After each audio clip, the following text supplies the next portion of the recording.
One stage left. No cushion, no do-overs. That is that, folks. Alcancia closed the book. Every map matters. Every second counts. Rocket is looking clean with his plays. You can't win this fight. World Finals on the line. Stockholm in sight. Just lasered. I mean, there's just nothing stopping Chronic right now. Hold W. Win.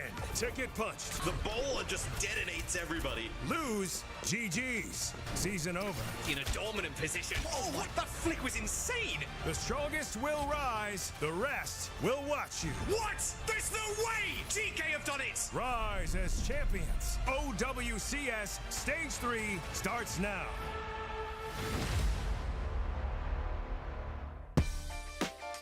Hello and welcome back to another day of OWCS action. We're kicking off day 2 of week 2 and it feels like both EMEA and NA are starting to find their stride. Teams are locking in their identities, adapting to the meta and showing us what they're made of. And honestly, we're learning right alongside them. I am Zoe. Joining me today are Avril and Matt once again. Yeah. So let's get into all the action. Yesterday was supposed to be a quick one. It somehow still wasn't as quick as it should have been. Yeah, there was a lot of learning yesterday. You learned a lot? The learnings were had, yes. We saw some Mercy play. There were just hogs everywhere. We learned nothing from that match. That was not the learning one. Oh, okay. I thought that was one we were all on the same page about. No, that was just pure entertainment. Absolute cinema. Avril, how are you feeling covering EMEA and NA? Is that just like a whole clown show for you right now? I think I was less entertained by that Hollywood. I think everything else was fine. The Hollywood was maybe a little less entertaining for me than others, but maybe I just dislike fun, guys. That's what I am. Me, big serious Overwatch man. Only serious Overwatch all the time. Me watch Korea, only serious. Choice one Korean Overwatch player, only serious. Didn't do any fun. And you're joining us for EMEA. Like, listen, you chose the wrong region to come in for. No, that's a lie. This is the superior region. You were Violet in the EMEA, and he's the peak epitome of fun. You know me. You know I'm a Violet guy. There are two players I have a lot of fun with. It's Mag and it's Violet. And Violet's in the EMEA. Yeah, well, in that case, you came to the right place. But yeah, we like to have fun with it. EMEA, silly region, but entertaining. Very entertaining, Matt. Looking at the standings, any surprises to you personally? No, not really too surprised. Today will be really interesting, though. Maybe not like having any impact at like the top of the standings, right? But we have all of the teams 5 through 8 competing today, so a lot will kind of shift at that bottom. Some result of today may even just kind of like cement players and teams spot in like relegation, which really impactful day of Overwatch here in EMEA. I agree. I actually think like the despite it being just the game of the bottom 4 teams, for Gen.G, I mean, we'll single them out again because they're the partner team. It really does matter, because I said this in yesterday's show. They could be facing relegation. So yesterday we looked at the top teams. We got another look at Alcacia, TMVP. They're the top 3 teams. KSA said it as well, that the gap between top 3 and the rest is pretty large, and that's what it looks like because Vision as well. I mean, they played some of those top teams. Vision had a game against Alcacia. It was a 0-3. So Vision are going to end up playing today. They're probably the best of the bottom 4. They're going to up against good guys, but for Gen.G and Quick, I mean, both these teams are winless. Somebody's got to win today. So I love this video, right? Like, we can talk about the top 3 teams, right, with Alcacia, Twisted Minds, MVP. This whole B-roll is also a little bit of like how these bottom teams got to the bottom, and it's just like getting dumpstered by those top 3. They just seem to be at such a different level. Little bit of a signs of life from Gen.G yesterday, right?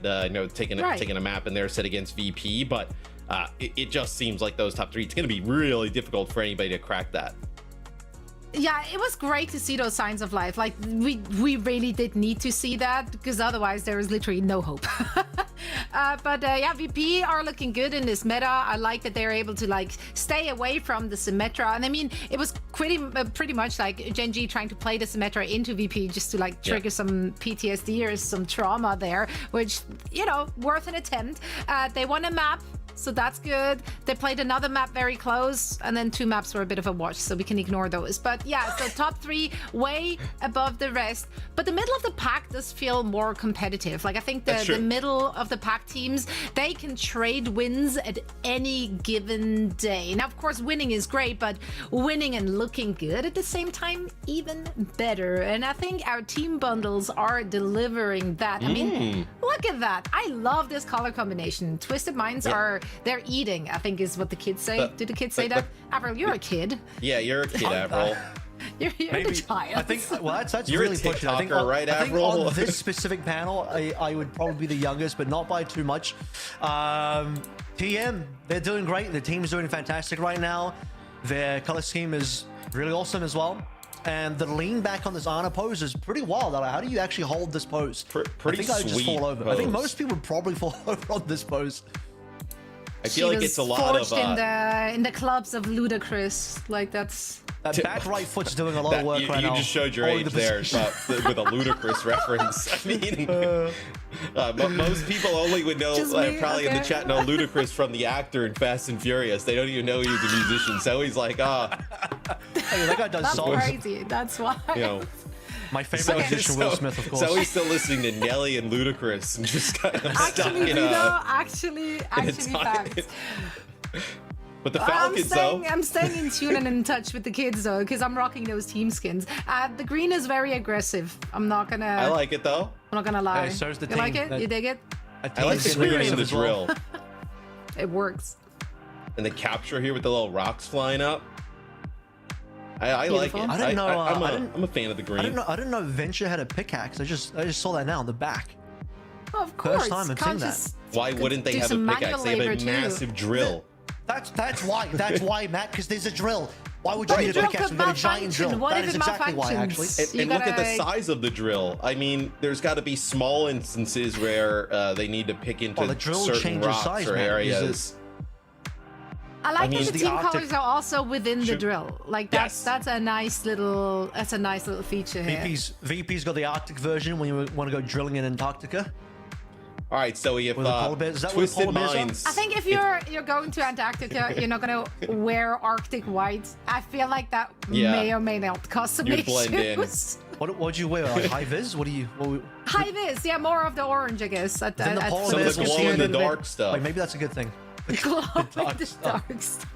Yeah, that's like it's just what you wear in general. I love that for you. That's what it's about down there, Matt. Yep. Yeah, stay winning, Matt. Speaking of wins, if you do so whilst having Overwatch open, you get some loot boxes. Facts. This very weekend, you can earn up to 9 loot boxes in Junkrat's loot box hunt. Have you gotten your 9 loot boxes yet, Avril? I got my 77 Luka Doncic loot boxes, so I'll be on the way to get my 9 as well. I don't think I've started this one yet, but I will be playing. I've been playing a lot of Quick Play Stadium. That's my current jam. That's my current thing. So it's, by the way, just to be clear for the audience, a really good way to get your loot boxes, because Stadium wins count double on top of winning count double. So you can get 4. You can get progress of 4 in a Stadium Quick Play win. Really good way to farm. Okay. Pro tip. Pro tip. Speaking of farming, you can farm drops here watching our stream as well. You don't really have to do much. You just like tune in. Be present. Obviously, have your be present, be in there right now with us, and connect your Battle.net account to your Twitch account, and then you can start earning these beautiful sprays. And it's the last day. It's the last day to get these. September 14th. That's true. Taking a look at the calendar, today is September 14th, so this is your last shot. But stay here, go to the co-streamers. You got to farm these up any way you can. Ask for them personally from Zoe. She'll be able to provide them to you, of course. Yes, please at me wherever you can. I will definitely do absolutely nothing about your woes. I will keep you entertained with some good matches, though. That's on me. We have 2 in each region today. Vision and the good guys are going to kick things off in EMEA. And then we have Gen.G going up against Quick Esports. Afterwards, we're heading over to NA with SSG and Team Z. And Nightmare and Dill Ducks are going to close out our day. Dill Ducks' social media is popping off, so make sure to follow them. They're getting ready and prepped for their match. They're taking this very serious. It's always a party when the Dill Ducks are around. Their match prep looks the same as Matt's match prep. What are your thoughts about that, Matt? I mean, Have the hey, same match they look like they were, potentially there was some liquid involved there with their prep today. That would indicate that they leave the You don't think that? house. Matt, Mr. X Morello does not leave the house. He can so do the they're same different liquid prep people. at home. He doesn't need to leave the house. No, for that. no. Just do the comfort of his room. That's a good point. I feel like if you do that type of liquid prep at home, and if you're alone, that could be a problem. Liquid But like, yeah, prep. get out there. Get out there, have a good time, and then come back Killigo's to got some called out there. Overwatch. That's rough. He's not even here and catching strays. It's tough out there. Now, speaking of tough things, good guys, they're going to have an uphill battle in today's match as they're opening things up.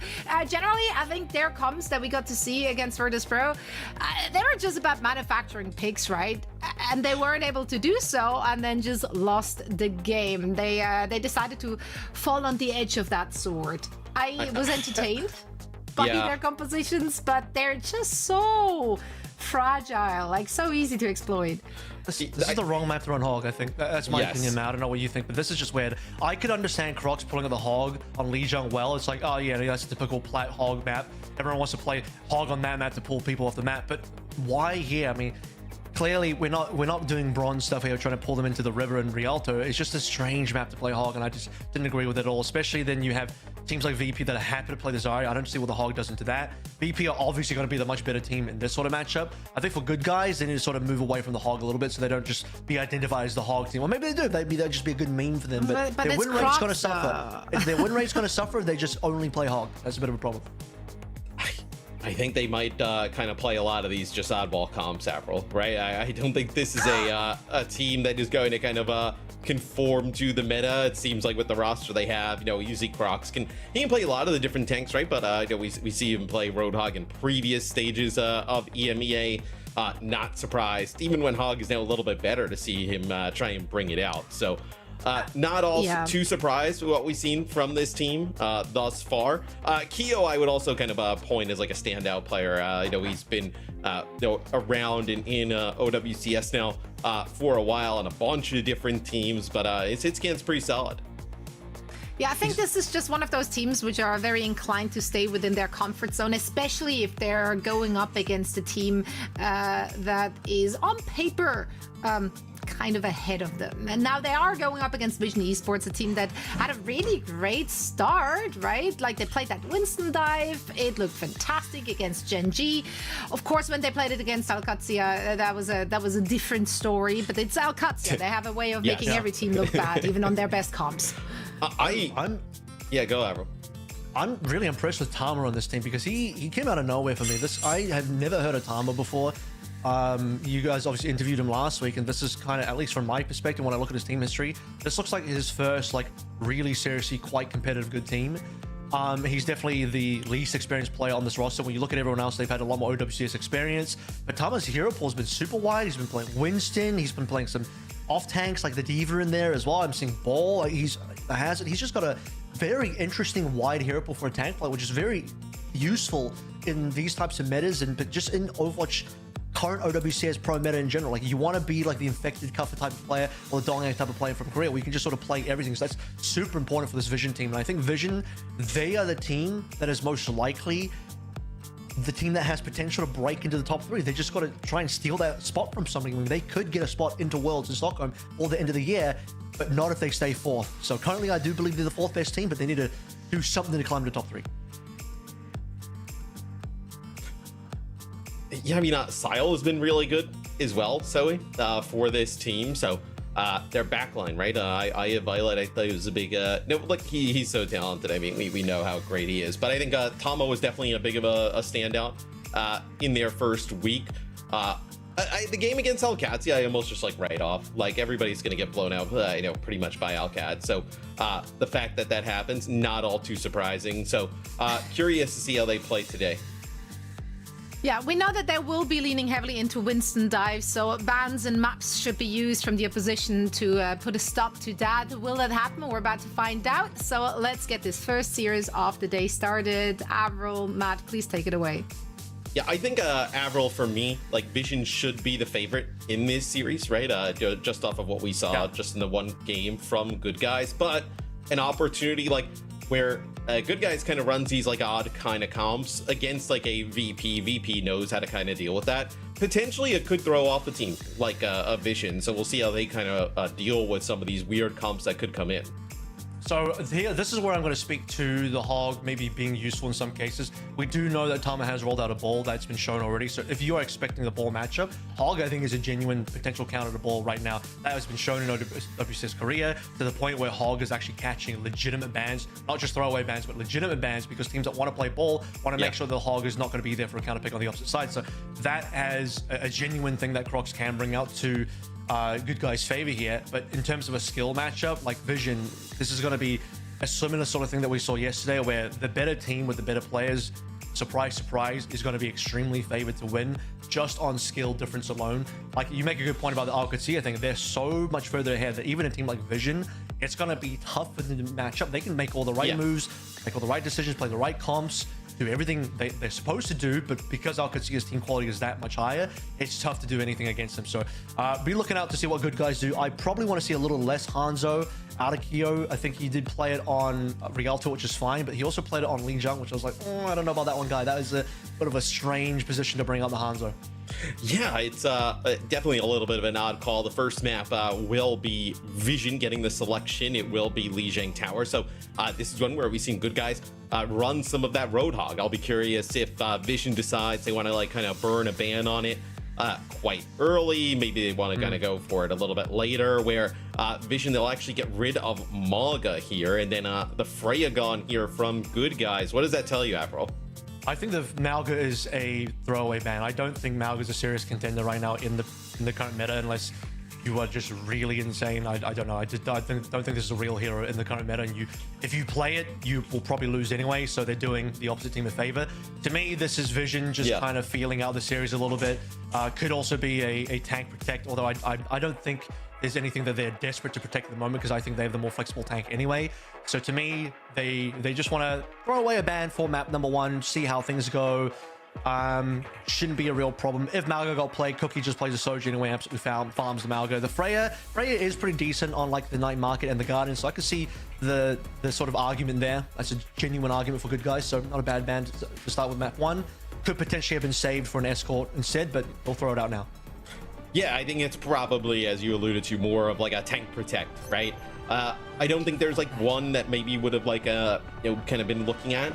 Maybe it was Hazard. You're like, oh, maybe Good Guys gets rid of Hazard, but I think Vision has proven that they're able to play a bunch of different stuff. Anyway, Tama's a lot more flexible than Crocs, so I think a tank protect doesn't even make sense, because you can just outpick whatever Crocs is going to bring on the other side, especially if he's just mainly playing like Roadhog and Hazard. But I think Hazard is definitely going to be the pick for Crocs right now. No surprise in what we're going to see in the lineup. Don't get baited by the Juno. That's just going to be there for speed. Question will be, do any of the Symmetra stay on Sim, or is it just for TP purposes? Okay, they're both going to swap. I don't think either of these teams really want to play Sim, but Vision, they let Tama play the Zarya. We saw a lot of Winston previously from Tama, but now having these bubbles to give on to Chosewan as they go in on the Venture, it's going to be really difficult to try and keep some of these players alive. You see Jonowitz just trying to get out of dodge and able to make it out, and SXJ gets that pick off on the Tracer, just coming right behind Chosewan. Really nice opening start from Good Guys. Let's see if they can capitalize on that one. 5v4 advantage, but they need to clean up and actually get some conversions on these kills to be able to not only get the opening cap, which they've done so now, but win the fight commandingly. Tama in a little bit of strife here, but otherwise okay. Yes, a little bit surprising that Good Guys able to take that first point, but after the pick off there from SXJ, there's not a lot that Vision could do after that. So Chosewan trying to control some of this outer portion of the map, and that is a really quick kill on a Jonowitz. You also have a little bit of a Sojourn battle going on the other side, where if Kyo can start to get the better of this matchup, could actually be really good for Good Guys. Just trying to keep Crocs alive on the point. He gets out. They're going to have to give it up. Nobody there to be able to contest. Yeah, really nice trade. We did see Violet go down there as well, I believe, to SXJ, which then puts a lot of pressure on Division. They'll lose a healer. Tama's healing output in terms of getting healed reduces. He loses his Zarya pick. He's going to now match over towards the Hazard. That is a nasty stick. And that's both DPS of Vision down. I mean, that is a nasty stick, especially as Sile ends up dropping the Kitsune Rush. To have that stick come through, you're able to take out 2 players right after that. So Good Guys will continue to hold on to the point. Is Tama and Co, I don't think they want to kind of like have this rush go for nothing, right? They're just kind of like keeping everybody topped up. Violet now going to end up building towards this sound barrier. No big support ultimate on the other side, so you could use this quite aggressively as Jonowich building up towards that Wu Young ult, and Sile finds eggs. He's probably going to have to think about using it right now because here's the OC. He's probably waiting for that one a little bit. Losing Cookie is a bit of a problem. It is 4v4. Here, low HP. Vision Esports, they already know. They didn't quite get the flip yet, but it should be coming on through. Here's the cleanup now. Finally, Keo and Jonowich down.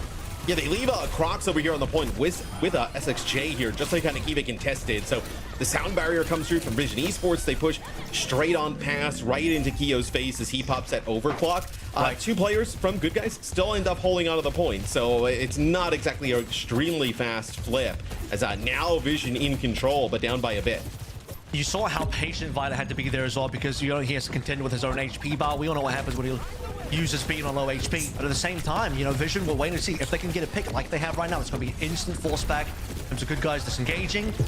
A decent amount of time for Vision to pick up extra points on that cap, but they didn't want to just blow it into a tempo beat, but they would eventually have to do it in a 4v4, especially when Keo actually ults. Speaking of ulting, Cookie first. Oh, and he's just trying to put down some damage into Crocs. Crocs using the Jagged Wall, just trying to keep himself alive. It's going to be SXJ getting the benefit of the Wuyong ult, but cannot find anything. Going to have to recall, almost recall right into the downpour, but the downpour actually connects with 2. Comes in from Tama. He's able to finish off those players. A huge downpour there from Tama and Vision Esports. Just one doing a little bit of checkmate there, just dropping a weird pulse in the middle of nowhere. And for Vision Esports, maybe he was a 1v1 SXJ and wanted to send a message. Vision though, on the back foot here, not a big fan of how Cookie used that ultimate. Didn't actually find much, but as you sort of say here, with Cookie down, big advantage now for Good Guys. Yeah, it's going to be Vision actually having to give up the choke as they end up taking the lead, but I think they're going to play this opposite side of the point table. They're going to end up waiting here to use this Kitsune rush. Once they get Cookie back in the fight, it'll be a rush probably to match. It'll be Siles a little bit later, and Violet building up towards that sound barrier. Oh, and it comes in just a second late. They're not able to keep Tama alive, so the sound barrier obviously with good intention there, but Tama falls just as he's about to get it. And they want to trade for Crocs. He's 1 HP, but just the chase isn't enough. It's just Violet and Cookie who can't go any further forward. What a shot at the headshot on Keo.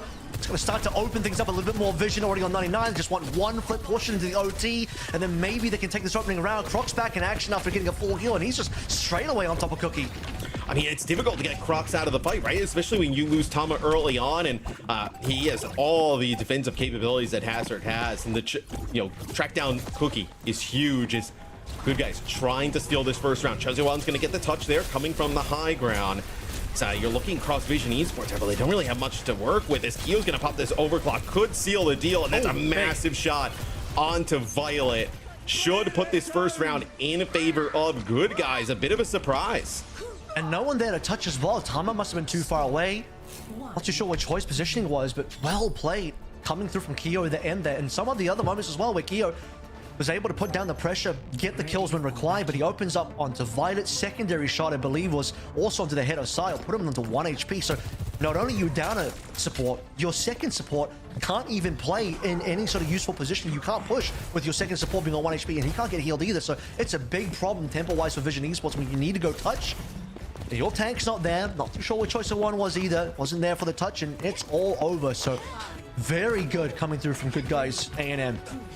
Yeah, no, the chat was heavily behind Vision Esports in terms but they're of playing Hog now, so yeah, let's see. It'll be a Roadhog here into the Hazard. It's not even well. We're not even on well. What? They pulled the Roadhog out of Night Market. What's going on? Well, how do you think the Hog plays into the Hazard? I think he should be concerned about the Surge. I don't know if you're playing the Hazard is like, maybe you could catch the Hazard as he tries to leaps out, similar to punishing Diva when she tries to fly away, but I don't see how you survive in a composition where you can just get farmed up in terms of damage. All right, I say that Tama is going to get found out. Not too sure if he got a hook there or not, but Vision Esports have already rotated on the point and stolen the point away. Yeah, but can they hold on to this though, right? You lose Tama, and now you see SSJ moving in with Crocs here, just forcing these players off the point. Yeah, there's nobody that can come on and contest. This Vision Esports in a really weird spot. It looks like they're going to actually get pushed here by Good Guys as Crocs finds a hook. I think Vision needs to really think a little bit about playing into this Hog and just obviously got to consider the angles, consider where the Hog is going to end up hooking you from, and really rely on the fact that Cookie can get the punish in here. I mean, what else can you really do? Ana could be a choice to come on through, but a little bit risky, I think, for an opening control. Hook onto Tama, but he's probably an okay guy. You know, you're okay with him being hooked. Now Crocs finally might be in trouble. Yes, he goes for a hook. He's very far pushed forward there by the choke, and as soon as he misses that hook, it looks like maybe no Suzu or like no take a breather there available, and he just gets chased down. Obviously, Roadhog does not have fantastic mobility. Probably one of his biggest weaknesses as Vision, they will get the flip off of that. Unless you take the perk that lets you run a little bit faster when you're vaping, but aside from that, no, you're completely right. I do think if you got to hook first and you hook Tama early, it doesn't really do anything for you. If you hook Tama as he tries to escape, that's when you actually punish the hazard. But here, Crocs is taking a ton of damage. Cookie knows exactly where his bread is buttered now. He needs to farm infinite rails off of him, and now he's got the OC available. Yeah, it'll be Chosen One using a pulse bomb there, and Cookie using the overclock, and he actually gets nothing. It's actually Crocs with a whole hog able to get the connection. It's like a hook with a melee there while the whole hog is going. So a huge impact from Crocs here, as the point is going to flip quite early in that fight as well, Admiral. So not even Vision Esports getting up to a position where you tie the game. Good guys able to take it right back. That should have been a fight for Vision Esports. They had all these ultimates. 3 were committed minimum that I saw. Especially the OC, which is a huge ticket item for the side of Vision Esports. You cannot allow Cookie just to get hooked that early, though.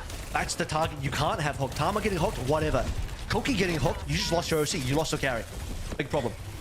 Yes, now it'll be Vision Esports' opportunity here to try and end up breaking this hold, right? Overclock going to be available on the other side. And how do you get Crocs off this point as Tama just taking a ton of damage? Going to end up using that downpour, and the overclock is going to come in. So you can't exactly push into this as the overclock, though, takes out Sile, puts a shot in the Tama. He's dangerously low.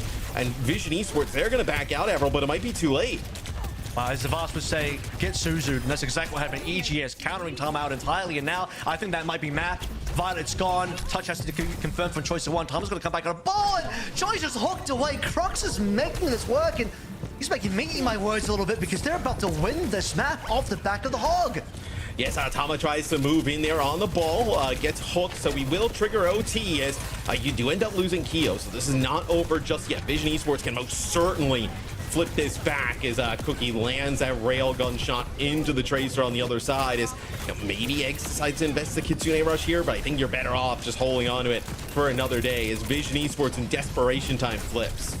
I mean, that's as you say, desperation. Violet will get that touch enabled. Tama going down here could be a bit of a problem. The ball is not where you want to be when you're playing to a hog. Tama obviously swapped to go for the touch. Choice of One, nice kill on the Jonovich. I'd like to see Tama back on the hazard here if possible. But they are in a bit of a soft spot where they need to go for the touch. Again, the Cookie might be under pressure. He might go down. Yeah, well, the whole hog is really dangerous here. It's going to, like, displace a lot of players. Eggs also drops the Kitsune Rush here, and it knocks Sile off the side. No TP, not able to get towards anybody. It's just going to be the sound barrier here for Violet, but you're not going to be able to use your own Kitsune Rush. I mean, a brutal scenario here for Vision Esports, and Sile just going off the side may be enough to secure the dub here for good guys. A hook from Crocs on Tama. That should be it, and a bit of a surprise here, Avril, as good guys. Pretty convincing map 1 win. Yeah, I don't know. It got more and more convincing, I think. It was very back and forth to start things out with. I wasn't a believer in the hog. I still might not be a true believer in the hog, but at least they proved they made it work. So I'll give them the credit for that. Credit where credit is due. They literally did win with the hog, and was also somewhat due to the hog. I will also give a lot of credit to Keo. He hit some nasty shots that otherwise you don't have as many fights going your way if Keo isn't getting those trades, isn't getting those picks onto Violet or Cookie on the other side. Speaking of Cookie, way too many times getting caught, getting hooked while on OC. That cannot be allowed to happen. I don't know if Vision can do more to assist Cookie in that manner. Maybe they just need Tama to get in Crocs' face a little bit more so that you don't allow Crocs to just run at your backline and get a hook onto a key player like Cookie. That can't be allowed to happen. Well, you also had for Vision, right? 2 key moments. Violet ends up using that beat in the first round. Doesn't connect with Tama because he just kind of falls right as it's about to go down. And then there towards the end, Sile never able to get that Kitsune Rush off. Gets knocked off the map with the whole hog. Doesn't have a TP on the Kiri to get back onto the map. And just those 2 instances, really impactful, which allows good guys to get the win. And 95-5 in terms of channel point predictions in the chat. I think everybody that we could have polled here on the show would have said Vision is the favorite coming into this one, but maybe just kind of like underestimated good guys a little bit too much. Let's take a look at the highlights. This is also, unfortunately, just the one you saw at the beginning as well. Borrowed a little too late there, but I think he didn't really... He obviously swapped back to Tracer very quickly. He potentially considered that there would have been maybe a sim on the other team, so he rolled out the Venture as kind of like just a bit of a gamble out the gate to see if he could get a good matchup there, but decides, okay, there's nothing there for me to play into. I'm going to go straight back to Tracer, so that does cause a bit of a problem because, remember, they lost the first cap. Vision lost the first cap back off of that. But across the rest of this map as well, you did see some more small moments. You sort of pointed out the fact that Vita didn't end up saving Tama. Sal couldn't use his rush at the end, but also Tama having to swap towards the ball on the final 2 fights, which I think he would prefer to play Hazard. He has to swap ball to just be able to go for the touch and go for the engage. Ball is terrible into Hog. I mean, that's the worst thing you could probably pick from a tank position into the Hog, right? So unfortunately, they actually improved Crox's win rate. They improved Good Guy's ability to win on that map with the Hog after the Tama swapped over towards the ball. Yeah, totally. I mean, you need the ball to get there and get a touch. It's obviously not ideal for Tama and Co. to be playing that towards the end. Really, just in a situation of desperation there for Vision. So, Good Guys, they get a crucial first map win. Now, it kind of puts Vision Esports, after all, on the back foot. This was their map selection, right? As a higher seeded team coming into this, they end up losing it. Now, with how weird that Good Guys plays some of these different comps, right? That may throw them off guard. It's a little bit of a hostile series potentially for Vision to run some Winston. I'll be curious, where do you think they could take us? One of the first ones I can think of off the top of my head, which would be interesting, is like an Icon Vault here potentially with a Hog ban for Vision Esports. I don't know about a Hog ban on that map, but I think if you went to a flashpoint, let's say a Survasa, I don't know how good Tama's ball really is, but if it is good enough to play as like an actual starting position, like we will play a whole map of ball, go to Survasa, play Tama on ball, ban the Hog that protects the ball as well, and then you could end up having a pretty decent matchup that way. So this is where you have to start considering a genuine Hog ban, just because while Crox has shown that he can actually win with that one, but at the same time as well, I think you could also go to maps where Hog is a lot more counterable, where you probably just shouldn't play it anyway. So for example, the Rialtos, the Escorts, any escort map, any long sightline map, Hog just probably shouldn't be there. You didn't even acknowledge Cargo for our DHL moments that you can actually predict the winner of EMEA and NA, and you have a chance to go to World Finals. Avril was almost just talking. Maybe he was talking. I was delivering analysis. That's my bad. Delivering analysis via DHL. No, Cargo. He's trying to get somebody to Stockholm. He doesn't care how. Whether they play Roadhog, whether they don't even play. Just trying to get people to Stockholm to have some fun.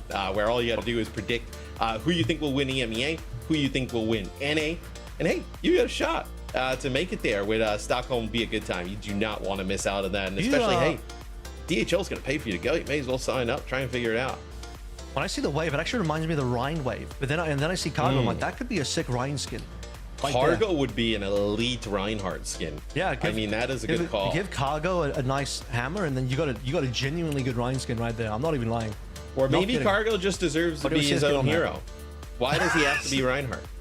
What if we had custom payload skins and Cargo can be the push bot, delivering the push barrier to the end of the map? He's like like how Akiri has like the kunais. He just throws like DHL sleeves packages out at people and tries to, I guess, hurt them with just the force that Cargo can generate. But make sure you go there. Try and get your trip locked into Stockholm. And you don't want to risk it. You can also just buy tickets. I mean, just lock it in now. But Good Guys, they're trying to make a run here towards Stockholm. I was gonna say, I got a more family-friendly version where instead of the kunais, it's the healing tickets, but he's sending out DHL package healing tickets at the allies to heal them. That's probably a safer version, as Cargo is healing everybody through DHL packages. But Vision Esports, you lose this first map, a bit of a surprise. You get 2-0'd. Now you're on the back foot, like I mentioned. Where do you think they take us? I would like to see potentially either I already mentioned Survivors want to play ball, but also an escort makes sense. An escort makes sense if you just want to like ruin. If we think Crox is going to play it again, it would kind of ruin the Hog a little bit because it's such a pokey kind of map. You got Hanzo in there as well. Ana can get played, which is a huge deal. If you want to play the Ana, you probably want to protect that if you're on the side of Vision. but they're just going to go and ban Hog straight up. They're just going to go there right now. I think the Alari ban is decent too, because this is a map where you could potentially see a double flex support, and that is a specialty of Vision, given that Sile and Vita is one of the few main supports out there that obviously we all know about as lengthy and very successful history as a flex support player. And Alari is actually one of Vita's signatures as well that he can bring out, so that's a nice target ban to make sure that Vita will be doing that. And I don't think the Zen will make an appearance either, but I don't know, are they that scared of the Hog that they would even ban on Junkertown? It's a very different map. I can see an argument for Hog on a control map, but again, seeing it on like a Rialto or any escort map, it's a far more difficult sell. I think they get rid of the Hog and you get Junkertown because, well, one, I think you get rid of the Hog because like Junkertown is already like really volatile. That adding the Hog into the mix, and like Hog can actually be used here at certain points and be quite effective. So I think that's probably why you get rid of it. It's really volatile, but I also think this puts a lot of pressure here on some of these like long range hit scan players, right? Like Keo for Good Guys, kind of highlighted him early on. Very good player. And Cookie on the other side, right? I know had a few moments there on the Soj. So I think it puts a lot of pressure onto those two getting pickoffs. I actually I don't know if I think Hog is good really anywhere on this map. Maybe B a little bit, but you have to consider this super long sightlines on A. High ground, low ground is a bit of a problem on C, which you can mitigate with a sim if you want to do that, but I don't know if Good Guys are going to play that way. I did want to mention the possibility of playing Hanzo, because Keo played a lot of Hanzo last week, and maybe this could have been a good map for the Hanzo. He's going to start on the Soj here. More interesting than that, Matt, Crocs is on the Junker Queen. Right, this is a hero we haven't really seen in the meta in ages, quite frankly. Like, you know, Queen, the beginning of Overwatch 2 was kind of a mainstay, right? You kind of think about her original state. She was a little busted, but yeah, totally busted with the shout, but then kind of fell off. Where this is another, I mean, this is like kind of what Crocs can do, right? Play a lot of these different tanks and makes it really difficult for Vision. Like, when was the last time you think they scrimmed or even played against the Queen? I don't know if Queen is, again, this is going to be one of those really interesting picks, and I'll admit it, I'm a bit of a meta slave, so I look at something that's off meta, I'm like, instantly I'm just going to feel some type of way about it, but Crocs can certainly prove that he can make it work. However, this is better for countering something like a Winston. Tama's going to start on a Diva. Yeah, nah, maybe that was kind of the read. They thought that Tama would actually come out on the Winston. I talked about those long-range hit scan players.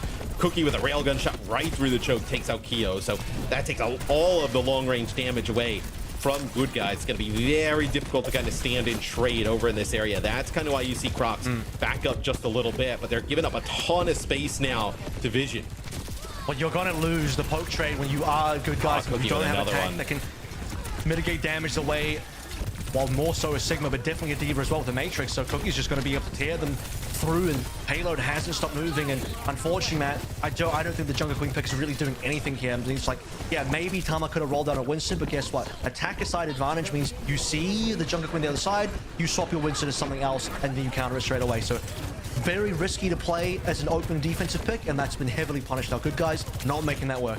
Yeah, no, it's fascinating to see them actually kind of continue with the Queen here. So maybe they still feel like it's a viable option as we move towards the second part of the map. But honestly, if Cookie's gonna just kind of get three picks right away at the start of you know, multiple different fights, doesn't really matter the comp that Good Guys has. Unlike Hog here, your pull mechanic, your hook mechanic, your knife can get eaten by the Matrix, so that's not even guaranteed either. Also, whoever does get hooked in, Tama can just kind of put the Matrix on top of them, but beyond that, Jonovic is back down to the back line. Crocs is taking tons of damage. Vision Esports right now are in full command, and let's see what that sounds like.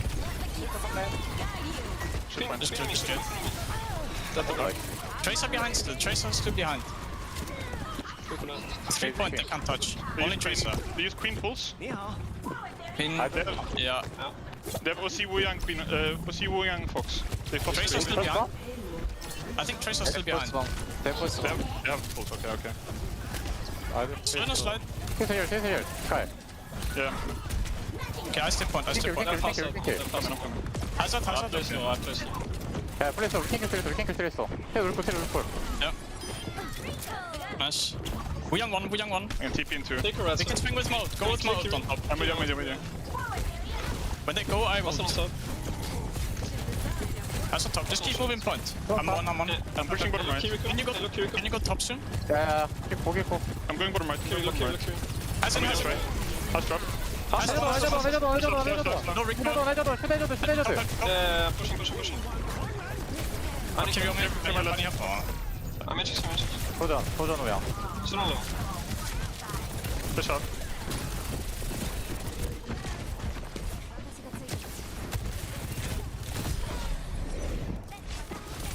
Yeah, Avril, you kind of hear Vision kind of clicking on all cylinders there as I kind of move through the map. But finally, good guys able to get a bit of a hold here, stop the bleeding, and some of it may actually end up being because of Crocs adjusting, finally getting rid of the Queen now, going over and playing Hazard. Correct. And I think the reason he held on to the Queen in the first place was he was just kind of baited into playing for the ultimate, which, as we saw in the opening moments of the listen-in, he had his Rampage cancelled straight away. He died mid-Rampage in a single target.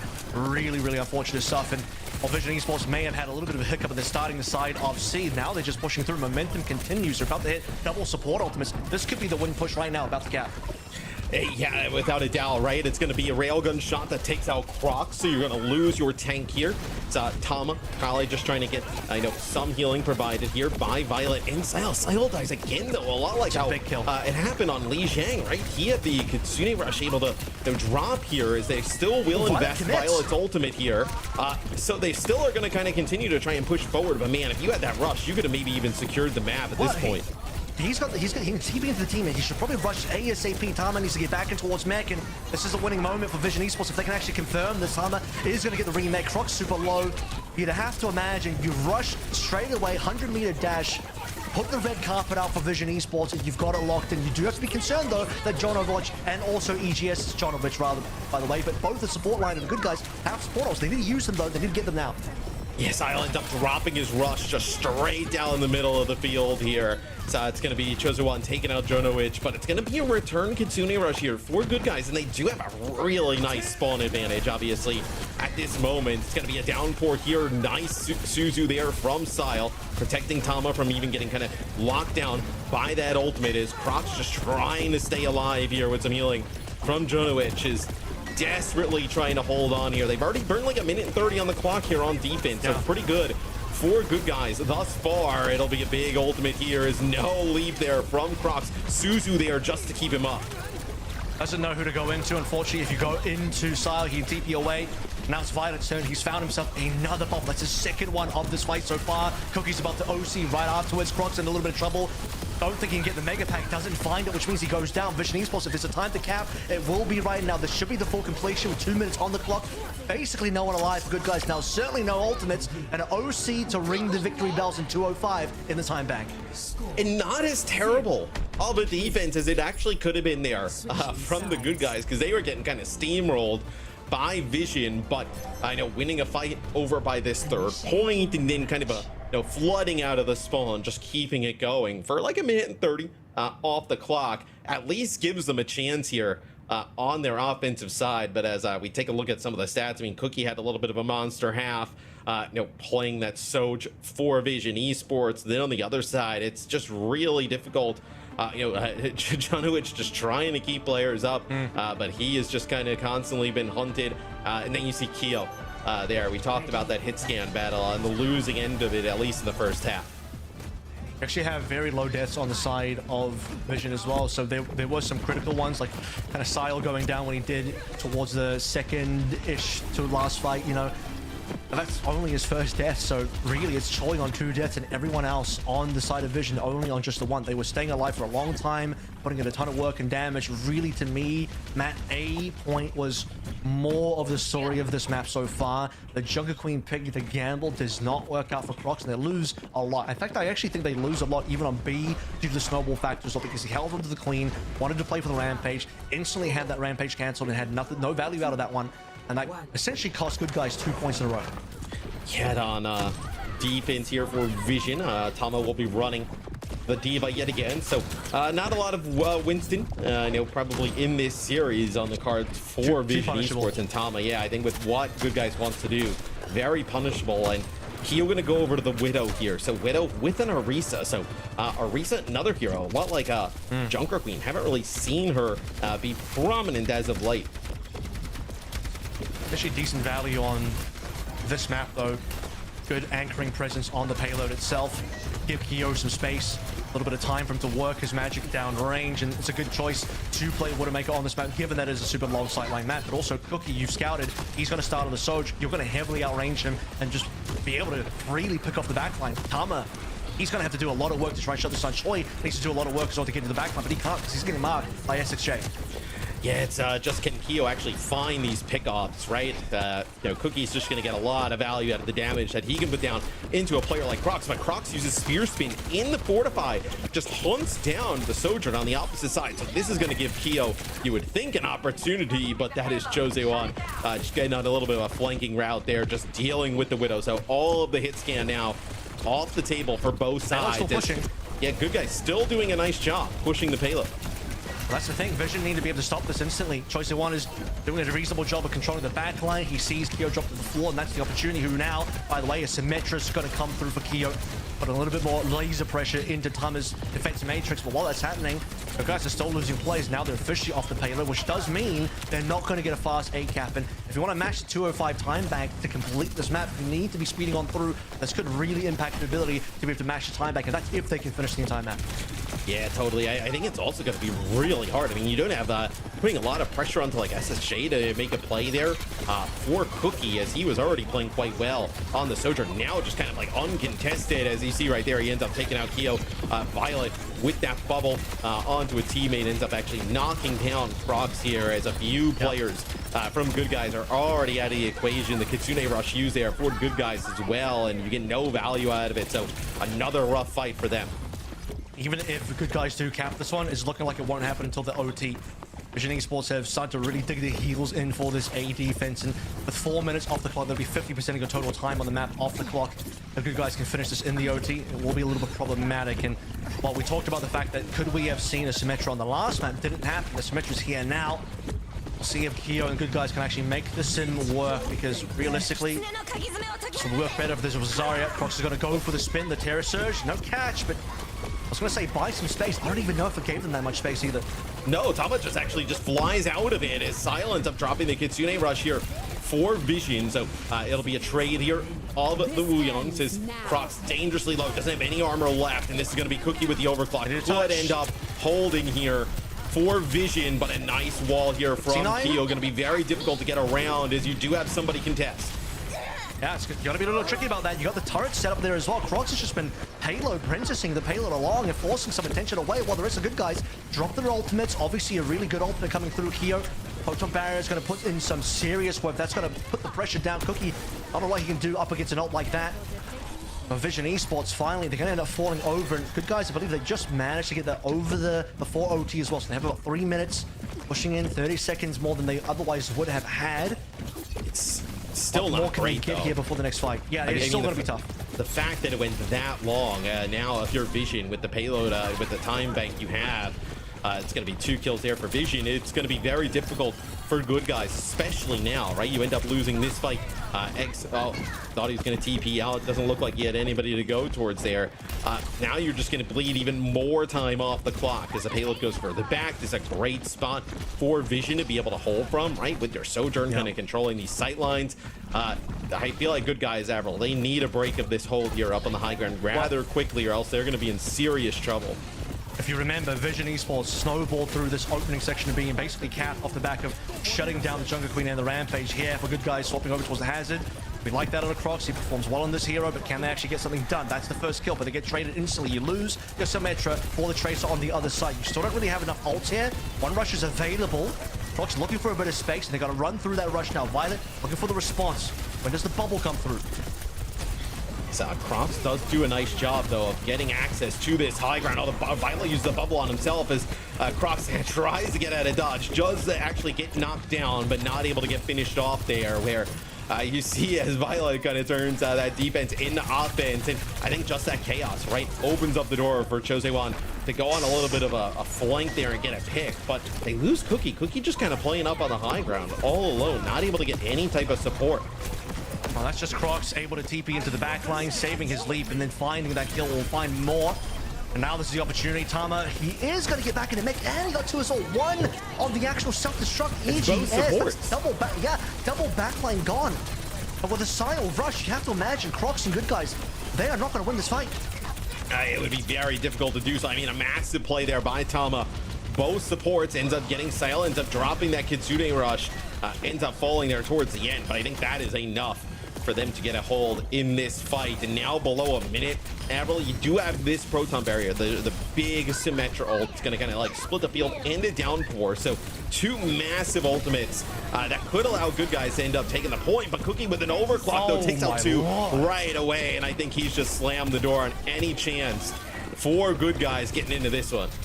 And sometimes the cookie crumbles you, and that's exactly what's happening to the Good Guys. Offense has been crumbled. It's been shattered. 15 seconds left to go through. The downpour could be used here, but can get in, can get Suzu. Can be difficult to get value out of. SXJ, who's going to be touching first? No one's really in position just yet to use their TP. Crocs is looking for it. Looks like Crocs actually just using a leap here to get over the building, so he will be able to get a touch. And you actually lose your Wuyong as it's going to be a downpour, doesn't connect with anything, and Crocs going to be under a lot of pressure there over on the side.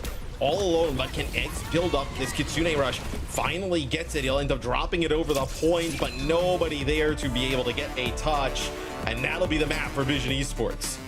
A much more commanding look from Vision, a full cap with basically no fight losses. I believe they lost 1 fight at the start of C. That is sort of the swing of momentum where you finally get some reasonable ultimates coming through, a big ultimate combo from Crocs' team, the side of Good Guys. But that was the only fight that was actually lost by Vision. They won everything else on the attack slowly but surely. As I sort of recounted there, everyone on the side of Vision Esports after the entire attack was done only had 1 death, aside from Choice 1 on 2. So their team just didn't go down at all, didn't lose at all. And then on the defensive side, okay, they eventually lost A, but they burned down 3 minutes plus. And then B, same thing, initial fight, don't get the momentum snowball from Good Guys at all. They shut it down straight away. Payload has no movement, and they just hold that masterfully. Yeah, as Chosi 1 goes pretty massive there. A huge gap in terms of the Tracer damage, limbs, just really every stat category between him and SXJ for this map, highlighting a little bit of some of the hit scan as well. Keo did have some moments, but Cookie as well, the DPS line there for Vision Esports played much better than map number 1, and felt like they desperately needed this map to tie it up. You did not want to give that much momentum to Good Guys, an opportunity for Good Guys to kind of like bring in some of these wackier comps later on and catch you off guard, so to speak, where getting this map here for Vision is huge. And the other thing here is, I think the Larry ban was good, but you can't ban out a player like Vita. He's too flexible. He's going to instantly be able to play just about anything else on the roster on the support side that you could ask of him. And I think pretty massively, hops on that Wuyong, is able to get decent value. Didn't see any bad bubbles coming out from middle or anything like that. The Orisa eventually worked and made it to the end of A. Zarya in that same spot, I think probably would have been a bit better, especially in the matchup versus a D.Va, but it might just be a curable issue for Crocs there. I'm going to go back to the Hog ban for a second here as well. I don't even think the Hog ban was necessary. I think the Hog would have suffered a very similar fate to what the Jungle Queen suffered on that A and B point. I think the Jungle Queen maybe suffers a little bit more because a little bit harder to damage mitigate. You don't just have the self-healing to get yourself out of dodge and both heal yourself and also damage mitigate. Also, while your hooks can't get matrixed if you're on a Hog, and well, they can if you're on a Queen, so it might have been slightly better, but I don't think it would have been that much better. As we see KD difference here, gigantic. GG. Good Guys didn't even reach that 1.0. Yeah, and I think with Crocs, right, trying to play like the Queen, trying to play the Orisa, just not exactly the heroes you want to be using on a map like Junkertown. So maybe the Roadhog actually, the ban there did have some impact, but now with Escort out of the map pool, right, it'll be Good Guys' opportunity to make a little bit of an adjustment here in terms of like what map, but then also have a little bit more command in terms of like what compositions can get played here. So, you know, push, Flashpoint, you also have Hybrid available. Like King's Row would be an interesting one. You could see Atlas, yeah, but potentially. So curious where they'll decide to take us. Is there one map that kind of like stands out to you in which like, okay, there's an opportunity here for Good Guys to select this map and then kind of like force their strategy? Yeah, it's like, do they want to play the Hog, or is that going to be their identity? If it is, I think Servas is probably the map you want to go to here. I don't know about To me, Atlas right now is still in flux about what you really do and don't want to play there. It seems a little too open. I don't think you want to play Hog on the super open maps. You don't want to get abused by taking a lot of damage down range and getting forced to heal a little too early. They're gonna go for the Atlas anyway. Yeah. So it could be the Hog. Actually, probably more likely might be a Hazard. What would be really funny here is when we go into the bans, if there is no tank ban / protect coming up from good guys, you actually might end up seeing potentially. I was going to say that Vision could ban out the Hazard, which then forces Crocs onto the Hog. If Vision are the type of team, we're like, no, actually, we want you to play the Hog because we want to try and punish that one. But no, instead it's going to be Wooing a ban, Tracer ban, which is really huge because that's the carry here that Choice 1 was on, which now says probably Choice 1 looking towards Gen.G, looking towards Reaper, possibility of a Venture, but Venture there most likely only if Kyo's going to play something like a Sim. But without the Sim, I'm not too sure if the Venture is going to be a lock. I think Reaper and Gen.G probably make a bit more sense.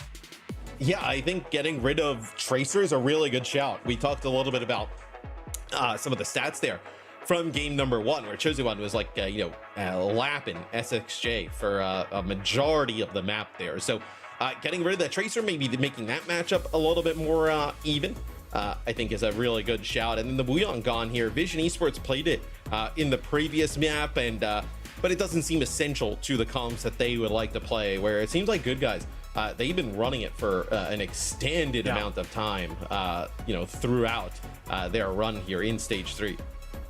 Yeah, exactly. Violet can just play Lucio here as he did on map number 1. It'll be Lucio Kiriko, no doubt. And therefore, Jonovic, is he a Lucio player? We're about to find out. We're about to find out what the extent of Jonovic's hero pool is going to end up being. SXJ also has, what it's worth, been also playing the Tracer. So, as I've sort of mentioned, the options most likely you end up looking towards Tracer, Gen.G, Reaper. I also did mention the Venture, although the Venture makes a lot more sense if Symmetras are going to be on the map. So let's take a look if Kyo's going to lock the Symmetra, or if it's just going to be a TP out of spawn. Yeah, no, so it'll be Kyo actually locking in the Sim. So good guys going to play that here. Vision Esports, this is a really interesting comp, right? I know Tama going back to that Zarya yet again in combination with the Venture and Cassidy here in the mix. So playing a little bit more defensive with that Cassidy, right? Able to kind of give the Cassidy some bubbles here, even make him stronger, lose a little bit of HP in the last balance patch, right? So giving the bubbles, just kind of increasing his survivability, and now being able to control the high ground with some of this hit scan pressure. Well, Cookie definitely is going to be the target, especially with lower HP, but they've got SXJ down. That's going to be Vision Esports 5v4. You saw the pressure that Crocs had early on. The Caps is going to go the way of Vision as expected, and the cleanup ensues from there. Nothing else, I think, to really say from the good guys side of things. I don't even think they're going to get a trade, unfortunately. Yes, it's going to be Vision just kind of bullying them out, right? It's good guys tries to kind of constantly get on top of some of the members for Vision Esports and not able to do so. We got a little Venture battle over on the side, and unlike how the Tracer battle went in the last map, SXJ comes out on top, taking out Chosuwan. So and a little bit of an opportunity here where maybe you have a player advantage for good guys as they try and make a play for South. Just TPs away back towards Violet up on that high ground, and Tama not able to get any help. He'll fall.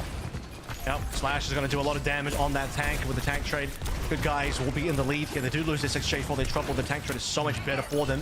Violet possibly the next target, low HP, as we saw there, 80%. Doesn't quite have the beating time, unfortunately, for Vision Esports. They did win the opening fight, but still just a shy away from in one big ultimate that could have helped them. We'll have it now, though, for this next fight. Yeah, Vision does try and end up using Cookie's Deadeye up on the high ground, and you lose Violet. I mean, that is brutal. Looks like just maybe like a right click actually comes in from the side as Kyo using the TP to just kind of create these off angles. You lose Crocs, but it almost doesn't really matter, right? Everybody else will fall for Vision. And with just that fight, Avril, it's going to allow good guys to get in the lead. Not only that, but catching up on the ultimates as well. EGS, I believe, was already kind of in the lead here, just barely over Sile, but you have Jonovic, which is severely behind. This reset just gives him a little bit more time to try and find that beat. This is going to be a huge ult exchange type of fight. Tama would have liked to see him a little bit closer grab, but he's been taken down a couple of times. Speaking of fight, it did again. What? No way. Yeah. Two fights in a row. You're going to lose Violet right off the ramp, and it's Al ends up investing the Kitsune rush there, and maybe just trying to save it towards the end. I know Tama getting inside of that with all the bubbles and the cooldown refreshes, but it does not work out as two early pickoffs there from Crocs onto Violet. Back-to-back fights allows good guys to end up taking the point. Violet dead early, 2 in a row. No chance to use that sound barrier. Rushes are exchanged, and EGS will even out of respect put the Russian response to make sure good guys are going to be able to lock that one in. So Vision Esports, the worst part of all of that is they never got the fight that they wanted because they just had to reset essentially twice in a row. This time, they will be the ones finding the early pick. Cookie does get one, but you're going to end up losing Tom. They're at a really difficult time, Avril, keeping him alive under some of the pressure that Crocs & Co. is putting down. They're quite fortunate, though, with a tectonic shock on the other side of the map. Chosewan ends up getting 2 and not able to deal with this venture of Vision Esports. And even after losing your tank here early on with the sim wall in play for good guys, Vision Esports able to take the first control of the second point. Yep. Those skills do matter a lot. Still waiting for the opportunity for Jonovic to be able to use his own beat here. If he's been tracking ultimates correctly, they'll know that the grab is going to be available. Might want to save the beat for that, but also you've seen Violet beat already, so opportunity tempo beat on your own team is going to be on the cards. Deadeye now available for Cookie. He'll be burning that early. Oh, and he finds Jonovic. And that's that is actually wild. He's going with the sound barrier there. That is brutal. As bad as they could get there. AJ confirmed? For good guys. I didn't see the green HP, Matt. I think I might be AJ confirmed. And Violet, it wasn't even him. He put the curse onto the opposing Lucio. And I was saying that was the advantage. You get the beat advantage on the other side. And Jonovic just doesn't get it off. Maybe he assumes that just like that angle that Cookie's not able to get a shot onto him, but could not be more wrong there. As even after that though, Avril, I mean, look at this, good guy's able to just kind of like get in, make a play here. It'll be 99 for Vision Esports. You're going to have the grab in play, and you're also going to have a Kitsune Rush, but I don't think you're going to invest either of them. You're going to let good guys flip the point and fight for another day. That's a response at least. That's the minimum out of what good guys need. You still do have this grab, but well, now you know there's not going to be a sound barrier on the other side. Good guys, let's see if they can hold on to this one with the listening. On me. One left. I can take there. Don't get up. I'm in. I will catch one. Kill that down. Silo. Dead. We even. Live. I'm on. Damage too. Almost sure. You're alone, Crocs. This grab is B venture. Can you that or no? No, go next point. He can. No? No. We're only T. For your TP. Point here. Do you wanna fight early maybe or no? No, we have multi. They're B venture already. Yeah. Yeah. Someone with me? I will. Yeah. Someone. Yeah, go out.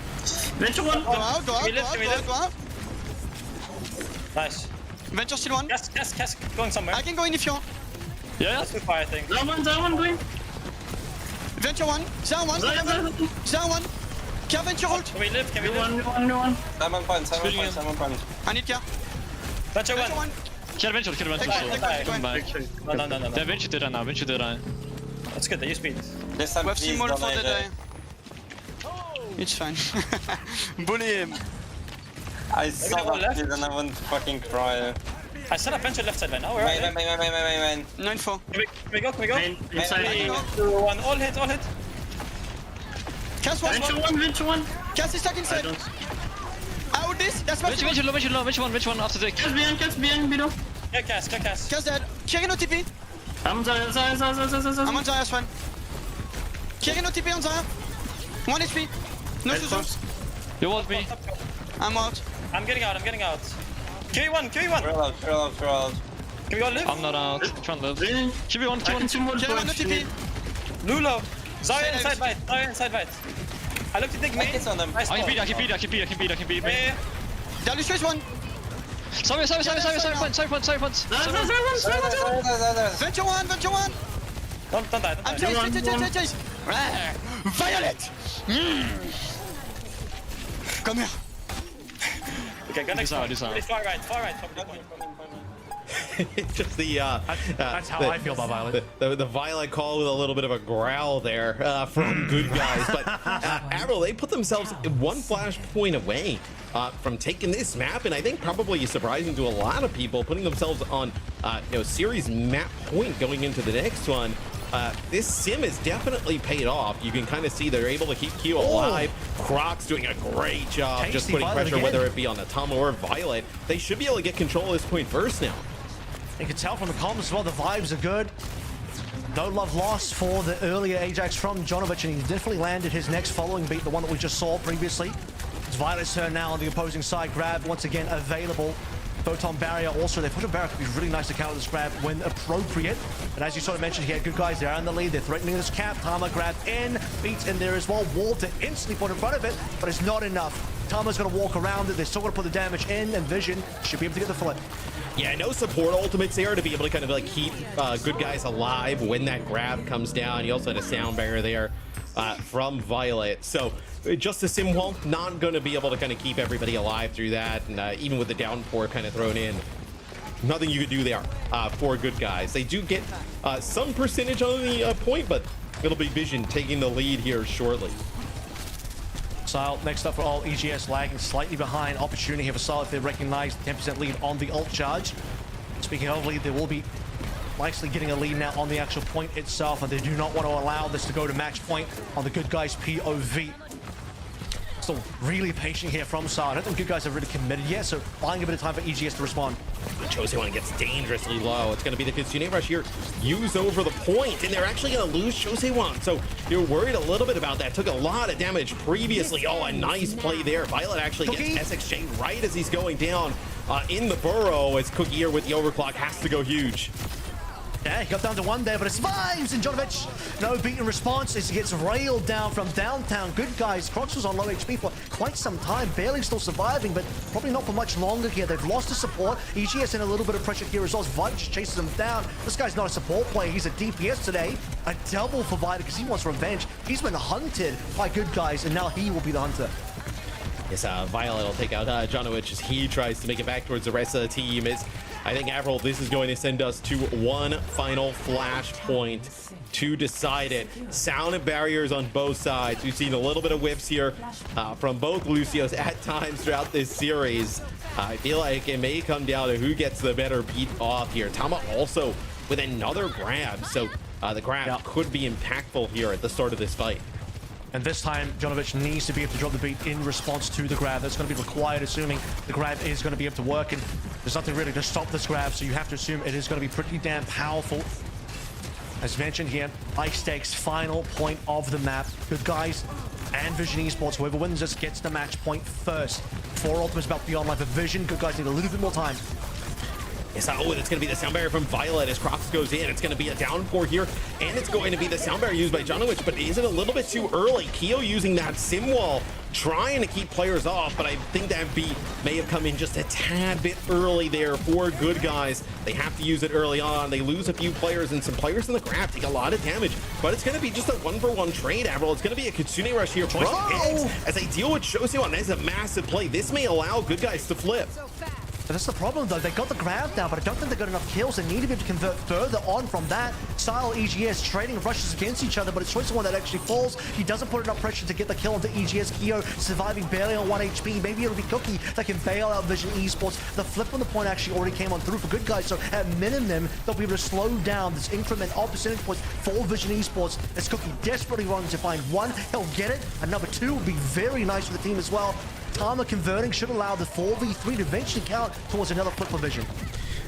Yes, even if good guys, right? You can make a miracle there towards the end. Eventually, Vision was going to flip that just with the amount of players coming off a spawn, and then obviously everything they had to work with the overclock there with no response being the huge difference maker. And Keo has been impactful here with that sim TP, right? Kind of getting good guys in and out of different situations. It's just they lose a lot of this consistent long range damage, right? The poke battle. The Vision Esports was certainly able to win and this type of comp. Got himself another grab here, very fast ult charge and outpacing the Lucios as well. Both the Lucios on the teams respectively. SXJ first up, Tectonic Shot. We've seen damage from this before actually converted to kills, but Cookie this time will be able to slide away. Wait for the grab, it's going to come on through, and there is no support ultimate response from good guys. This might be the cleanup. This might be the map. Yeah, there's no sim wall, no support ultimates to deal with that grab, as Tama's grabs were massive here on Atlas, getting Vision Esports another map win. So Vision Esports, after dropping map number 1, nothing really good going on for the good guys after that, as Vision Esports 2 in a row putting themselves on series point. Look at Tama, the amount of damage he's able to put down. Same with Crocs in the tank role. Both of them kind of playing out of their minds here in map number 3. Yeah, to me, it really was a battle of also then beyond that, given how close the tanks were in performance, looking over towards the DPSs, looking over towards some of the support situations as well. Very unfortunate AJ happening earlier for John, which does cost him a point. But then further on from that, you have some good plays coming on through. The fact that they were able to get some incredibly good picks onto Violet multiple times in a row, particularly on that first point map, twice in a row, when otherwise you would imagine it was looking reasonably well favored for Vision Esports. They had good ultimates coming online. I believe they had ultimate advantage to start things out with as well. But 2 back-to-back opening picks onto Violet, then awards the opening point to the side of good guys, and further points later on as well, particularly when we listen to the listening there. Very clean stuff coming on through. More kills onto Violet. Really, they were just putting pressure onto that guy. And yeah. But they're never able to really deal with Tama on the Zarya, right? Able to just kind of farm up tons of damage. The grabs never seem to kind of like have a sound barrier kind of aligned with them. Like it really only kind of happened once. Otherwise, the grabs were massive, right? And also there's nothing really, they're just using this sim wall to try and live on through it. And that obviously that's not going to result in anything positive happening for good guys being able to try and live through a grab with a sim wall. So the Zarya, definitely an issue here for the good guys on Atlas. Certainly given the case when you move towards the end of Atlas, we've got to the final point, grab comes through. I think this is actually the winning moment here. And Jonovic is on 89%, EG is on 77, although I don't think the rush would have been that useful. Really what you need is the beat. And Tama's doing so much damage, he's doing so much work on the Zarya that he's outpacing the Lucios, his own and the opposing Lucio, for beat charge, and he is able to get these grabs situations, but good guys cannot counter it. Yeah, now for good guys, right? Another map selection of theirs. You have Esperanza, seems to be kind of the push that everybody goes to, right? No Queen Street, we don't see really. We haven't seen it at all here in EMEA this stage, so it's not a map that people are going to go to. And in the hybrid, like King's Row, like, do you select King's Row here? Or, what? There's also Hollywood in the pool as well, but it would most likely be a King's Row map selection. And then just like, okay, well, Vision or is going to be forced to basically go Esperanza game 5, like kind of use your hybrid pick here. You could go King's Row and ban Zarya. I think if you do King's Row, that's a really good Zarya map. You want to make sure Zarya's out of the pool. Yes. Hog is playable in Ike if you really want to do that. I've seen the Hog be pulled out even in Korea and Ike, so that's a possibility. Although I'm still going to be the guy that says Hog will eventually have problems. Point A, good for Hog. Beyond that, the high-low ground situation in B is not tenable. And then see what happens on C. But yeah, it's going to end up being Ike indeed. So let's see what the ban here is going to be as well. I believe a Diva ban will be pretty decent. A Hazard ban probably won't come through because Crocs needs it as a backup option. Hazard's already been banned by the opposing team, I believe, as well. I just checked the history, so you don't have to worry about... No, it hasn't actually, so that's a potential issue that you want to probably make sure that Hazard doesn't get banned either side of Vision Esports. So a protect on the tank would probably be necessary here from good guys. Yeah, I think you're going to need a... Well, yeah, I think you need to get rid of the Zarya. I think the Zarya is probably a good shout here because... Like, if Zarya's not as good on this map. I think Diva's probably more of a problem on this map than Zarya. But would you be okay with them playing the Diva into like the Hog, for instance? So if you play the Hog, you don't care about Winston and you don't care about Bull, Diva is one of the remaining dive choices that you do care about, and you're not going to ban Hazard because you need it as a backup option. Right. So Diva makes the most sense to ban out, to remove that dive, make sure that the other dive options in the main tanks are not good into Hog, and the only thing that can be played by Tama is then going to be the Hazard, and then they'll just sort of work through that, would be where my thinking is. And I think Zarya is not good enough on this map to warrant a ban. If this was King's Row, absolutely, I think you ban Zarya. Ike, I don't think you ban Zarya. Yeah, because Hazard can't really access that high ground as well as like a Diva could do. It'll actually be the Diva ban, and then it'll be a Kiri ban on the opposite side. So does the Kiri ban tell you anything here for Vision going in this map? Obviously, Wooyoung available for this. Also, maybe even like a little cheeky Ana pick. Ana's actually pretty reasonable on this map, so that's potentially what it could be enabling, but teams will just default to Wooyoung. Right now, I think that the support trio, the triumvirate support, is looking like Lucio, Kiriko, and Wooyoung, and then whatever is banned, the other two are typically played. Although some flex picks you can sort of put in there, like the Ana. I think this is definitely an Ana map. In fact, if Hog is being played, I think the Ana should also get played. I think it's time for Vision to bring out the Ana if GG are going to lock in this Hog. Yeah, that would, I think the Ana, right? Obviously, no Diva for like a Matrix, no Cleanse now available, especially against like a Hog, can be pretty devastating. And we know Violet on the Ana, I mean, can do some crazy stuff. So would be kind of interesting to see Vision end up bringing that out. Crocs here on defense. So we'll end up playing the Hazard, and it'll be Eggs actually playing the Ana. So an Ana from Good Guys. And on the defensive side of things, though, here, Avril, with the high ground, the Ana really is a good spot for her. Sile is going to start on the Ana potentially here as well. Could change depending on things, but I think the Ana is also pretty good matchup-wise into the Hazard. Capable of putting the sleeps onto the Hazard during the blocks. Very punishable in that sort of case, shutting Hazard down. However, when it comes time for the dives to actually happen, Ana will obviously always be a bit of a sore point in terms of that is your diveable target. So first I'm going to do is hook out a spawn, go for a tap to try and find a player. Sile will the pullback, and then we're going to get the real composition. Is Tama going to stay on the Zarya? He will for point A, but as a note, Matt, I don't think the Zarya scales well into the rest of the map. B is going to be a struggle. So Tama can play it now. I don't think this will be good later on.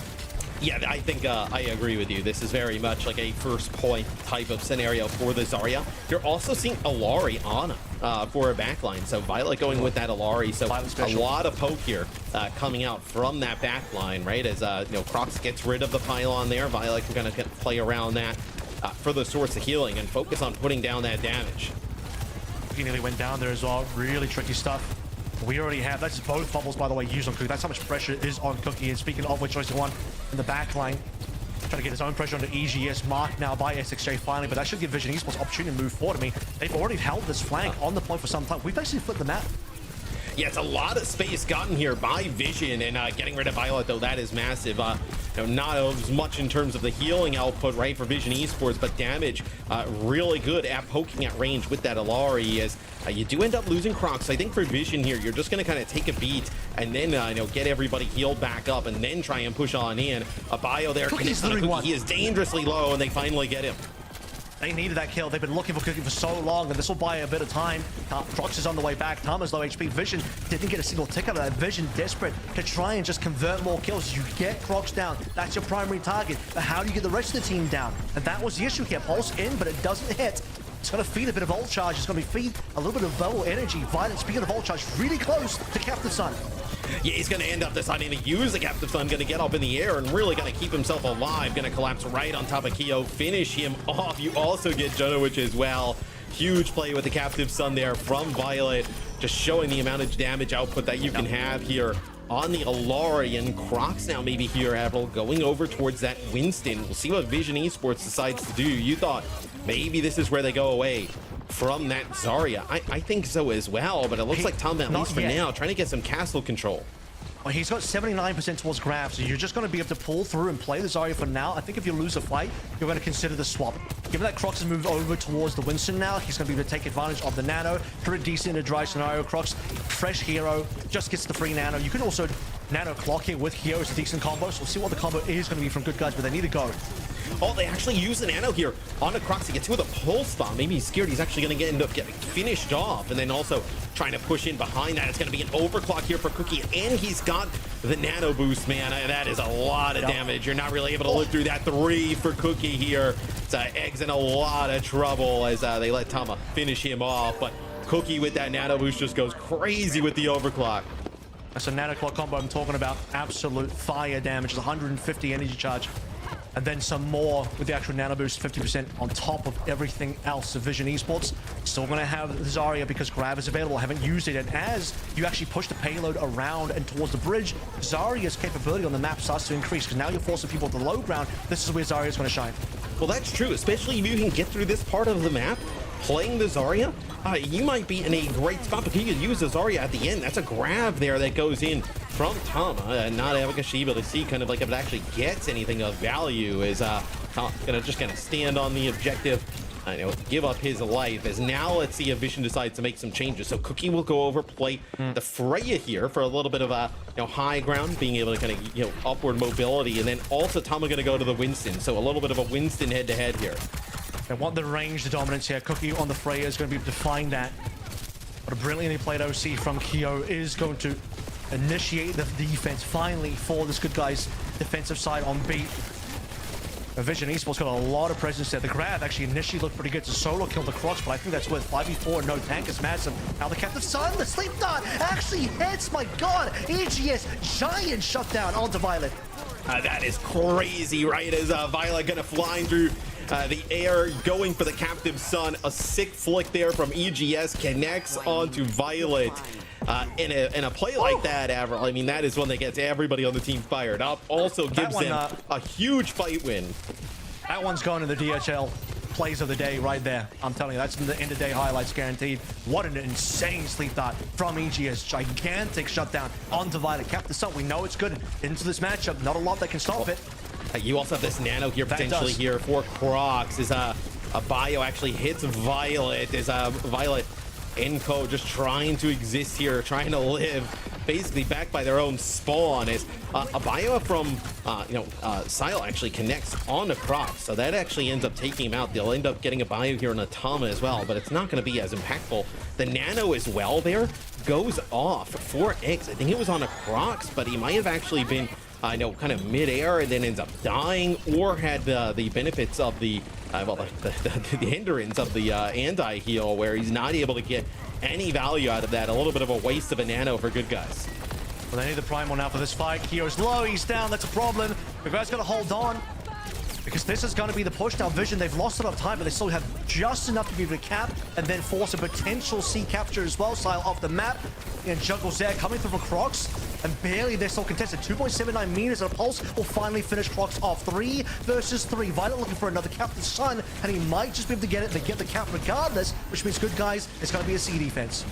Yeah, it'll be a final point here attempt to get through the castle here for Vision Esports, as Sile, right as he's about to die, tosses the nano over to Violet on the Alari, able to just kind of provide a little bit of extra healing, but really Violet's all about the damage on the Alari. And this is a pretty awesome spot, Avril, to be able to use a Captive Sun right inside this close quarter area. Cookie now going over to the Hanzo, so we saw a bit of the Hanzo yesterday. Now seeing it come out here for Vision Esports towards the end of the map. It's also a really abusable part of the map to just put pylons that are hard to push into. Unless, of course, you're going to drop the OC in there. Vision instantly respect it. Look how quickly they're back on. They don't want anything to deal with that. But as it fades away, the re-engage from Vision Esports is tough. It is strong. They lose Sile, but they'll get to in response. With a minute and 15 left to play through, this is distance now for Vision Esports. There will still be one more fight here. An opportunity for good guys to be able to finalize the defense. They'll be back off of the Jonovic bubble, which is required. In fact, he would like it right now because Crux has won. Yeah, Tama's gonna have Primal. He gets hit with a bio, but he's gonna be able to live. Almost actually jumps back into SXJ's pulse bomb there. It's Tama with the Primal, Eggs here with a nano here for good guys. They're gonna use it on the Kyo here just to try and keep this Sojourn alive over on the point, and he goes deep into the back line of Vision. A nice shot there on the Sile, getting him out of the equation. On the run now, Tama on the chase, and they'll get their culprit. Vision Esports 4 alive here. They need Sile. I don't think they can cleanly push in. But the problem might have to consider the fact that good guys can lose Crocs. That's the turnaround. Vision Esports, now they've got all 5 alive. Vada ate that Bionet, but he's fine in the back line. Ultimate coming online. Dragon Strike for the final cap might just be what the doctor ordered. Yeah, and the Dragon can just kind of like force players off of the cart, right? As Tama, though, a few players just going to have to jump into his line of sight. Everybody falling here for good guys. So it'll be a little bit of a contest, right? Players kind of flooding out of the spawn. You have Crocs and Kyo here. SXJ coming off spawn, not able to get there. And they get it before OT with 1.9 seconds left.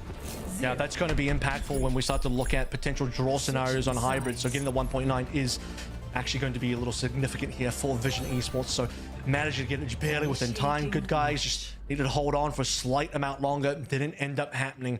Final kill coming on to, I say final kill, was the important kill that actually led to Vision capping. Kill onto Crocs. Jonovic too far away from finding Bubble to save his life, and then suddenly it all falls apart for Good Guys. Vision Esports find their stride. The Dragon Strike plus the Primal in there to play through, and the Primal actually goes towards, the Dragon Strike even goes towards spawn, doesn't go on the payload, stops players from that side of spawn from coming on through, and Vision eventually get their money, but with a little bit of struggle at various points on the map, because, well, when you're only capped with 1.9, Matt, you definitely had to lose a few fights before you got there. Yeah, I think yet again, though, as we saw on the stats, right, Chosewan 23-1, I think just still the biggest difference maker, right? No, yeah, that head-to-head between him and SXJ looked really good in map number 1, and that's the one that the map that Good Guys is able to get. But since then, it has been all Chosewan, whether it be Venture or Tracer, having a massive impact. As Good Guys here, let's see what they decide to do on offense. Avril, opportunity for Crocs to just kind of run this Winston the entire time. That would be like one of the benefits, right? You can get no reason to switch out the Winston throughout pretty much the entire map. As a Vision, they'll actually go with the Hazard here on offense, and they'll go with that Ana Illari backline yet again, where I think the Illari could be even more impactful here on defense, playing around this pillar. We'll see if the space can be made here. Good Guys is what they're looking for, but with Keo down early, Cookie's also been playing quite well. We talked about Choice of One, but now it's Cookie's time to shine. Keo's been certainly a bit of a sore thumb that Vision Esports have had to deal with so far, but just Good Guys having to wait for this one early on, see if any space can be bought back. The problem with running the Winston, despite it being good, is what you do take a lot of damage walking in. They'll be waiting for potentially this nano boost before anything really significant happens. Yeah, long-range bio there from Eggs, and actually they take out Cookie and they get Sile. I mean, and Crocs is going to be able to make it out with his life. I mean, this is as good as it could get for the Good Guys on offense, right? You see Crocs even getting aggressive into his own bubble there, jumping on through. Chosewan still kind of continuing his crazy rampage in this series, finds 2, but it's not going to be enough to get a point A hold or even another crack added on defense, as that's a great first push there for Good Guys. I mean, Choi will take his taxi, and even beyond that, look at him, he's still running around, still alive. Doesn't look like he'll go down here. An absolute menace on the team of Vision Esports. As Good Guys, they find their mark, and as things were looking a little strange for their team, they just are able to dive on in, find a couple of nice opening picks, and capture A without too much fanfare out of sight of Choice of One finding the responses. Well, also Good Guys here, I mean, you have this nano boost, right? You can use on a Crocs. You're getting close to your bubble as well. A lot of good ultimates to work with here for Good Guys. This Shay with a full spawn doesn't connect with anything. Bio up to the high ground doesn't hit anything either. So we'll see how they try and attack this. Maybe it's going to be this nano onto Crocs and send him up to the high ground, but you lose Eggs, so not going to be able to use the nano. Double bolt onto the Ana, Choice of One on the Crocs as well. Now you don't even have to use an ultimate if you're Vision Esports. Just rack him up, put him on display. 5 nearly online. Possible late deaths onto the rest of the players, Keo and Jonovic. That'll impact their respawn situation for Good Guys, losing more time, which thankfully they have a reasonable amount of. That's some good news for them. They got over 4 minutes to play through B and the rest of the map. But the ult situation not looking as clean as Vision.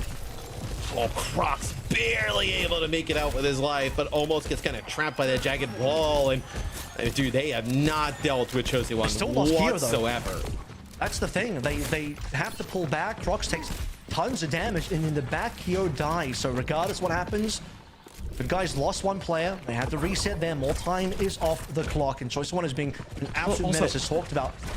You see the amount of like just pressure and chaos that Chosewan is putting on Good Guys. Like, where is that on the other side of things? Is it's going to be a nano here on the Cookie, being able to kind of keep him alive, at least for now, through Crocs, just kind of hunting him down with his own nano.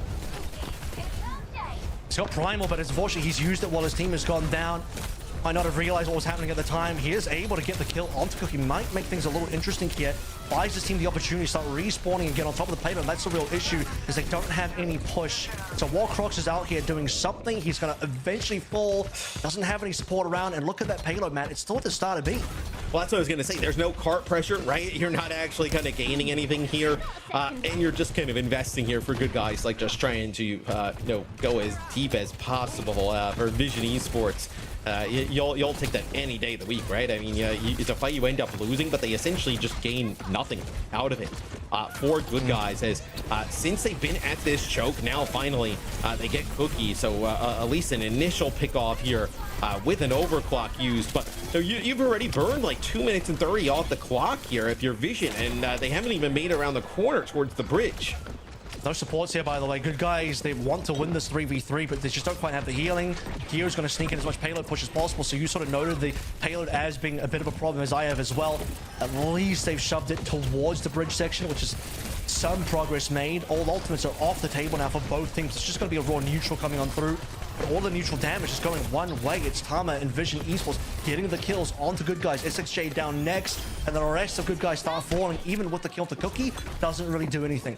And the payload is just going to move further back now, right? It's going to go back towards the choke. Is now aggressive Chosen One, just trying to see if he can maybe hunt one down into the spawn. As we're about 4 minutes off the clock here, as Good Guys with a fantastic first point take, but since then they have just been beat down in the choke. You're going to get the Lucio here in the mix. See if you can actually get the speed of the team on through, but some bolts there from Cookie right into Jonowicz. You're going to take him out, so not able to kind of get that Lucio going with the speed. Maybe, you know, push towards that high ground. Just dies before you can even make it through the choke. Kyo's had enough of this one. He's going to match the Freya now. They are at a distinct range advantage, and it's showing. They're losing supports at the start. We've seen EGS get double bolted to start a fight. This time it's Jonowicz on rotation as well. Cookie is all over the show. And speaking of being all over the show, trying to put something in the background. Yeah, that's going to knock Sile off the side. So that's going to be the Ana gone here. You're going to get both supports. So a nice play by Crocs, just using that violent leap, just the knockback there to send Sile off the side, not able to land on that like little wooden platform to get back in towards that mega health pack. So big play there from Crocs up on the high ground. Thomas eating damage.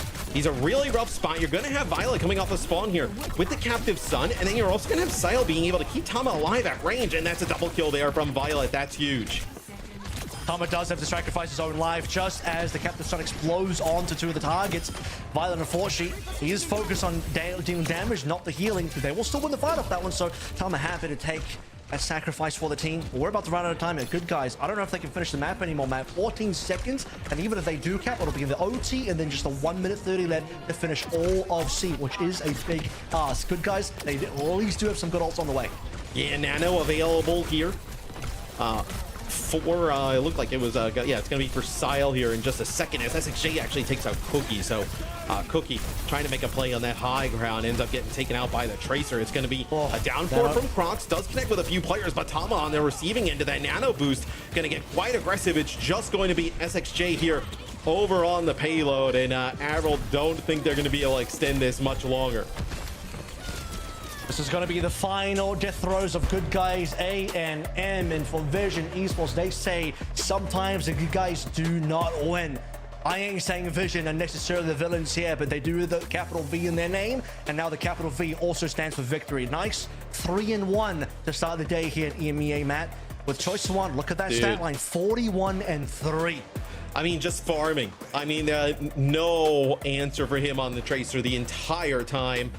Just running through Good Guys, and honestly, I mean, if you're gonna allow a Tracer to do that type of work, good luck. I mean, it's gonna be very difficult to win types of games like this. So for Good Guys, they have a good performance early on, Zoe, but then things start to fall apart as Vision got rolling. Yeah, but you have to give credit where credit is due, right? I think most people, evident by the voting in chat earlier before the series started, would have expected Vision to just kind of run away with it. Just given the performance we've seen from Vision in week one and the way we hyped them up, Good Guys were not like... we're not even picked to be competitive, and I think they made them work really, really hard for this one. There were a lot of really individually great performances from Good Guys, specifically if we're looking at their DPS lineup and also just their tank, Crocs. Avril, how can you still not be a Hog believer? How? I am on certain maps. I just think, you know, there's certain times when it's good and certain times it probably shouldn't come out. I will say though, control map, Lee Jung, probably not a bad place to come through on the Hog, and he didn't make that one work, and I'm glad he didn't pull it out on a weird map. I'm glad he didn't pull it out on the Ike or anywhere else, because if that happens, then you're gonna have some big problems. But yeah, he did play well. He did play well. I don't know if I agree with the Jungkook window. I think that ended up being the most questionable pick of the day, for sure. Even the Orisa, I can sort of see the vision there, but the Queen was way too off meta for me to be able to agree with. Yeah, I think it's a little bit rough with some of the types of comps they tried to run in this series. And I think Tama on the Zarya really kind of that was like one of the bigger difference makers, right? When he was able to play the Zarya throughout this series, they really had no answer for it, just kind of like diving into it constantly. And I think Tama showed a little bit more versatility than he had to the other day, right? Where we just saw kind of playing the Winston the entire time, the Alcatia series, right? They just gonna get dominated. So nothing really you can take from that performance. But I think if you are looking at Vision Esports as a team that can kind of like be sneaky, be a little bit interesting come playoff time, I think a series like this is exciting. Absolutely. My highlight of the entire series has got to be the Violet call out. I don't know who on Good Guys said it, but it's just like, Violet girl. That was, I mean, yeah, that's a vibe. That's a mood if I've ever seen one.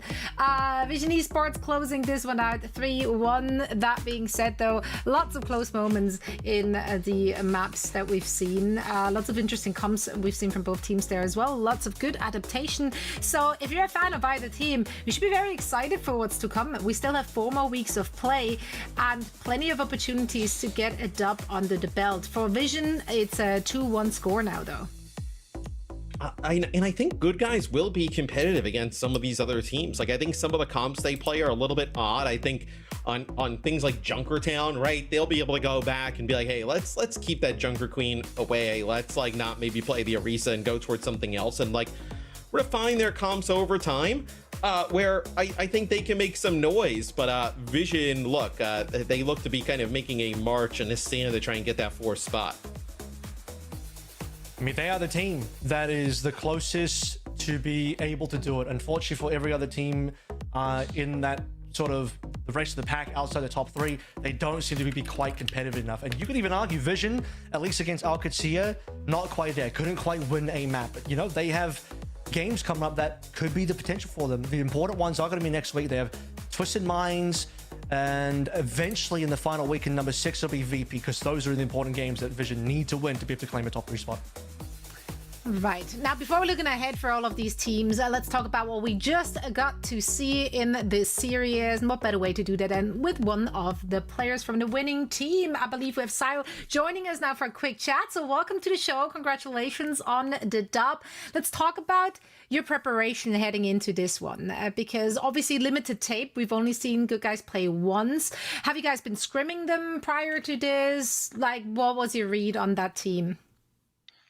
No, we haven't scrimmed them at all. With every team with Crocs, you don't really know what you're getting until you get in the match. So like we thought they were gonna play Lucio every map, but they just refused to play Lucio. Apparently, they wanted to only play Wuyang. So every game, every map is like complete dogfight. Avril, you got a question? Yeah, I was going to ask, how do you feel like you guys are matching up in EMEA right now? Because you did take a loss versus Alcatia. I was going to give it to you, Matt. Anyway, you did take a loss versus Alcatia, but you did beat Gen.G quite soundly here. Now, only top 3 gets to go to Stockholm, and you guys are barely out of that. I do think you guys are currently, I would rank number 4 in the region. What needs to sort of happen here for you guys to break into that top 3? I mean, I think we're still a relatively new team, and with more weeks of practice, there's a long time until playoffs. I think we can hopefully get good enough to sneak a spot. I think a lot of us expected you guys to win this series today, which obviously you take care of business. I'm curious, like Avril kind of mentioned the Alcatia match. Is there anything you guys have taken away from that match? Like, obviously Alcatia is a tremendous team, but is there anything that you guys feel like you learned a little bit about yourselves, or things you kind of figured out like, hey, we need to kind of work on that moving forward? Yeah, I mean, so much we learned from that official. I think it taught us a lot about ourselves a lot. And I think the main takeaway was that we need to pace ourselves better. And I don't think we're quite there yet from today's performance, but we know where we're going, at least where we're heading. That's good. The direction is there. Losing is learning, as we always say. And you guys keep on winning for now. So that's great to see. So thank you so much for joining us. Best of luck in your upcoming match. And we hope to see you again very soon. Thank you. Great to hear from Sile himself after this series. A 3-1 victory for them on the board, as expected. But again, they had to work for it. I'm excited to see more of We didn't even get a chance to Esports. ask him how dominant he's been in fantasy. Avril was talking about earlier. He's just been putting up points. We'll let Johnny ask that one points. later. Yeah. I forgot who was Yes. in Johnny's team, but yeah, I assume still on top and Matt is at the bottom and everything in between. Doesn't really matter, so I don't concern myself with that. Matt What I would do have found a concern few myself points of with, Leviathan. though, Anyway, yeah. that's right. I do concern myself with this, though. On vaulting, always a good time. Some retired skins are making a return. I'm particularly fond of the 2020 Pacific All-Stars Diva. That was a sick skin. Beautiful. I do have it, so this on vault does nothing for me. Also, Ange de la Mort is always a good time. Say It's that one again. of the all-time best, Ange de la Mort. Right. That's How amazing. would you Angel say that, Avril? of Death. The Angel of Death. Angel Honestly, de l'Amour. Angie de la Mort. I hate you guys so much right now. Incredible. And I get to hate on you in person when we're headed to DreamHack Stockholm. So if you want to join us in the hatred or in some love as well, of course, make sure to grab your tickets right now. They're on sale. And it's going to be a 3-day gaming festival, Matt. Dude, DreamHack, especially Stockholm, they had some cool stuff. I was walking around and they were kind of sitting up and they had like these like kind of crazy, like big, massive Lego kind of setups. It was pretty sweet. So, I mean, I expect them to just get better every single year. So, You want to know what my favorite thing about DreamHack was last year? DreamHack What was Dallas. I beat Jake in the show match. That was the cherry on top. oh, Perfect. Absolutely perfect. That's it. That's okay. so maybe there'll be a show match that Avril will get redemption. Well, not even redemption. Jake can get redemption on Avril. And I'm sure it's got everything to do with your performance and not with the rest of the team. Who else was in your team, actually? I can't J3, he remember. did all right. J3 did all right, actually. He's a bit of a gamer. him, but he actually did game. Okay. It's more so that Jake had a lot of fighting words going to that show match, and so it was a nice win. That's what I want to say. What I love about these kind of show matches is when we're getting like players from the audience into the mix. So it could be you, dear viewers, in case we're running this one back. It's great to see. I wanted to call them normies. Get a normie in the. That sounds They were actually FACEIT players. They were actually players out there for the crowd of the No, stage. they were from the FACEIT League. They were from. Yeah, they were like top actually FACEIT players that were Exactly. interested Cool. in competing in FACEIT. So that was a Exactly. nice, cool shout out there. Yeah. Yeah, so I really love to see them in action. They had a really great time, and I think that really showed in the server, on stage as well. And of course, the trash talk leading up and afterwards, still a year after, is going strong. So I'm excited to see what we have in store for this year's DreamHack in Stockholm. Grab your tickets. Also, grab some water, but stick around because we're heading into a quick break. And when we're back, we're going to present you Gen.G and Quick Esports. You don't want to miss it.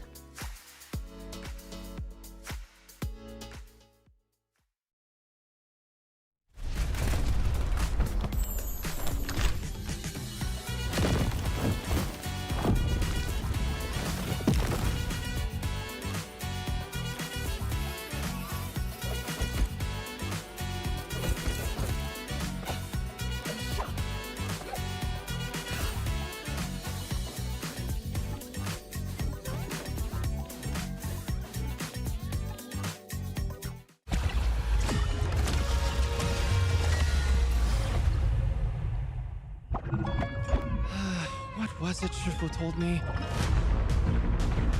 Nothing in the world is as yielding as water. But in its ebb and flow...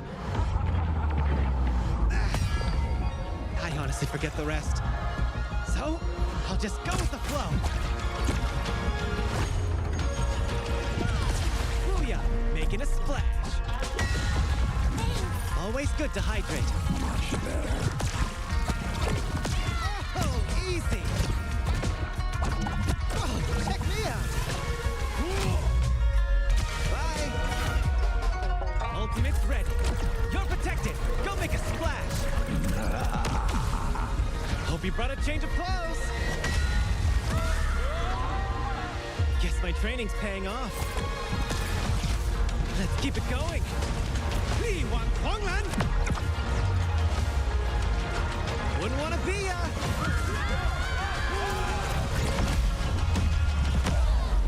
You just witnessed my most famous party trick.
Humans and others. Zoe here, joined by Avril and Matt, and we're getting ready for our second and also the last match of our EMEA region today. It's going to be Gen.G and Quick Esports. Let's discuss. Let's dive deep into this one. Gen.G, ups and downs, bit of an emotional roller coaster with this team if you're a fan. Let's talk about what we got to see from them just yesterday playing against VP. Were those looks just a VP special? Like, did they play that Symmetra because they were going up against VP? Or will we see more of Backbone Sim? We know he has that in the pocket. What do we want to see from them?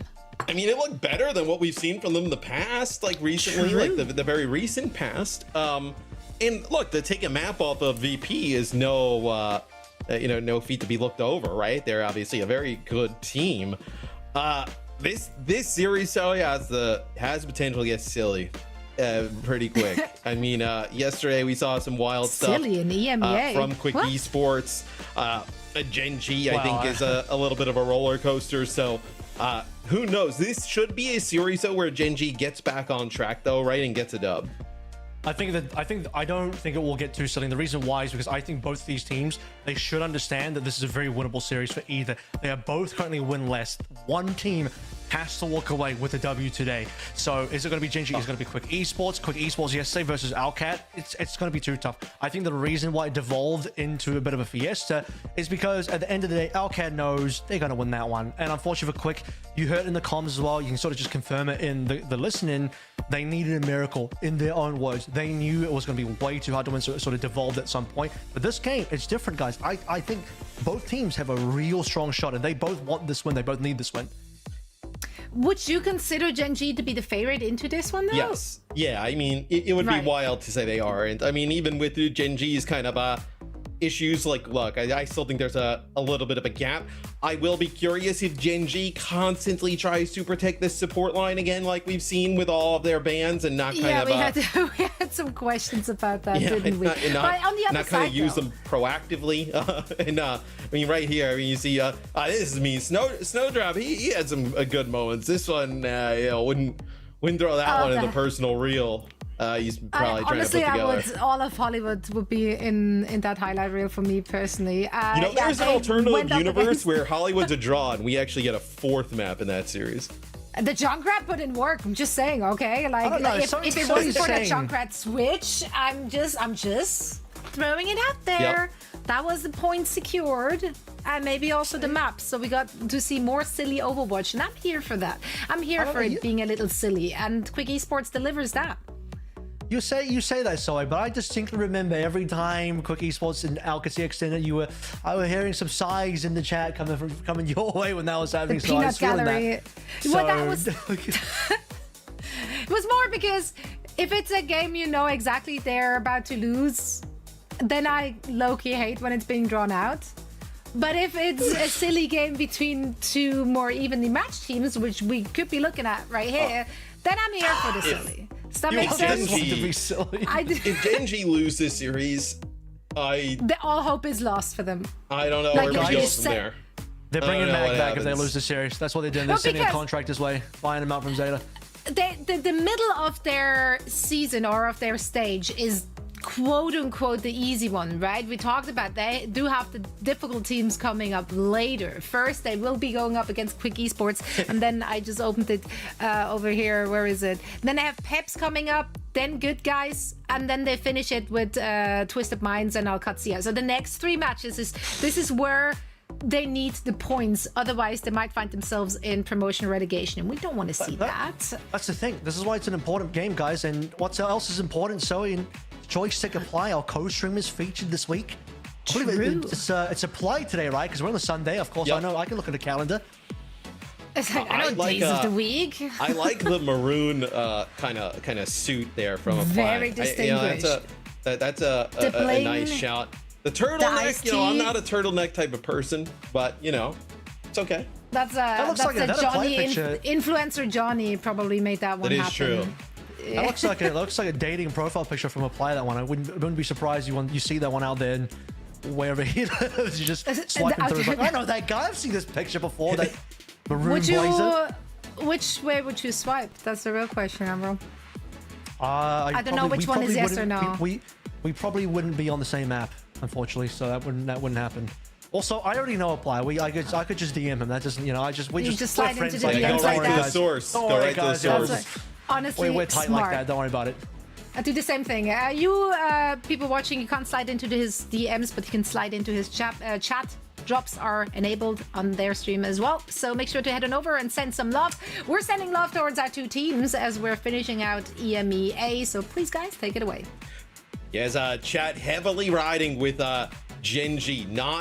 They're still not off the Gen.G bandwagon just yet. I feel like for this one, we should have given them an opportunity for the chat to at least see map 1 and then be able to pick. Because Matt, they've seen 2 weeks. They've seen 2 weeks of Gen.G. They gotta lock it in now. This is what I want to say though. It would be peak comedy for the chat to finally, after yesterday's 1 map win against VP, to start believing in Gen.G again. They're leaning towards Gen.G in the predictions, and then Gen.G loses. That would be peak comedy. And so that could be the case as well. Like, I liked Gen.G as a roster coming into this stage. I also liked them in the previous one. Like, I thought they also in stage 2, thought the roster was really interesting back in the day. So yeah, I'm a big fan of where they came from.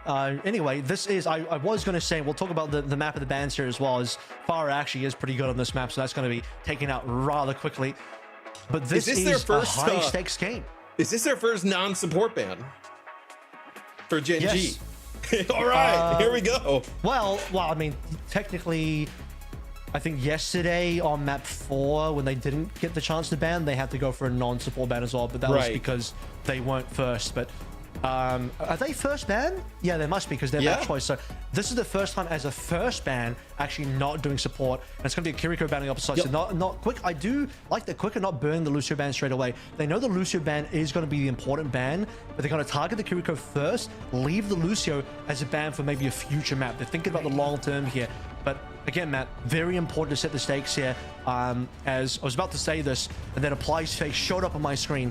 Flashbang by Apply. But this game is very important for these teams in the sense that relegation could be on the line. If Gen.G or Quick, definitely for Gen.G, if they don't win this one, they could be relegated because they got harder games coming up through, and they need to escape bottom 2. Yeah, because like we said, right, a lot of their games in the later half of the stage for Gen.G are their tougher ones, as Quick Esports, they're going to come out with like a Reinhardt comp. We've seen them run this before, but look at this comp from Gen.G, Avril. Completely different than what we've seen from them any other day.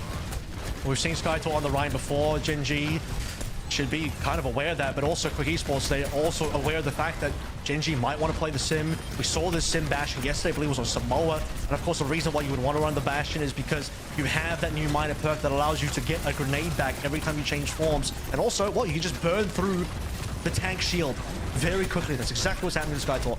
Yeah, but SkyTor, I was going to say, the immortality field actually just comes out like behind him. It comes out to kind of protect evil there, but SkyTor doesn't actually get inside the immortality field. May have just actually been one from Johan that like kind of clips a wall there. doesn't make its way onto the point to kind of help SkyTour, and that'll be Gen.G with point first. We're gonna mirror here. Snowdrop's gonna go towards Bastion as well, but if you're Quick Esports, you need to time your engages around the form changes. If Exodial is in his turret mode, that's when you don't necessarily want to fight, but once he's out of that form, you need to be pressing the go button. And for Quick Esports, they completely mistimed their fight. You talked about the missed lamp there as well, but now it's opportunity. Both windows are available. Yoham's just 1% off. As Mage Space get mirror matchups outside of the Reinhardt, and that is about as fast as a fight can go. So Ant Matrix gets dropped down from both sides. Quick Esports doesn't even have the benefit to be able to use theirs as Exodial just guns them down. I don't know how prepared Quick are to play this comp. It's interesting that they decided to mirror this composition, but they're definitely locked into the Rhine. They want to play the Rhine to the Zarya, that's great, but the Bastion is the problem right now. And unlike what we saw yesterday with the VP, there is no Kevstick here to find those pulse bombs to take Exodial down. And TP over the bridge here for Quick Esports, gonna get them in position. No, that's actually oh my god, Exodial. SkyTour knocks on the side. Exodial then gets a nade there on the him out, like kind of falling off, and knocks him off, takes him with him as well. Gen.G, nice immortality field here from Sky, gonna keep himself, Tread, and Backbone alive. And oh, it's gonna be Shrimper actually using like the sound barrier back by the spawn here, Avril. Crispy now responding in kind. It's 4-man on the Gen.G side, and while both our Sim Photon barriers are going to be available for this one, it's so funny that I don't know, Exodial was just ulting in front of SkyTour's face, but as our Photon barriers come into the mix, the Graviton surge from Tread, that will be the cleanup till SkyTour returns, only to find that his team has been completely annihilated. A final shatter to essentially mark the end of Quick Esports on round number 1. Gen.G gonna secure this one 100-0. Yeah, I just do not think that you can keep this Reinhardt alive, as that'll be Gen.G taking round 1, especially with the amount of damage the Bastion can put down, with also the Ant Matrix in times in play. Poor SkyTour not able to be kept alive there. Doesn't really even get the benefits of like the immortality field as times from his team. We'll see if they try and play this Rhine yet again. I don't know if we really saw too much TP play coming through from Quick as well. This seems very interesting for Quick to want to really try and mirror this one. Obviously they started on the Rhine, but to then go for the Bastion as well. And this is including the fact that Exodial on the opposite end, I believe, made a mistake. Why would you go into artillery mode in front of the opposing Rhine when you know he's going to get a free pin either into the wall or off the map? It's insane to me that afterwards Exodial actually gets the responding kill by putting a nade onto SkyTour, which I think actually booped him off, or either that or SkyTour made a mistake. So if that doesn't happen, SkyTour lives, it's a different story. But we're both teams TP up to the high ground here, just right in front of each other. This time it's actually going to be Quick Esports who gets the better of it. I'm curious, Ever, why do you think they're going to continue to run with this Rhine? Obviously, Rhine can be pretty good in the Zarya, but really difficult. That's the primary reason, I think. Really difficult against the Bastion, though. But they got their own Bastion, so I think they want to win the Bastion trade as well. They have the shield, Tread's only got bubbles. So the Bastion trade goes the way of Snowdrop this time around. Supports play a bit of a factor in there as well. See when and how the lamps come through, but the big shield difference for SkyTour in those kind of brawls can make the difference. So Quick, they believe in the opportunity. Do they have what it takes to back it up? Both Yoham and Sky are pretty close to window with Yoham leading. Yeah, SkyTour is quite low. He's going to get the immortality field. They're not going to be able to keep him alive, though. That's going to be Exodial just working his way onto the point. Immortality field in the back here for Gen.G. Going to allow them to just stand and fight against Quick. So Quick Esports, you get a little bit of percentage. Gen.G ends up flipping it, though, and they're in a spot, Avril, where, well, it'll be Ant Matrix from both sides. And you got to be careful here. SkyTour's shield's going to melt. We really need to start seeing Evil and Quick Esports play through some excellent TPs, and we're not seeing situations where, okay, let's get SkyTour out of the mix, he's in trouble, TP him out, but also let's get aggressive as well, TP into the play. Here come the windows. Exodial just gets a nade on the Snowdrop's face, and well, this one should go Exodial in his position as well. Gen.G once again winning in this double window trade. Yeah, SkyTour able to fire off a fire strike through and get a kill there with the Ant Matrix, but he's not able to kind of protect the rest of the team, right? The bubbles, and you can play a little bit aggressive with the Zarya, turning some of that Ant Matrix damage into damage for your own Zarya. But with the Reinhardt, right, the shield is just gone right away. You're gonna have to like juggle around pillars and cover to be able to live. It'll be a artillery strike here from Snowdrop. Let's see, just see if he can maybe connect with somebody in the back. Just taking his time there. It's going to allow SkyTour to move up as some of these players are forced off point. No combo there, but the combo is available. Treaded Exodial can definitely get this artillery into the mix. Grabbed on top of a bunch of players. ball is interesting. It gets placed really far away. Snowdrop, I don't think they can actually use that from Quick Esports. TP into the back, but no one's committing to this one, so Quick Esports aren't able to get themselves in. Yeah, it's the artillery here being held on to from Exodial for a very long time. It's going to be a grab here used. The grab is going to catch only the one, but Skytor survives because Trebek ends up dropping the B. Crispy was caught in the shadow. Backbone as well, but he survived. Not this time, though. There's a 5-strike move to take him down. Now the flip to come through. Quick Esports needs to be able to walk in and get this flip. The Skytor, just see the trepidation. Yeah, but Crispy's going to end up using the sound barrier here. So Quick Esports, you have to push forward. It's going to be 99 here for Gen.G, and they push forward directly into the sound barrier. Crispy keeps everybody alive, and that is about as good as Gen.G has looked all of stage 3 as they take map number 1 with relative ease. This is going to be where I say, unfortunately, very similar things to what was mentioned yesterday, in the sense that to be an effective symmetric team, I think you need to have a bit more practice together, and I just don't see that. I don't see the proactivity coming through from, you know, from the side where Evil's teleports. What are we doing with some of these? We're not seeing really strong TP engages coming on through. This is... You're going into, unfortunately, a much better sim team, even though Backbone only just came back in the game and he's only just joined Gen.G, and Gen.G have made changes. Quick Esports look way worse in this Brawl Mirror, in the Bastion Brawl Mirror, and with the sim plays as well. We just got very little out of that. I think the biggest thing you see there, Tread does not die the entire map on the Zarya. So you're playing this Rhine to try and put a lot of pressure on his Zarya. You think maybe that's where you kind of have the advantage, and that like head-to-head you can force an advantage, and that could not be any further from the truth. As that is just a dominant performance there from Tread. They really needed that out of him, especially here early on. So to see his Zarya perform that well, I believe it was 24 limbs, no deaths, so a lot of damage there from Tread as well. That's all good signs for Gen.G moving forward in the series. Yeah, I would love if we had a, you know, this is Team 4 of you listening, would love to see a damage taken stat as well, or perhaps even a healing received line, just because I think there was a ton of damage onto Skytor this game, and there can be situations where I think the Rhine is still going to be good into the Zarya, and that opening neutral, we saw the double TPs directly on the point for Night Market, and you have, I think the shield probably didn't kind of wild there. I mean, I'm just double checking that's not a production mistake, but I think that's a real KD, because I'm looking at the limbs on the stat line on Quick, and they barely had anything. They really just didn't have limbs at all. Yeah, 17. That is genuinely what they had. Yeah, I mean, that's a rough one. You know, a 14.8 KD there from Gen.G. So about as good as you could ask for them. For Quick, April, I mean, we saw them yesterday.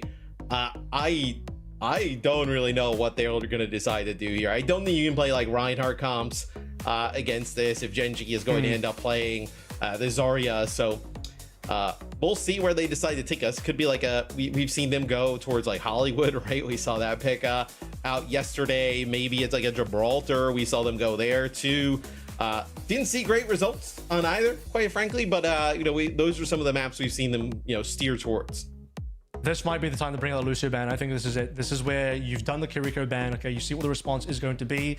They play Lucio BAP, target Crispy this time. We already saw what happened yesterday. Crispy was targeted. The Juno ended up being the response, which is very subpar in terms of what you want to see out of the support line. So that might be the opportunity. I don't know if we just go to Atlas to do that, but certainly a Flashpoint might be on the cards to be able to just instantly put the back line under pressure to get yourself a nice map win and bring yourself to 1-on-1. The most bizarre thing would be that if Gen.G just like flips the script and he's like, you know what, we're not going to protect any of these supports, we're gonna like let them go through, and then Crispy and Sky are able to play all these different things and they're able to win, and it's like, why were they doing that for the first 2 games? But we will see. Because sandbagging. Well, look, I mean, the Juno is not a good option, right? We talked a little bit about this yesterday, where like if you're gonna have to plug in a Juno, where you don't want to maybe play the Wuyong, like I get that that's a little bit of a downgrade, right? But I mean, there's got to be you have to be able to figure out how to play the newest hero. Like, it can't just be. And even if they do get rid of the Lucio and it's just at one time, it's not the end of the world, it has to feel like, for Gen.G, at least in this matchup. Maybe in some others you'd be a little bit more worried, but in this matchup they should be fine. Especially after they got the first map win, they survived the Kiriko ban cleanly because they got to play Lucio BAP.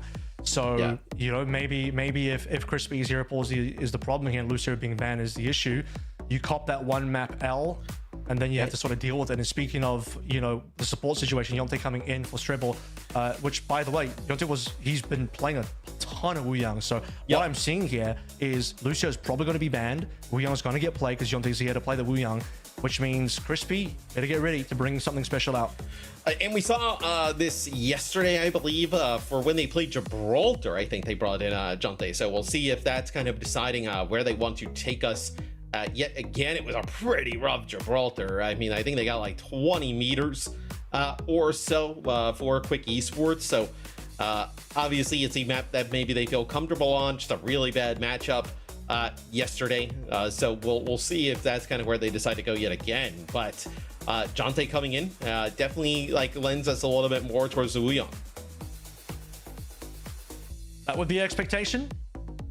I'm thinking Flashpoint would be a good one. This is what the setup is. Flashpoint, ban Lucio, Yonte plays the Wuyang, and everything is good to go. But it's going to be Junker Town. Like, yeah, I know. It'd be great if they went towards the Flashpoint. It's like, oh, okay, we get Junker Town. Or even a push map, I would also make a lot of sense here. But it's going to be Junker Town, so we're going to go straight for an escort. Interesting. So this is going to be... Wuyang is also quite good on this map just for the pure spam.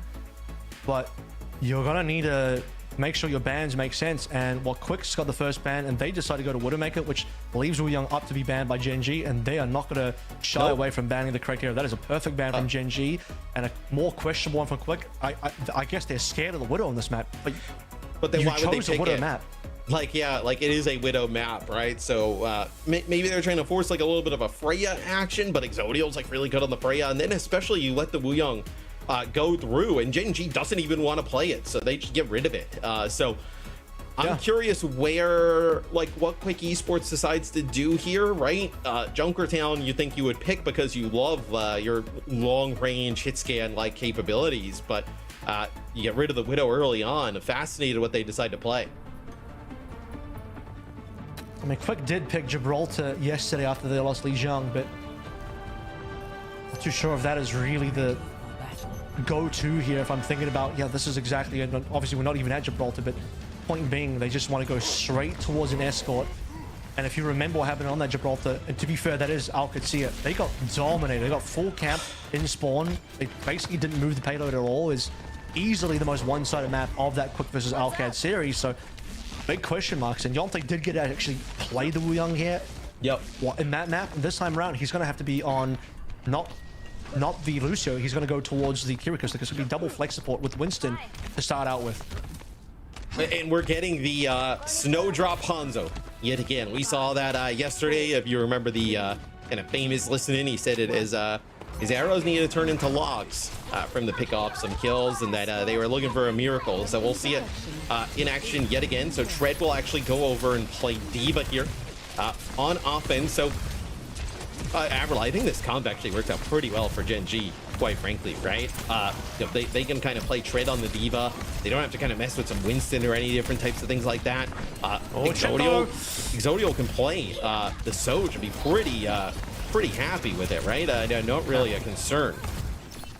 Freya would probably work here as well, but he's going to be locking the Soj, is classic. So let's see what kind of TP strats Backbone has in mind. Of course, Crispy going down is a bit of a problem, but for Gen.G, you would see teams run similar compositions. We've seen this in stage 1 and 2. Alcatsia, Sim TP, put the Diva into the back line. A lot of things you can do with the TP onto the Diva. But with them just kind of slowly getting picked out, losing Crispy, losing Exodial, they're just losing time. 1 minute's gone. Yeah, a minute off the clock already. You also have Quick Esports playing the Ana, so in a position where able to farm up these nanos, and that's a TP directly on top of Snowdrop, who's been playing over on that side. They catch him out, so that's going to be the Hanzo gone. You can play a little bit more aggressive now if you're Gen.G. There it is. Backbone knows exactly what to do in these comps. Straight away, TP goes in, Tread follows through, and that's the secondary TP, and Tread will use that TP to close the capital. Yoham But the secondary response coming through, it's the DPS on Evil with Yeah, two. Evil's Sky Crispy falling, support's gone, and Gen.G will get plundered in this particular fight. What a response. Evil's going kind of crazy on the Gen.G. We saw, obviously, in yesterday's game, Snowdrop and Evil play just about everything. We saw them play Widow, we saw them play Junkrat, just a wild series. This time, though, Evil able to play the Gen.G. Already building up. I mean, do you have two good nano targets, right? You have Skytor and you have the potential for a nano blade, right? Crispy not even close to building up towards his beat. 50%. It's going to be ages for him to get this one. Tread in trouble here. This is really hard. He needs a lot of help, and he is slowly maybe getting some. That doesn't have the remake just yet at 92%, but for Sky, I'm waiting for this rip out of the Kitsune Rush. This probably needs to happen. He's got a slight lead onto Yonte, but does he know about it? A minute 40 left to go. Yonte's on 1 HP. Gen.G, it's time to go, buddy. You need to pull the trigger on this. Oh, I mean, yeah, how are they expected to keep Tread alive? I mean, he's in a really difficult spot the entire time. Oh, Snowdrop just misses the kill there as he kind of turns the corner. And you know, with that Kitsune Rush, that's going to allow Gen.G to at least get the payload moving here. I think there's the potential to fight this, right? If you're the game plan here from Gen.G, and yeah, maybe Quick Esports gonna get in there. Yeah. Skytor doesn't have primal. He's got a body block, huge body block coming on through from Tread, and he's even got to get the kill on top of that, which means now Gen.G can snowball. Skytor dies at 98%, no follow through. Quick Esports, the rest of them can't get there in time. The primal would probably have secured it, and Quick Esports, they're gonna have to unfortunately bite this very bitter bullet of the fact that they had to lose that one with 5 ults available.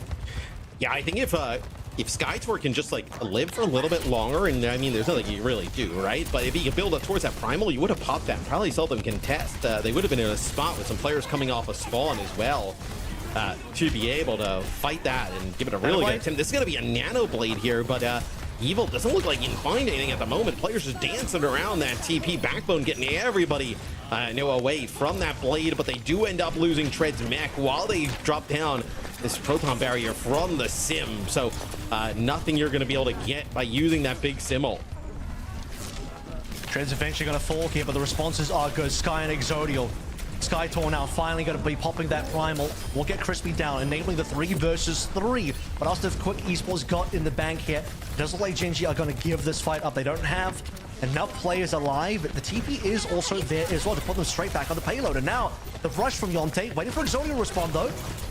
I like this idea of the rush. They know that there's an opportunity for Quick Esports to come back in and fight this rather quickly. So they decide to end up having Quick drop their own rush to try and push on through, but Exodial with an overclock there. Obviously no Lucio here for Quick, so no sound barrier that could have protected them through that overclock. They are just kind of running this on a Kiri the entire time. The Skytor will get a touch. He's going to get killed though rather quickly. Really, for Quick Esports, is about can you force Crispy to pop that sound barrier? The answer is going to be a resounding no. 0.2 capped away, 320 plus for Gen.G. Now we're moving in. And you can just see the tempo from what Backbone can do on this Symmetra. This is what you need to see. Quick Esports couldn't do this on map 1. That's a big difference. Backbone's so experienced on the sim, one of the top sim players historically in the world, and he's showing that experience right now, putting Gen.G ahead in a winning push. 3 minutes is plenty to cap through the map. Yeah, I would say it's a pretty good defense for Quick on the first point. Second point, though, there was not a lot of defense there. So let's see if Gen.G can kind of keep this going. They have both support ults here to work with. And Avril, there's not a lot of pressure being put on by Quick, right? They're playing pretty passive up on this high ground. Sky will end up dropping the Kitsune Rush as Skytor drops in. This will help Sky and Co keep everybody alive, right? They want to just kind of keep that player advantage, keep the tempo up as they get towards that final push. As Crispy, there's been no moment where he's been forced to even use his beat. Going to be able to hold on to it for the perfect moment. There's just no ults from Quick Esports, unfortunately. Skytor, you're seeing him just dive in kind of by himself, and maybe even Evil needs to do a little bit of follow-up there, but it's been difficult because they need some nano, they need their own Kitsune Rush to be able to make some plays happen. Crispy, low HP, but will drop the shield down for the rest of the team. Full beat on all 5 to follow through. It's going to be kill from Trent on Snowdrop, and then back on the Proton Barrier. It's going to be a cap, Matt. It's going to be a big time bank as well. I mean, a lot of time here for Gen.G.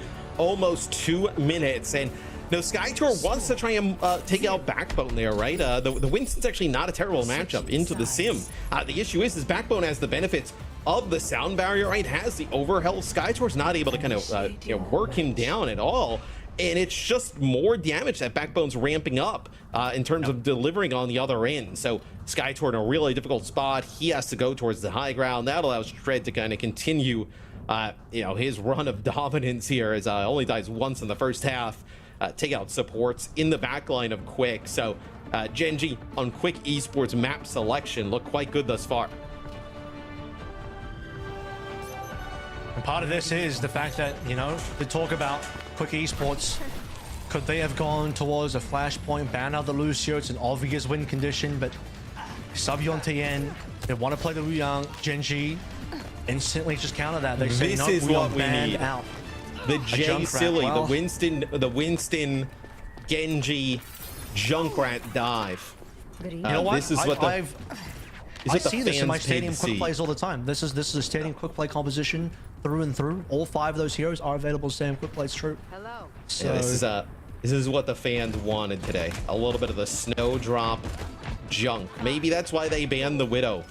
So Snowdrop can play some of the junk. The best thing about Junk is he's terrible in the base game and also in stadium. That's the really good part. Like, somehow, even with bonus stadium powers, still not a good hero. Well, Snowdrop ruins it for all of us.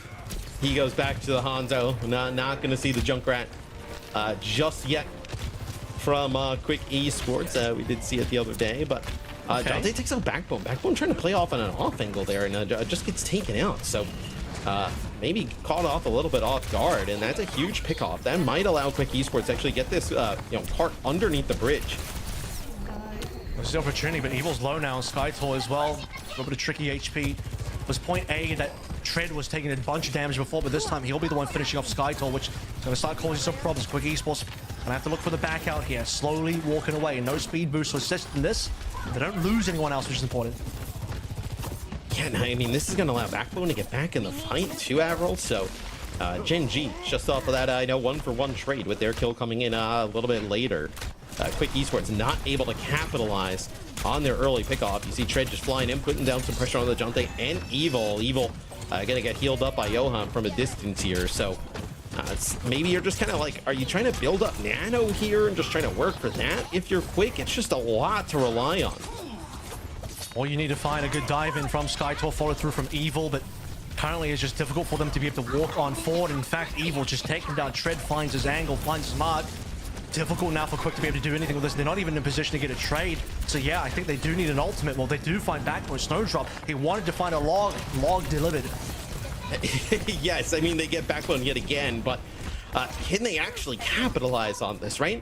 You're going to have double support ult. You're going to have this Nano. You can Nano on a SkyTour, and that's exactly what they're going to do. They're going to kind of send him in right on top of Exodial. That's a good pickoff as Sky ends up using the Kitsune rush here for Gen.G. Trade not even going to bother investing the self-destruct to get a mech back. Just going to chalk that one up as a lost fight and come back maybe with another opportunity here, as I think if you can get another fight here for Gen.G, that would be quite massive, right? Get a decent amount of time even off of the clock. Get this one below a minute.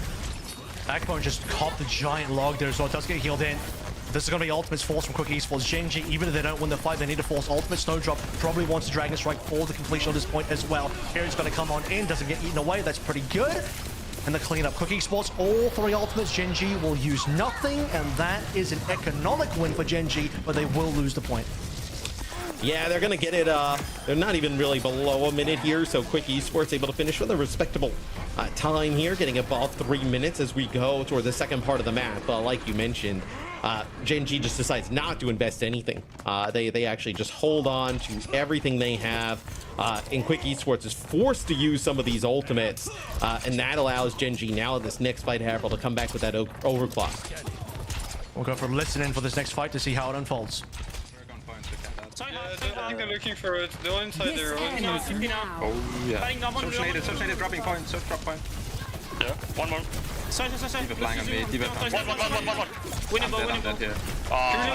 Curie got TP one. Even armor. Give us no armor. She has bomb of point. Okay. I'm looking for blue. Even one if you can, maybe. I can't. Oh, she's one actually. Blue one. Dill. I can TP hot knocks. Blue low again. Blue one. Back we listen. Oh, kill the TP. Team on point. I have to bubble myself. I'll be back soon. I'm here. Oh, yep, here. I wish to sleep that. She still has bomb. I'm shooting the diva. I can hit some Sim top left, Sim top left. Give me two. I can go now. You ready? 3, 2, 1. I'm going now. I'm on side one. Side one. Right.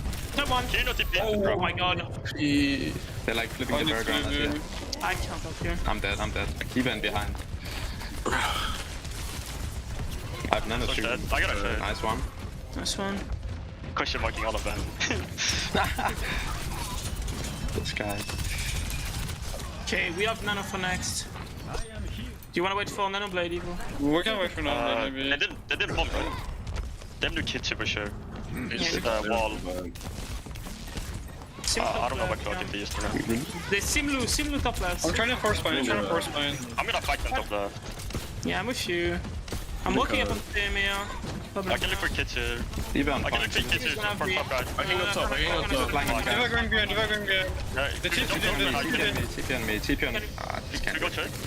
Yeah, I'm looking for trading. I'm going in 3, 2, 1. I'm on side, yeah. Side and slide, I'm playing. I can't live. What the fuck? My team is mad. I'm shooting surge. 1 HP. I want to pump. Oh, he's really well. We have now a bit of speed though. TP right. I can look to now been like She-Man goal. Play low ground. I can't. Yeah, Avril, Quick Esports making some adjustments there. They're going to like almost like a little bit of a classic type of dive style, right? With the Tracer Gen.G here in the mix, but they've not gotten much progress here with the payload as you see Evil there through the X-ray and Yoham's POV quite low. This might be a fight though, Avril, obviously with a minute to go. They kind of invest heavily in and try and win it. You have a sound barrier though to maybe negate some of the stuff going on for Quick Esports. That's going to be a pulse bomb that's a miss. It's going to be a nano here onto Evil as he's just trying to track players down as Crispy's sound barrier is pretty good. Evil will find the mark on Exotic, but is that enough? You need a few more kills to come through for Quick Esports to really be able to seal the deal here. Backbone and Tread, it's just Backbone lasering down Evil, and that just might be it because 30 seconds left to go through, and the payload has moved some decent distance, but that actually kind of works against you, ironically, in these types of situations because you got to go for the touchdown. It's got to be onto Snowdrop. His responsibility to go for the touch in this sort of situation, but Gen.G win this one, still holding on to 3 ultimates. And Skytor, it's going to be his opportunity to touch, I think. And you also have to worry because it's going to be Exodial with this OC. You can just kind of chunk down this Winston, especially when it becomes easy as that target into Primal. Primal has to come on through. Exodial is there as well. Skytor, get on top of Exodial. That's his job. Primal into the Soj. Prevent the OC from getting value. Number 1 on the checklist has been ticked out. What else can Quick Esports do here? They don't have other ultimates, so the Primal needs to deliver a little bit more space for the team. Working against this Photon Barrel from backboard is going to be a little bit tricky, but Gen.G, the HP bars are slowly falling. Can Tread get demeched here? That would be a big boom for Quick Esports, but as Evil falls, Yoham's low, Skytor's low as well. It just doesn't look like there's anything left in the tank. Gen.G are going to get that 2-0 and put themselves at match point. I mean, maps that Gen.G is desperately needed as well, Avril, right? Some of their losses, right? A 3-0 and then a 3-1. They need to make up some difference in terms of map differential. A 3-0 here would be massive for them as they put themselves on the route to do so by taking this second map as we take a look at some of the stats. And I mean, dude, look at Tread. I mean, just dominating the lobby. The only one actually over 10k damage in the lobby. Map 1, it was his Zarya. Map 2 here, it is him playing the Diva that has given them a huge advantage. And maybe not as impressive on the stats, although still quite impressive, was Backbone. 27-4 with 8.8k damage. It was the impact of what I saw from the TP plays during the listening. One of the first things that occurred from the Quick Esports side of things is you're on the POV of, I believe it was Yoham, and he's TP'd on by Backbone, and it might have even been a solo TP, but it was a TP by Backbone and then a shot from Exodial down range, and they get the Ana down instantly. And you start wondering how some of these dives are crumbling, how some of these plays are crumbling on the side of Quick Esports. You don't have the nano engaged, not on your Winston, not on your Gen.G, not on anybody when you start losing players that quickly. And it's coming from the proactivity of these TPs. This is what you need to see out of Symmetra players, and even in the attacking side as well. Matt, remember that first opening pick, Backbone TP'd the entire team on top of the Hanzo of, I believe it was, might have been Snowdrop playing it at the time, and that's just a free pick. That's what you need to do on TPs. Yeah, it's been really difficult, I think, for Quick Esports to kind of keep SkyTour alive, whether it be the Reinhardt or the Winston. Quite frankly, as you see another big disparity in terms of the KD here, with Gen.G taking a commanding lead in the series.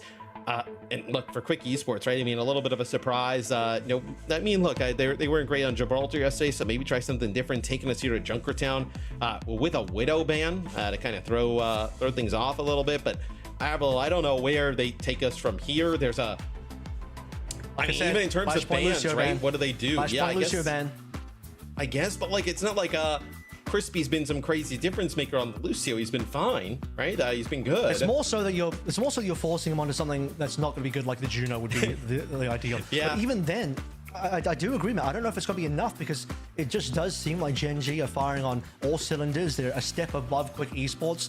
You know, if you were to tier list the teams right now, you are easily putting Gen.G above Quick Esports, because you are not seeing enough out of Quick at all in any regard. Yeah, I think so. With you know, even with Gen.G struggles at times, right? Still showing the type of team they can be. And look, maybe, you know, you kind of get Backbone back in the swing of things, right? You know, playing more officials, it's always different than kind of like being in the scrimmage blocks and whatnot. Getting him, you know, acclimated to Sim and obviously the new TP length and working with the rest of the team. Maybe there's some good things on the horizon here. For Gen.G and Quick Esports, they will take us back to Hollywood. So we saw this yesterday. This is where we got a little silly. You know, we'll see what Quick Esports brings in here. I mean, do they ban Lucio here? They may just not even do it, to be quite frank. Yeah, I mean, yesterday they actually did ban Lucio on Hollywood for what it's worth, but to be fair, WooYoung is really, really good on this map. So Lucio ban would really kind of put the pressure on to the side of Gen.G. I would still recommend it heavily, because you have Yonta in, he's still in, he has not been subbed out. This is the guy that you want to have on, you know, WooYoung for the team. He gets subbed in to play WooYoung specifically. Right. So it's time to make that happen. I still do think letting that slip on the previous map by prioritizing the Widowmaker, I don't know if the Widowmaker was going to be that impactful. So that was a weird prioritization for them. This time around, definitely get that Lucio out of the mix if you are Quick. I mean, it should be the easiest layup in the world for them to be able to do that. Yeah, I think, you know, like you mentioned, getting the Lucio out, and then also this is a pretty good map for the WooYoung. But that also gives the opportunity, right, for Gen.G, that band will be open to kind of use really however they would like. I mean, if you get rid of the Winston, like, what does SkyTour play? Like, we haven't seen, it's really just been Winston and Reinhardt throughout it. Yeah, I mean, does he play like a Hazard or Diva? Like, I think you'd be okay with any of those. Like, maybe you would look towards the ball just because it's in his history of a year that he has sort of shown. But do you think the team can play ball though, like in a coordinated effort? I mean, it's difficult, but what else can you do? When you look towards the hero pools, SkyTour played ball yesterday versus Alcacy as well. They played Junkrat. They did that yesterday. Yeah, they did that yesterday when I think both teams just kind of phoned it in, and Checkmate was the only person in the lobby that still wanted to play Overwatch. But so no, I don't even think that's a real pick. Quick Esports, I mean, I want to believe that they could do something in this series, and going into the series, that was certainly true. Didn't really like what I saw out of that first map. I think the Rhine pick wasn't the issue. I just think them trying to match the Bastion wasn't really a lot there, and then on top of that, they didn't get a lot done on that sim either. So yeah, they are not going to Worlds, Matt. I mean, well, you never know, right? We obviously have our World Finals coming up at DreamHack Stockholm late November, so make sure you guys get your tickets. Where Gen.G would love to be there, right? We kind of see like how things will fare for them throughout the rest of this stage. So there's the possibility, right? For Quick Esports, I think the path is a little bit tougher. The path for you guys at home, though, is obviously either, you know, the DHL moments, get there that way, or, you know, hey, just buy a ticket, just secure your spot right there, then and there. How large of a DHL package would you need to send a fan to Stockholm? You know, like an actual physical box. Like, I mean, like probably a size of a fridge, right? I think fridges come in huge boxes. Well, it all depends on the size of the fan per se, right? You know, it's a very it would be up for debate. I think people can also scrunch down, depends where you live, how long that package would travel, but DHL will get you there pretty quick. So it may not be that uncomfortable. As Quick Esports, poke some holes in the box, you'll be Quick right. Esports doesn't get rid of the Lucio, they actually get rid of the sim. So backbone sim giving them a lot of issues. That, actually, and then they get rid of the ball on the other side. So I actually respect the sim ban. I think Lucio ban would have been great just for the target, and that would enable your Wu Yang a lot, and given that the other team doesn't want to play it, that could be a difference maker. But sim has been a problem as well. I really thought that backbone was a difference maker on that last map, and you could argue as well on the first map as well. You know, compared to Alcatia, they're not going to be the best sim team in the world, because Alcacia is going to floor them. But compared to Quick Esports, they're going to be by far the better sim team, and it's not going to be close. And that's what has been shown in the last two maps. So I respect the sim ban coming on through. I don't hate it. I think it's a good choice. Yep. Alternatively to the Lucio, that is. But the ball ban is also a great choice coming through from Gen.G, because they know that they want to force the Winston onto SkyTour. They don't want to have to deal with the ball. They don't want to have to try and counter the ball. It's easier for you to counter the Winston than the ball. So this is a great look from both these teams in terms of what they are choosing for their bans. Well, this also could allow Backbone the opportunity to play the Reaper, right? If they're going to be forced to play like that Winston, not really forced, but if that's what SkyTour wants to do, you can play the Reaper and be extremely effective. You could even put Shred like back on the Zarya like at moments on this map, although there is a ton of verticality. We will see as Quick Esports just trying to keep themselves alive in this series, and Gen.G on the opposite side of things, right? Get on the right side of things, get a dub here, continue to try and build towards later in the stage where you have some really tough games. It's not just a dub, Matt. So far, it's been looking like a resounding dub. I don't want to say easy, but some, you know, small moments here or there where Quick Esports are able to win fights and really make trades happen. But beyond that, Gen.G are in control. So while they're not completely dominating Quick like Alcatia were dominating Quick, Gen.G are certainly in command of the game. And it doesn't look like Quick Esports have both hands on the wheel for this one at the moment. Shred's going to not pick Hog probably for this map, although it wouldn't be the worst. They know they're most likely going into the Winston, and that Winston has been locked in by SkyTour. Yeah, we see Jante playing the Wu Yang here on defense here for Quick. So they will continue to play this Winston. So, and they continue to play the Hanzo. Like I feel like it out of you know, some of the longer range options, the Hanzo I wouldn't say is one of the stronger ones. As Backbone will be playing the Tracer. So can obviously pilot the Tracer. Wouldn't say it's like one of you know, his strongest heroes, but more than serviceable on it. Yeah, I mean, certainly is not going to be a Kepster style. We saw what happened yesterday. Kepster versus Backbone, but right now, serviceable will be enough. However, this particular fight, outside of Backbone, not going the way of Gen.G at all. I still do think Reaper might be a strong choice here.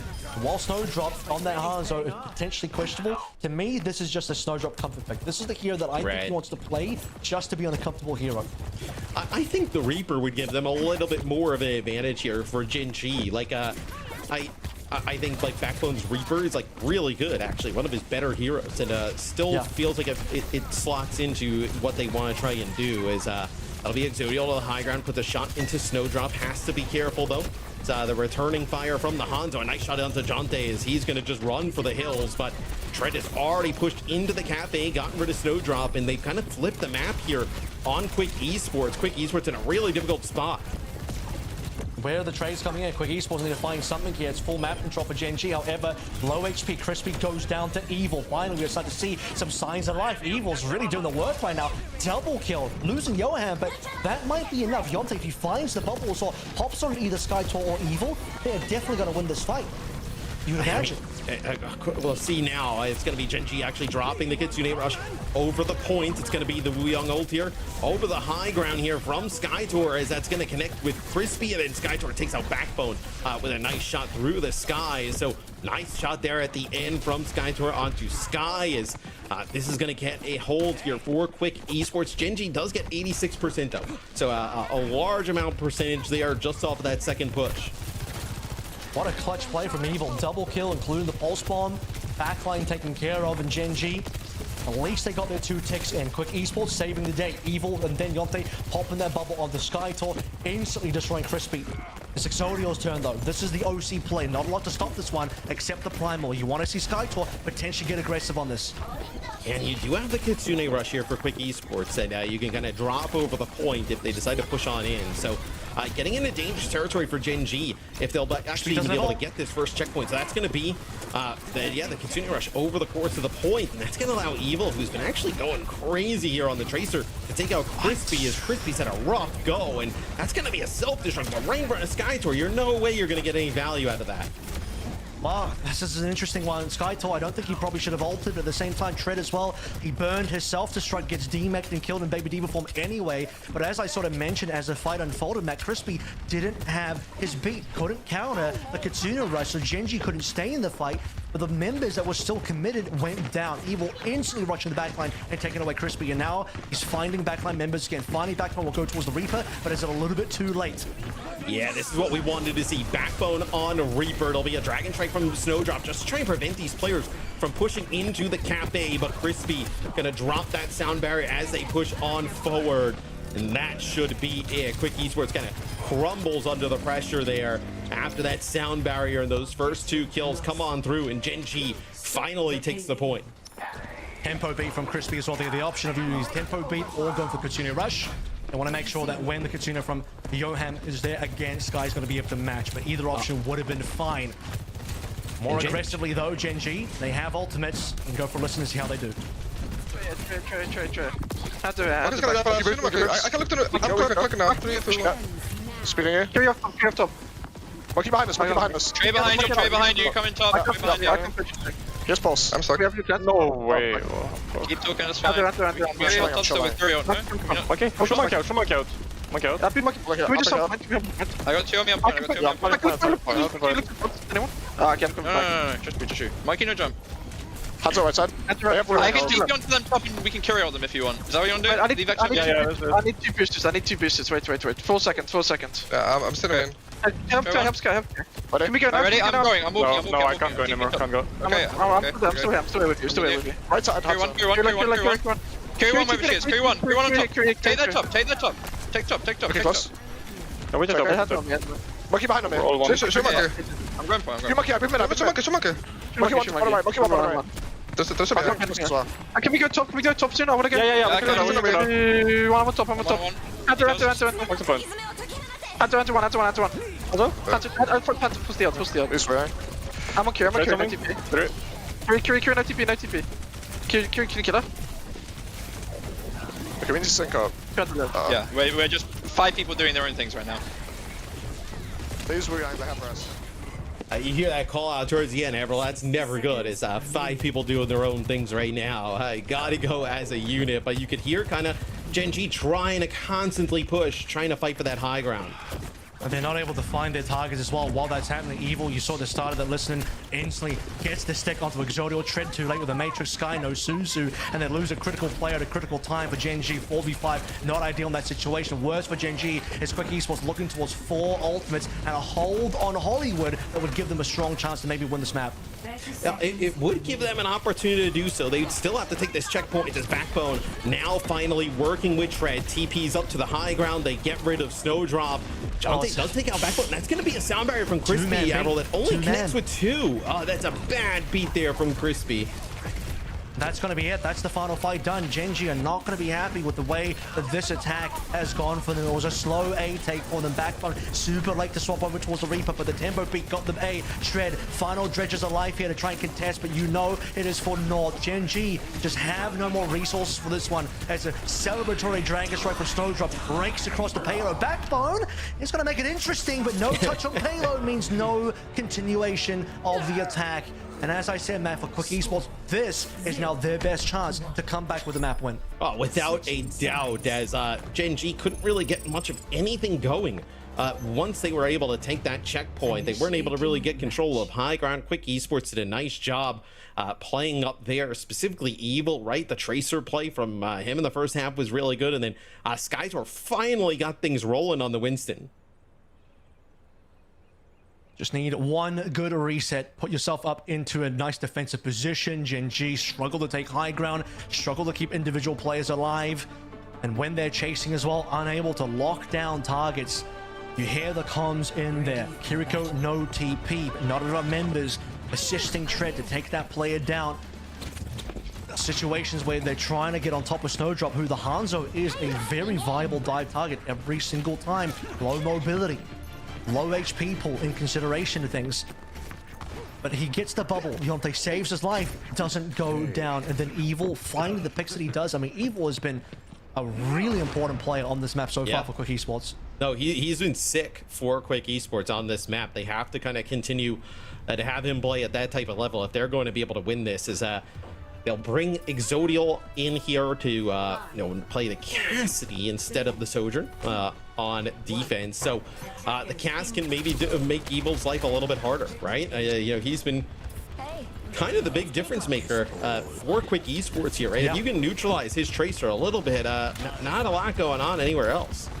I think the range is nice for the Cass on point A as well, but Exodial probably wants to make a swap when we get to B. That's going to be the important part of the map. Matrix will cover him, as you saw. Snowdrop just lining up the log to potentially find Exodial's head off rip. And while off rip, it's going to be Snowdrop instead. They still lose Crispy. They're just getting traded. Maybe the trades are still better for Gen.G, but they cannot be affording to lose too many players here for Gen.G. Yeah, I think the trades are still better for them. You see Evil just trying to make it out with his life, same with Johan, but they actually get Sky here towards the end. So that's both supports who died here for Gen.G. Let's see if Quick Esports can regroup here. Get back in Gen.G fast. look at this. They lost all positioning. Tread is having to pull entirely back. They're waiting for Sky to TP in. Tread's finally back into play, but where's the rest of the team? He's already low. Yeah, nice on Mag Grenade there on the Sky Sword, just trying to take away some of his mobility, but Jonte with some nice shots on the Wu Yang up towards the high ground will take Exodial out. So the Cassidy out of the fight yet again. Is this a much different looking Quick Esports? So they look very in a great spot to take this first point. Fantastic offense here from Quick. I mean, you got to credit the mentals here for Quick Esports. They know they're back against the wall. It's match point for Gen.G. The last two maps didn't go particularly well, especially that first map, but to have the type of resolve and the willpower to push through and put yourself now into a commanding winning position. About 5 minutes to get halfway through B. This should be done and dusted for Quick Esports. This one should be signed, sealed, and delivered by you-know-who, our sponsor. And Quick Esports now, let's see if they can do this with the ult advantage. Yonte, bubble engage would be the one. Yeah, let's see if they can actually break this, though. Gen.G has an opportunity to get set up here on the high ground. You see that golden box victory. It's not much further. It'll be actually the Wu Yang ult here used onto Evil, just trying to go in, make a play, and they find Crispy again. Crispy has had a really rough go here on Hollywood, whether it be the sound barriers or being able to just live through some of the pressure coming in from Evil and Skytor, as Evil not going to get out of this situation, right? Tread, Backbone, and Exodial all there to take him out. That's only his second death, by the way. The second time that Evil's died the whole map was right then to Tread. He's been barely punished so far. Sky coming through on Katuna as Johan just shy 2%. Needs it in response. Skytor running for his life, desperately looking for some heals. But we're nearly at the cap. Look at where the cap position is. Quicker just about there. Losing Evil is going to be causing some problems, so they'll back out. And that's why you bring in the Cassidy, right? Can just kind of two-shot Evil there in those type of situations, and now you can't exactly kind of push on in if you're Quick Esports. Kitsune Rush, like, what do you decide to do? Like, we've seen teams like they'll TP up to the Winston as Skytor like just kind of dives in and lay it up over the high ground, but in this position you might not get the most value out of it. Crispy's 4% away though. He doesn't quite have his own ultimate, and it's actually going to just be the entire carpet laid out on the payload itself. 4-man beat coming on through, but in Backbone, he's not going to be the recipient. He dies to Snowdrop. Skytor 1 HP. Quick Esports, they still just get the kills barely. Skytor trades his own life for Exodial. It's 3 versus 4. Quick Esports, they still have enough. Where Gen.G though, touch has to be enabled. Tread's coming in. Yeah, it'll be Tread who will be able to get there and get a touch, and he also has a self-destruct to be able to get a mech back. So you still feel like you're in a pretty good spot here to hold, with Gen.G on defense, and the clock just winding down here for Quick Esports. The Skytor makes it back. He'll get on the payload. He's going to stay here, keep it contested. Tread going to have to use his self-destruct, try and get a mech back. Oh, and he actually takes out Snowdrop. That is a huge kill there in Baby Diva form. Yeah, I mean, the payload is literally 1.37 meters away, but so close yet so far as the moral of the story. Evil falls to Tread as well. Tread is doing everything he can to keep things alive for Gen.G, and he's doing it. Still, though, 2.5 minutes on the clock means that Quick Esports have opportunity, but also it does mean, Matt, half the time is burned. They started with 5 onto B. They got half of that remaining, and Gen.G are starting to lock in and dig their heels in for the defense. Yeah, and if Quick Esports kind of like wants to fight a fight over the point, it's going to be the Kitsune Rush here for Gen.G, it's going to be massive, going to be very difficult to fight through that. And, you know, maybe that allows Crispy to build up towards another sound barrier as well, he's had some ones that have been, you know, hit or miss throughout this one. It's going to be the Wuyong ult here. Jonte's going to use it on himself. They're going to find Backbone, so Backbone not able to get that pulse bomb off. They find Shred, no self-destruct available. This should be it. This should be where Quick Esports is able to get that payload over the line. And Avril, they will take Hollywood and make this series a little bit more interesting. This looked like one where we were pretty confident. Gen.G gonna walk in, get this 3-0. They were looking great so far. Hollywood, a completely different story though. I think Gen.G would have been confident coming into this map as well, but you start to look at the situation and you go into the comms of Gen.G and just the direness of what you're starting to hear towards the end as we come out of the comms, and it's like their teamwork is starting to falter a little bit, and you don't want the emotions to rise too high as we go to a map number 4 here. It's been a day of extended series in EMEA map, guarantee maps for both of our games so far. And for Gen.G, the possibility of there being an actual comeback from Quick after that is suddenly on the table, because if your mental breaks at this stage, you might not be able to recover in time. But at the same time, you still are at match point. Sim is available again, but I do want to stress this: the Lucio ban is still on the table for Quick Esports.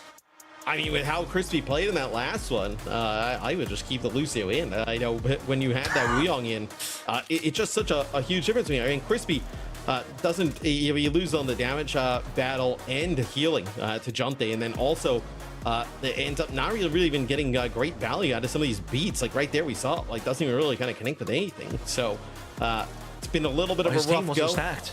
Yeah, I think his team was maybe a little bit too split on that one as well. They're not even playing together, right? So like when you would play together, that's where you get the most benefit out of the Lucio. So if you're kind of like if not all on the same page, and the Lucio just kind of you know, run around, and you know, you're kind of losing in terms of the healing output. You don't really need that big support ult, especially when they're just like kind of playing a Hanzo, right? So maybe not getting as much value from that Lucio. You are still seeing in those highlights as well how much work Tread was putting in the final moments. They're trying to keep his team going and saving the day a couple times. They're self-destruct, catching a Hanzo Snowdrop in one of those critical fights to just buy more time, but I think time was the biggest factor. 5 minutes is just so damn long for Quick Esports to push on through. The fact that we bled down, I mean, 3.5, nearly 4 minutes of that, it's credit to how good Gen.G's defense eventually became, but to hold for a full 5 minutes, only halfway through B, it was the attack that ended up being where Gen.G faltered and couldn't quite get enough done there. So, a difficult one, but I still value the Lucio ban. Why? Because despite the difficult game for Crispy, and I want to be clear as well, he wasn't even like insanely high in terms of death. He had 8 deaths, which is about average for the team. Backbone and Sky had 9 each. Jody had 8 deaths as well. So he wasn't like particularly dying more than anyone else. We probably just saw more unfortunate moments where he was targeted, but those moments will be ever so more if he doesn't get to play Lucio and he's forced on a Juno. I think those moments become worse. That's true, but also like the way Evil is playing as well, like, yeah, maybe you don't want the situation where he's got to be on the Juno and Evil is playing Tracer, where I think you've noticed a little bit of a difference, right, with Evil on the Tracer and Backbone on the Tracer. Like in that head-to-head, I think Backbone much more suited to play something like the Reaper, and you can probably still do that with that no matchup with the Winston on the other side. So this will be a Gen.G map selection. So they should go Flashpoint. They should go Flashpoint. Esperanza is the pick here, Avril. So you know, they decide not to go to Atlas, pretty much. Two lines of thinking here. So the reason why I said Flashpoint is because you still know that's maybe a weakness, but you go to Flashpoint, the Lucio ban is there, and then you're in trouble. So what you could do is you go to Flashpoint first, where you get first ban, you protect the Lucio. However, I do want to say Esperanza might be their best map. This was the map they won yesterday versus VP. That's a huge win. That was a resounding win. So for Gen.G, they're essentially sacking map 5. They're saying, we don't care about map 5. We're winning it now. This is going to be a 3-1. It's not going to be a 3-2. We're going to play our best map, our best game mode right damn now, and we're going to win it right damn now. If Gen.G loses this map, poorly, if this goes poorly and they lose, I think they get reverse swept, because then you have the Flashpoint at the end, and then the Lucio ban comes in. So they really are going all in right now. They're not. They don't want to see the blind. They're going all in right now. The amount of pressure it feels like for Gen.G to win this map. I mean, absolute must-win scenario. Like to be in a spot where you can get reversed by Quick. I mean, this is a series where, with the way things were going, Gen.G should have been able to build up like some, map differential back, like in their favor, as we see it'll be Gen.G getting rid of the Ana. So it's probably a Lucio protect. That's a Lucio support. That's a Lucio protect 100%. It's also an Ana ban that targets the capability to play Winston. I think if you want to play Winston for SkyTour, not having the Ana is going to impact that choice a lot.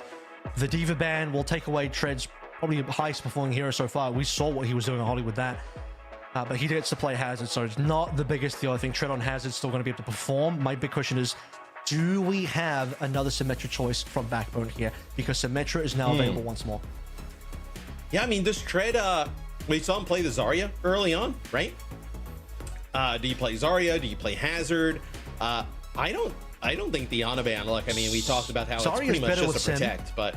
Zarya's better with Sim, but Hazard is probably the safer hero overall in the matchup. Would be my Yeah, but I think with guess. the way that, like, would you opt into playing like a Tracer yet again if you are Gen.G, or would you just go back to that Sim? I feel like when they won with Sim previously, Evil was on Gen.G for map 2. Yeah. So that is interesting. So Evil is now kind of carrying on the Tracer. Yeah. To the point where, like, that is a problem. We saw what happened. Yes, although I will say, even with Kevstar and Trace in the VP game, Backbone on Symmetra, or Backbone, I'm trying to remember what he played in the Esperanza game, they still won. So it's not like you go up against, and let's be completely honest here, Kevstar is the star Tracer, maybe the whole region outside of JWoo. So Evil might be playing well, but he's not Kevstar. So and if they're you on the beat same Kevstar team. if you beat Kevstar on this map, you would think beat Evil on this map, even with the Tracer. Somebody in the chat just said that this is going to be a Snowdrop life game. Snowdrop gonna go insane. So, here. to reiterate what Gen.G had yesterday in their winning composition, winning map versus VP on Esperanza, it was Exodio, Cast, Backbone, Sim, Tread Hazard, Crispy Lucio, Sky, Kiriko was the 5-man lineup they went with.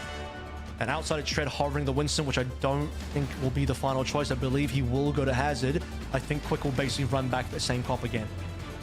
Yeah, I mean, I don't think there's a way you run like a Winston here. If you're Gen.G, will get the overlay flipped. That is Gen.G on the left in the blue and Quick in orange on the right. So get that adjusted here in a sec. But SkyTour gonna go play that Winston yet again. Nothing too surprising here for Quick Esports, and Snowdrop on the Sojourn. It's a much better look. I like this comp that's coming in from Quick Esports.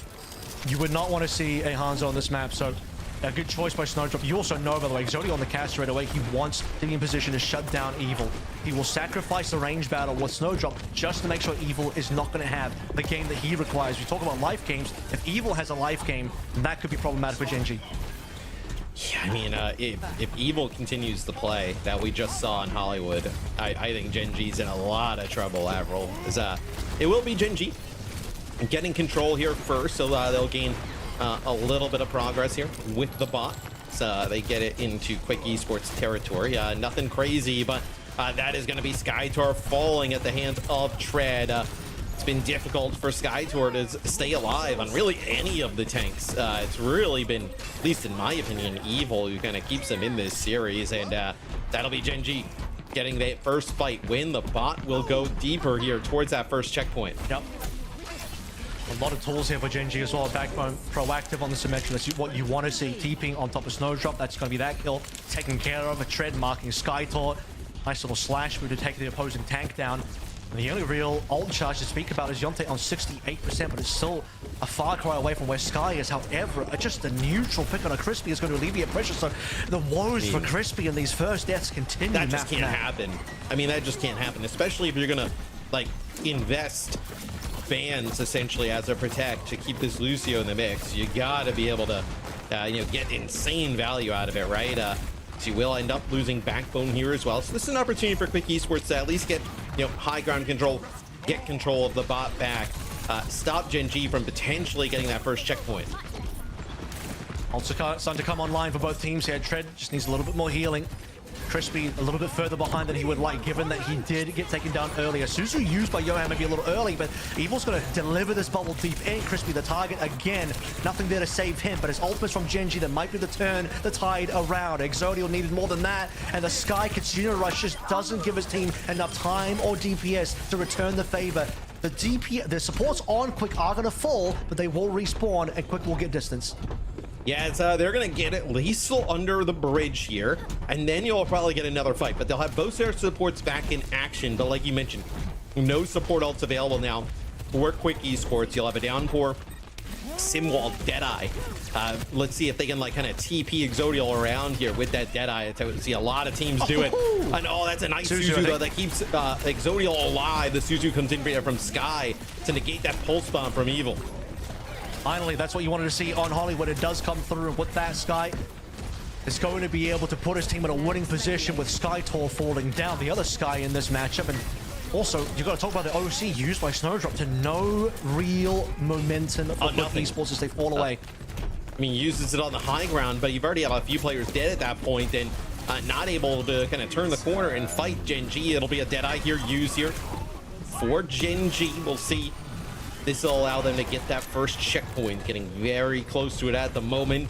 So getting that high ground control as well. This is something that Quick Esports don't want to do it. Yeah, and they actually do get that first checkpoint. On the back line, though, you have a bit of a trade here. Tread goes deep, but so does Skytor, but the full 5-man beat this time. Gen.G are going to keep their team a nice green and alive. And for Quick Esports, getting nothing out of this one. You are starting to see exactly why Gen.G went to this map. They beat Kipster here, they beat VP here. Right now, it's looking like they might just beat Quick here as well. This should be maybe triple digits. I'm expecting the possibility of them pushing towards 100 here. I think you're completely right. I mean, they're in a spot to basically get it to like that corner going towards the spawn with the bus, where you kind of see Exodio moving up towards now. And you've got some moments out of Evil, but look, it's been tough to keep Skytor alive. You haven't really seen Snowdrop work these early pickoffs, the railgun, so not a lot of value at the moment. That is Backbone with a TP. He's going to get two. He's going to get Junte and Snowdrop. This is just Quick Esports falling apart. I'm about to call Theorem here if it goes another 22 meters. Sky, he's got the ult available. You do lose Exodio in the trade, but I think if you're Gen.G, you keep on pushing 122 and you're going to be in a 100-meter lead. And typically, I think that would be GG for a lot of teams, but I'll give Quick Esports the benefit of the doubt. Can they do something here to turn things around? Minimum, they need to win this fight, but also bleed a lot of ultimates out of Gen.G. It's going to be really tough. That's a nice right click there from Backbone. Connects with another one. Gets rid of Evil at range. That is a sick play there from Backbone, as it looks like they just back up a little bit here. Does Gen.G as you have this Kitsune Rush to use in this area of the map. It is going to be so lethal as Sky getting ready to probably drop it. I mean, this Backbone sim performance might just be player of the match for me. Deadeye coming on through, backed up by Backbone's wall, and that's going to be the TP into the back line. Skytor didn't know which way to look, and now you got to threaten map completion. You've got 4.5 minutes left to play through, but Quick, they just can't do anything. They're going to have to burn tons of ultimates out of spawn to even survive. I don't even know how Quick Esports going to be able to do this. Evil gets the benefit of Junte's ultimate. So they do end up losing Junte. It's going to be Snowdrop going in. He gets two with his overclock, but yeah, but it feels like it's so late in the game, right? 130 meters here and counting for Gen.G. They only have 3 players up, so I don't think they're going to get any more progress. They're going to have to like back up just a little bit. But you're going to have this closer spawn. Gen.G going to get another opportunity to close it out. I mean, as soon as we hit the 122 Avril Theorem in effect, it was just 100-meter lead at this point. So difficult, if not nearly impossible for Quick Esports to make the comeback. Yoham's even going to play the Moira here, and the Moira just gets instantly deleted. Crispy gets the sound barrier on the rest of the team with Skytor falling. This is looking so over. I mean, seriously, Gen.G might just cap the whole map. And with the downpour, right, Tread going to be able to lock them close to the spawn, if not in it. As we get down to the wire, it'll be Evil who get on, get a touch. Skytor here as well. Snowdrop looks like just going to figure out what he wants to play here towards the end of the map. Going to go over to his Widow. He finds Crispy out of spawn, and he finds Sky. That's both supports there for Snowdrop out of the spawn. So not just yet. We'll see kind of if they actually get towards the point, but they lose Skytor. It's going to be a few players just kind of flooding out here. There'll be Yoham and Junte just trying to keep this one going. Backbone doing a nice job TPing back and forth, trying to put this one over the line. I don't think he's going to be able to do so, and they lose Exodio. So the bot will stop there just right before map completion. Dude, he was like 1v3 there, about to just save the day. It was nearly Backbone versus the world to try and finish the map completion, but with 2 minutes and 140 meters, by the way, is the equivalent of finishing the map. Quick Esports would have to literally push to the end of the map to be able to win this map. And so I'm not seeing it. I'm not seeing the vision, unfortunately. It's at 2:30 on the clock here for Quick Esports. I mean, they're down 120 meters. We'll see if they can actually kind of get this one going. They're going to need 6-7 fights, feels like, to go their way. Skytor will end up using the Primal, trying to create some space here for Quick Esports. He is getting dangerously low, though, and that's going to be Backbone finishing him off with some help from Exodial. Gen.G going to be able to kind of stay alive. Everybody kind of healed up here as they're going to keep pushing now into Quick Esports territory. A difficult situation to say the least. Skytor going down, even Primal for that moment as well. And 3 ultimates online for Gen.G. They didn't even have to burn anything to push Quick Esports away. And as we look towards the final couple of minutes, fading away for Quick Esports, their chances and their dashes of staying alive, not only in the series, but maybe in OWCS, threatening relegation in the bottom 2. It's on the cards right now, and Gen.G, this might be it. 4 ultimates to finish the whole map with Snow drop down early. I think it is it, Matt. I think it's done. Yeah, it's a coalescence used there by Yoham, but obviously the sound barrier much more effective. A sim wall here down the middle with the Kitsune Rush, and that will be a map completion as Gen.G, they get on the board in the winners column. They will take the series here against Quick Esports.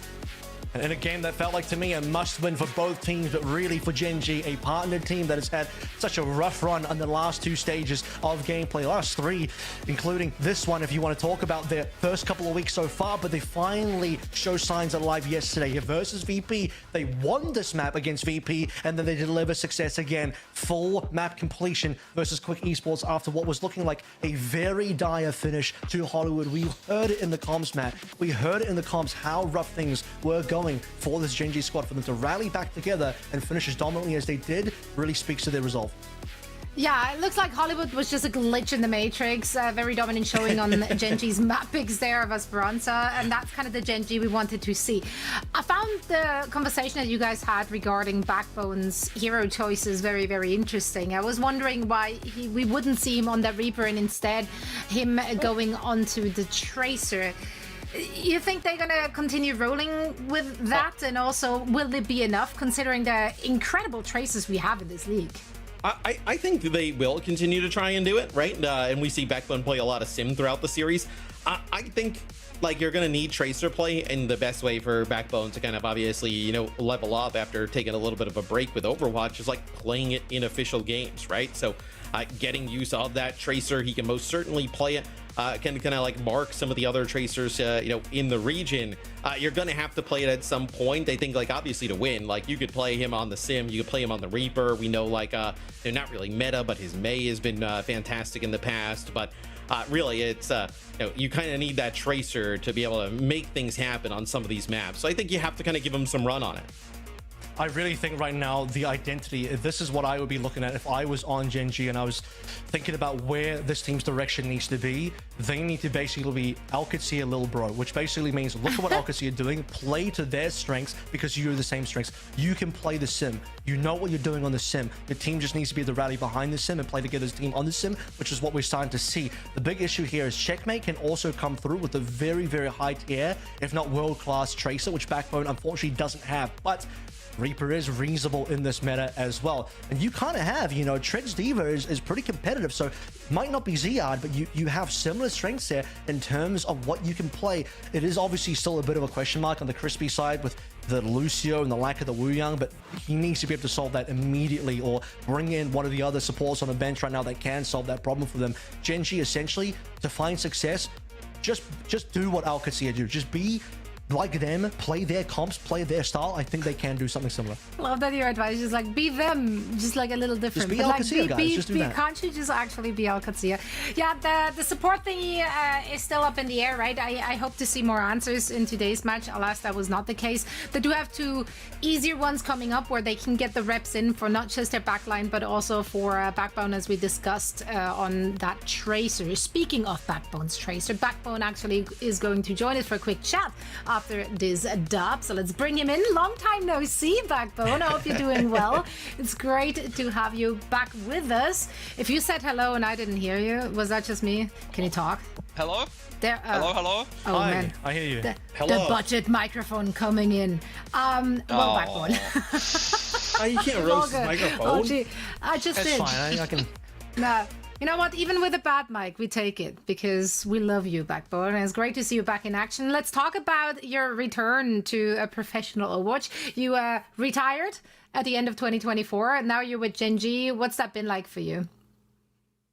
It's been fun to come back and play a bit, play with some new players for once as well. You know, not the same core like before for 3 years where we all know how we want to play and stuff. It's fun to get new perspectives and play new things.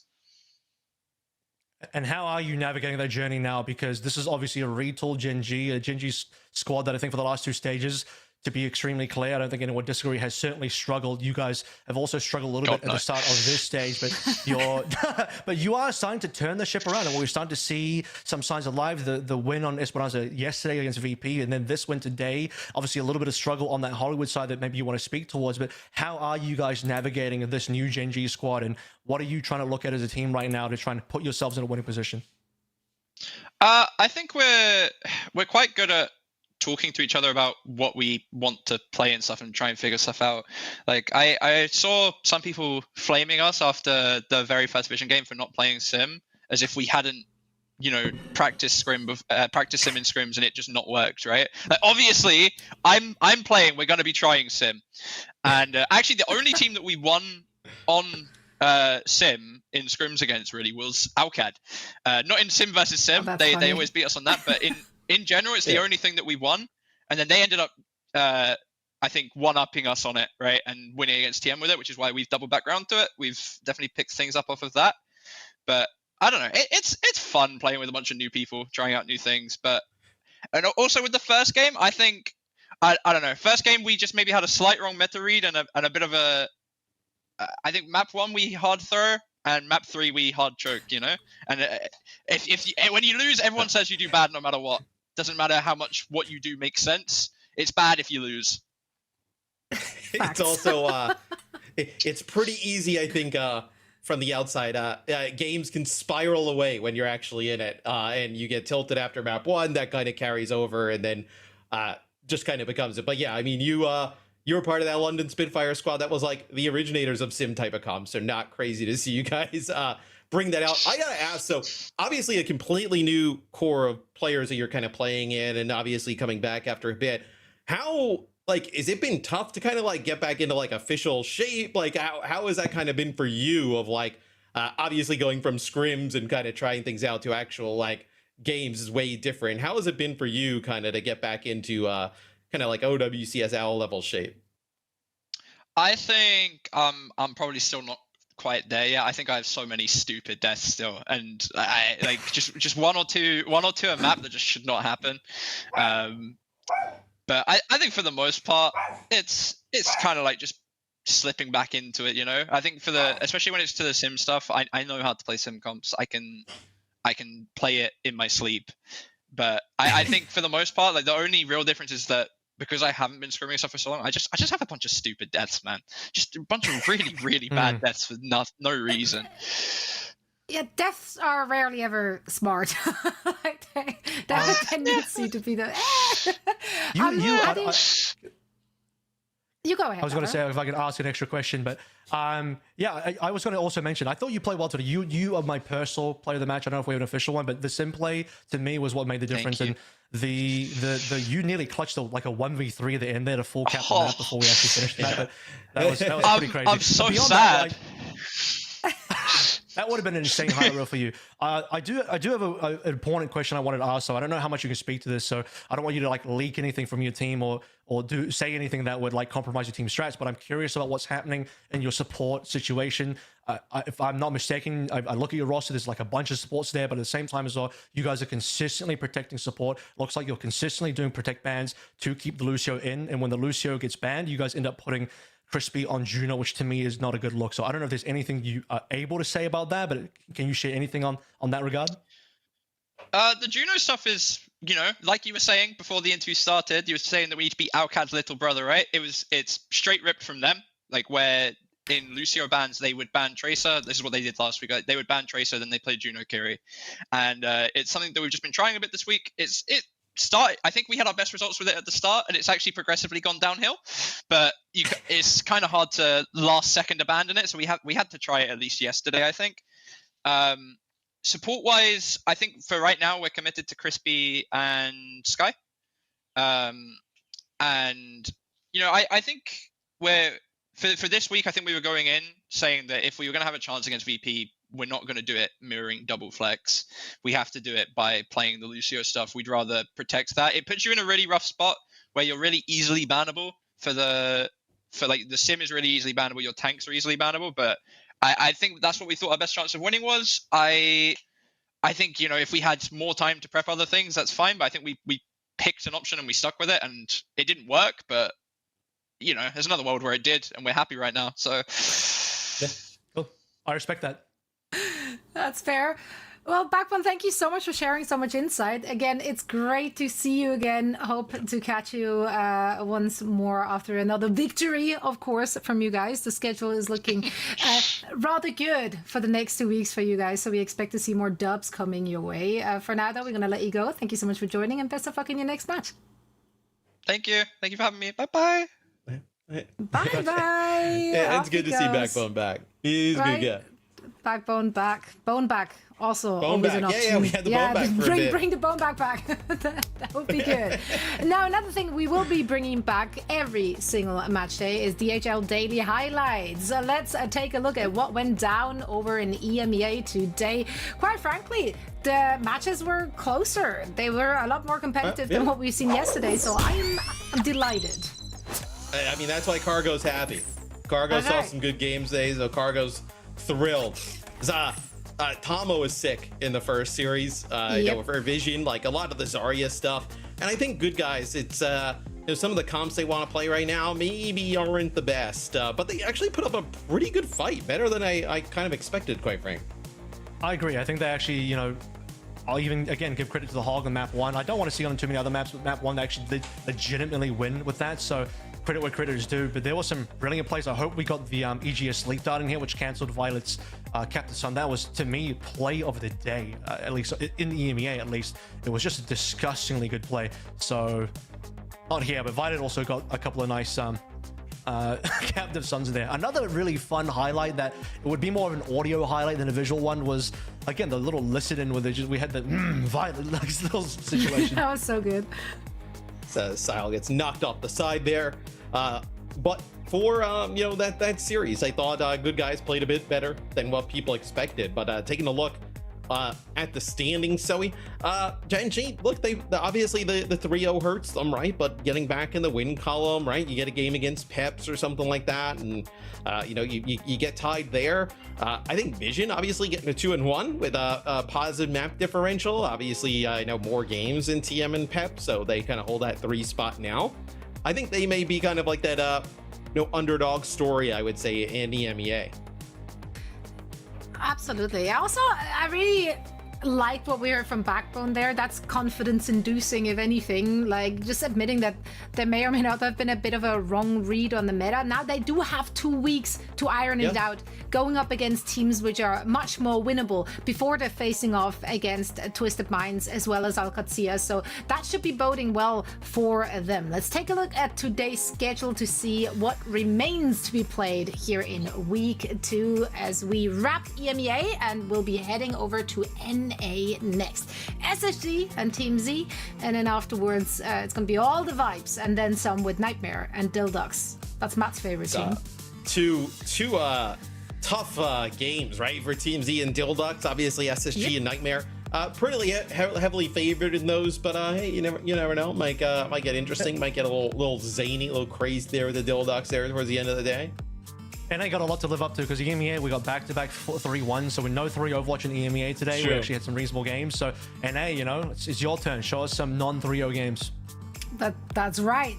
Do it because Avril said so. Avril, to sum up your EMEA contributions this week, thoughts on the region, thoughts on the meta, thoughts on the team? Yeah, I mean, I enjoy seeing, this is probably the best sim region overall, so I enjoy seeing the great sim players, the great sim teams doing what they can do, and, you know, the quality of teams at the top of EMEA are just so sick to watch, and getting Kevster on VP is just such an insane upgrade as well, so I'm very much looking forward to what VP do in the future and what the rest of the teams do here.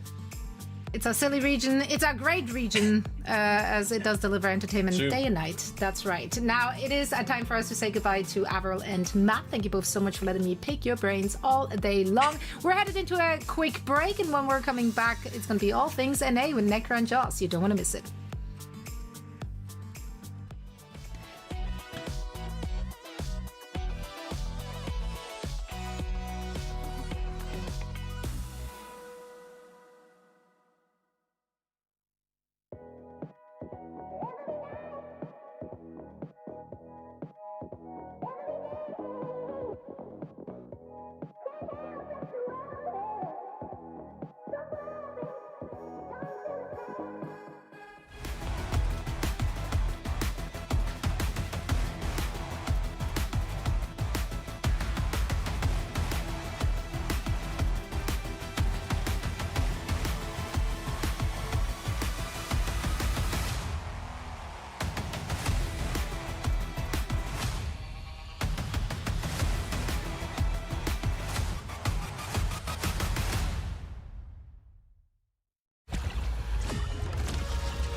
Was it Shifu told me?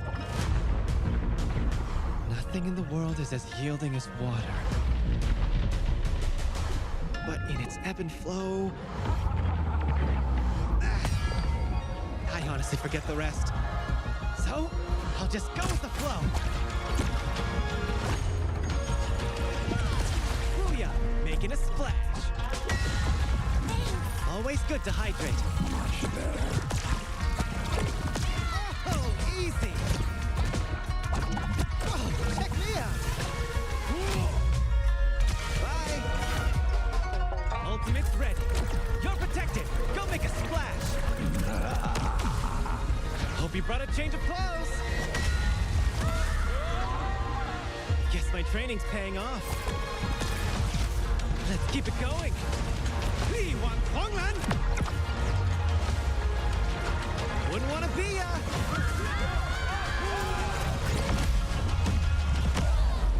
You just witnessed my most famous party trick.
One stage left. No cushion, no do-overs. That is that, folks. Alcancia closed the book.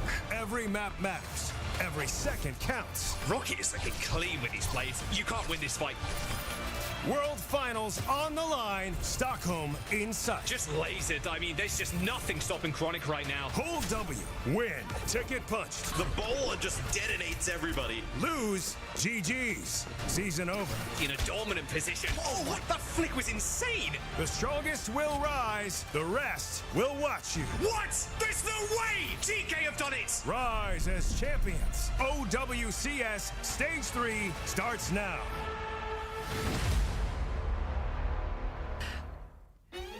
Hello, welcome back, friends. We got 2 NA matches to wrap up week 2 of Stage 3, and with me are the ever so lovely Necra and Joss. Friends, how are we doing today?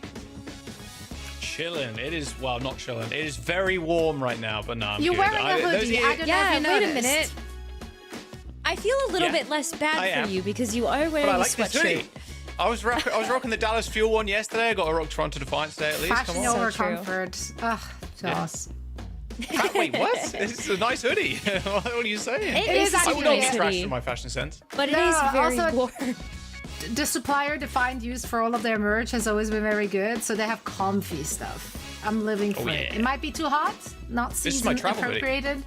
It's nice. Well, now we know how to spot Joss at the airport, so we're learning a lot With the here Toronto already. Defiant logo. Let's spot our teams in our standings, shall we, Necro? I don't assume we're going to see much movement here today.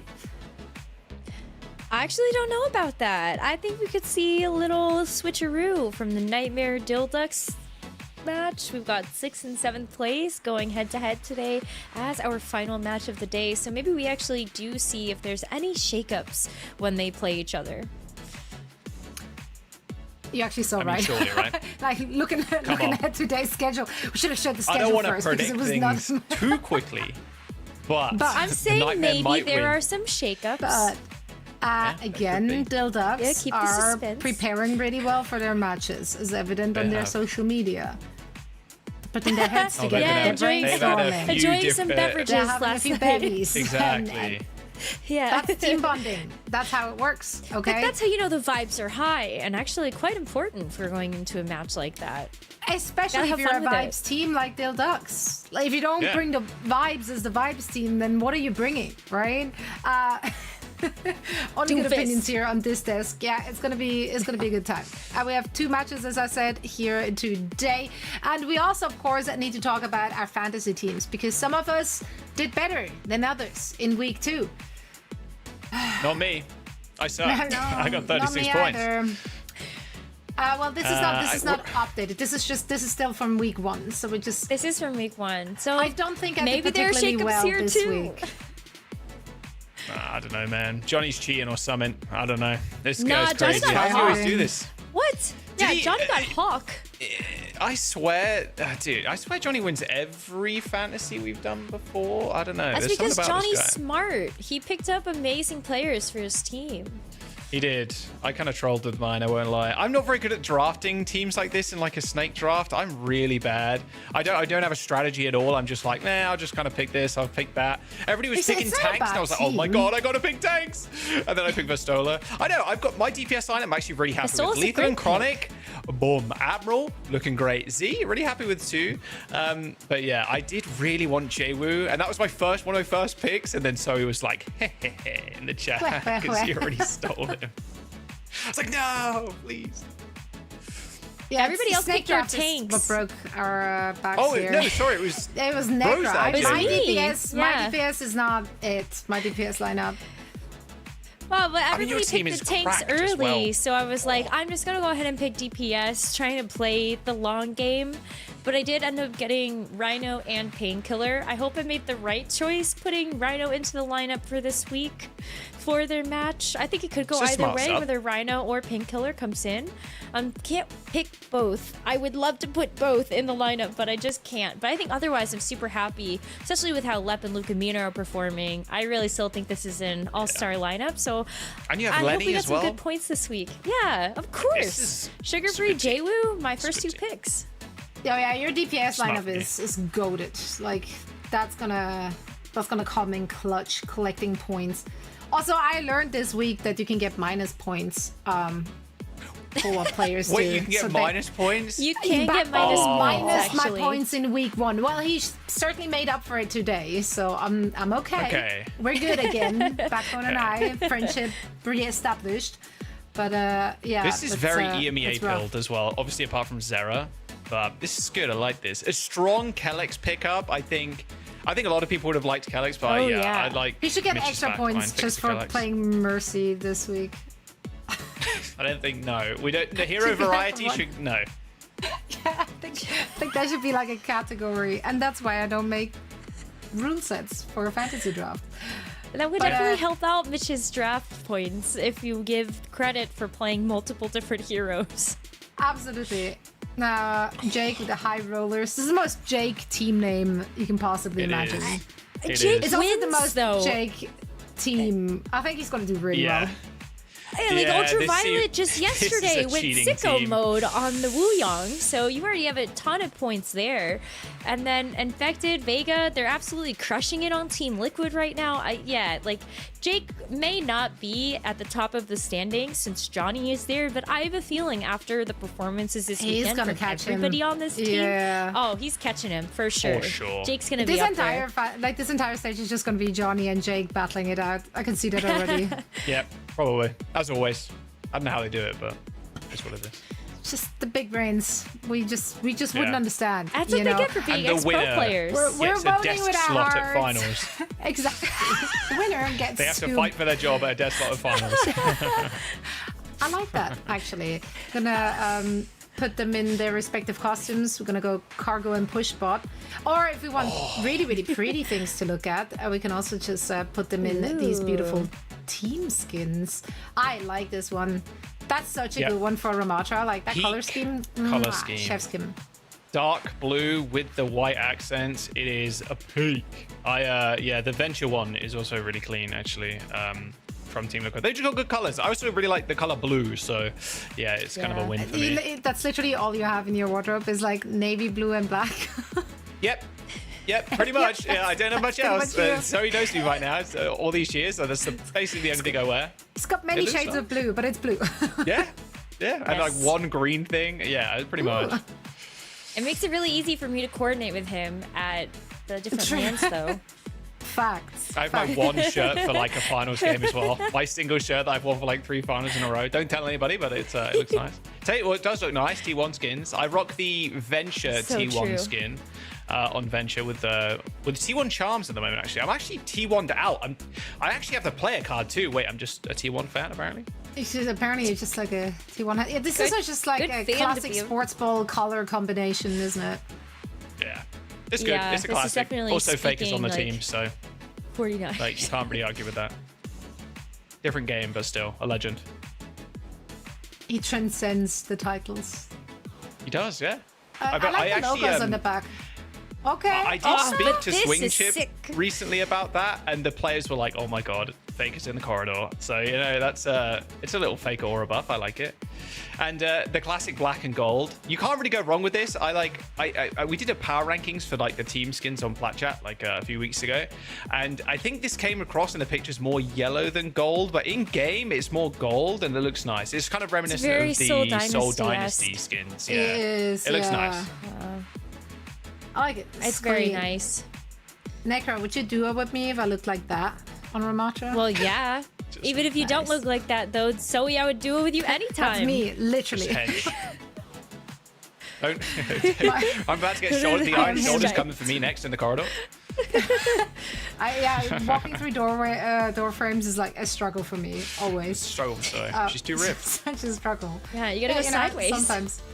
I only go sideways. But we're going head first into our matches today. SSG versus Team Z and Nightmare going up against the Dill Duck to round out day 2 of week 2. So let's dive into our first match, shall we, my dear friends?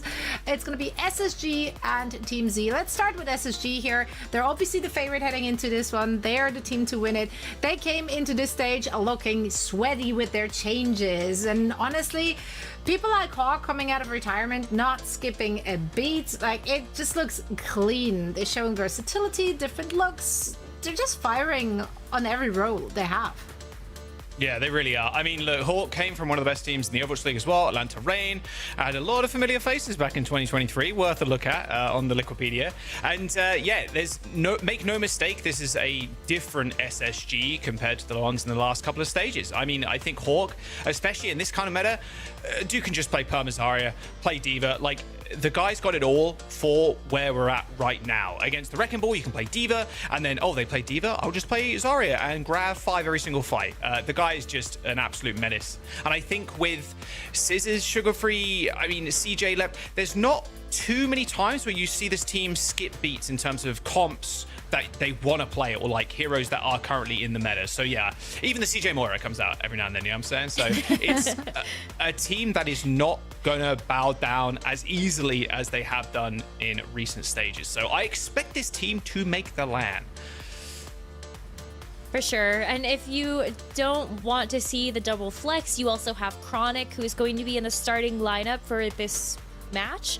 And Chronic comes in like not only just a phenomenal hitscam player, but we did get a chance to see the Symmetra Bastion composition from them on Esperanza last weekend, and that was really fun.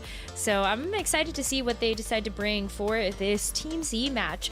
But it makes a lot of sense. Maybe just like have Chronic to be able to come in, play some of those longer sight lines, and we'll see how they do against Team Z. If you're a Supernova fan, you will love them. This is a rebrand from Supernova from last stage, and they had to come through the promotion relegation, but they come in with also a couple new players to their roster. Looking at Cinnabar that comes in as that main support player, I think has already done a really great job of slotting into the team. But of course, they are looking for their first win. They had to play GK last weekend, which was a very tough opponent to have first. Space Station isn't going to be a whole lot easier, but we have some really heavy hitters on this team. I think Peace and Ryan are both DPS players that have also started to come up through the ranks as of the last couple of stages.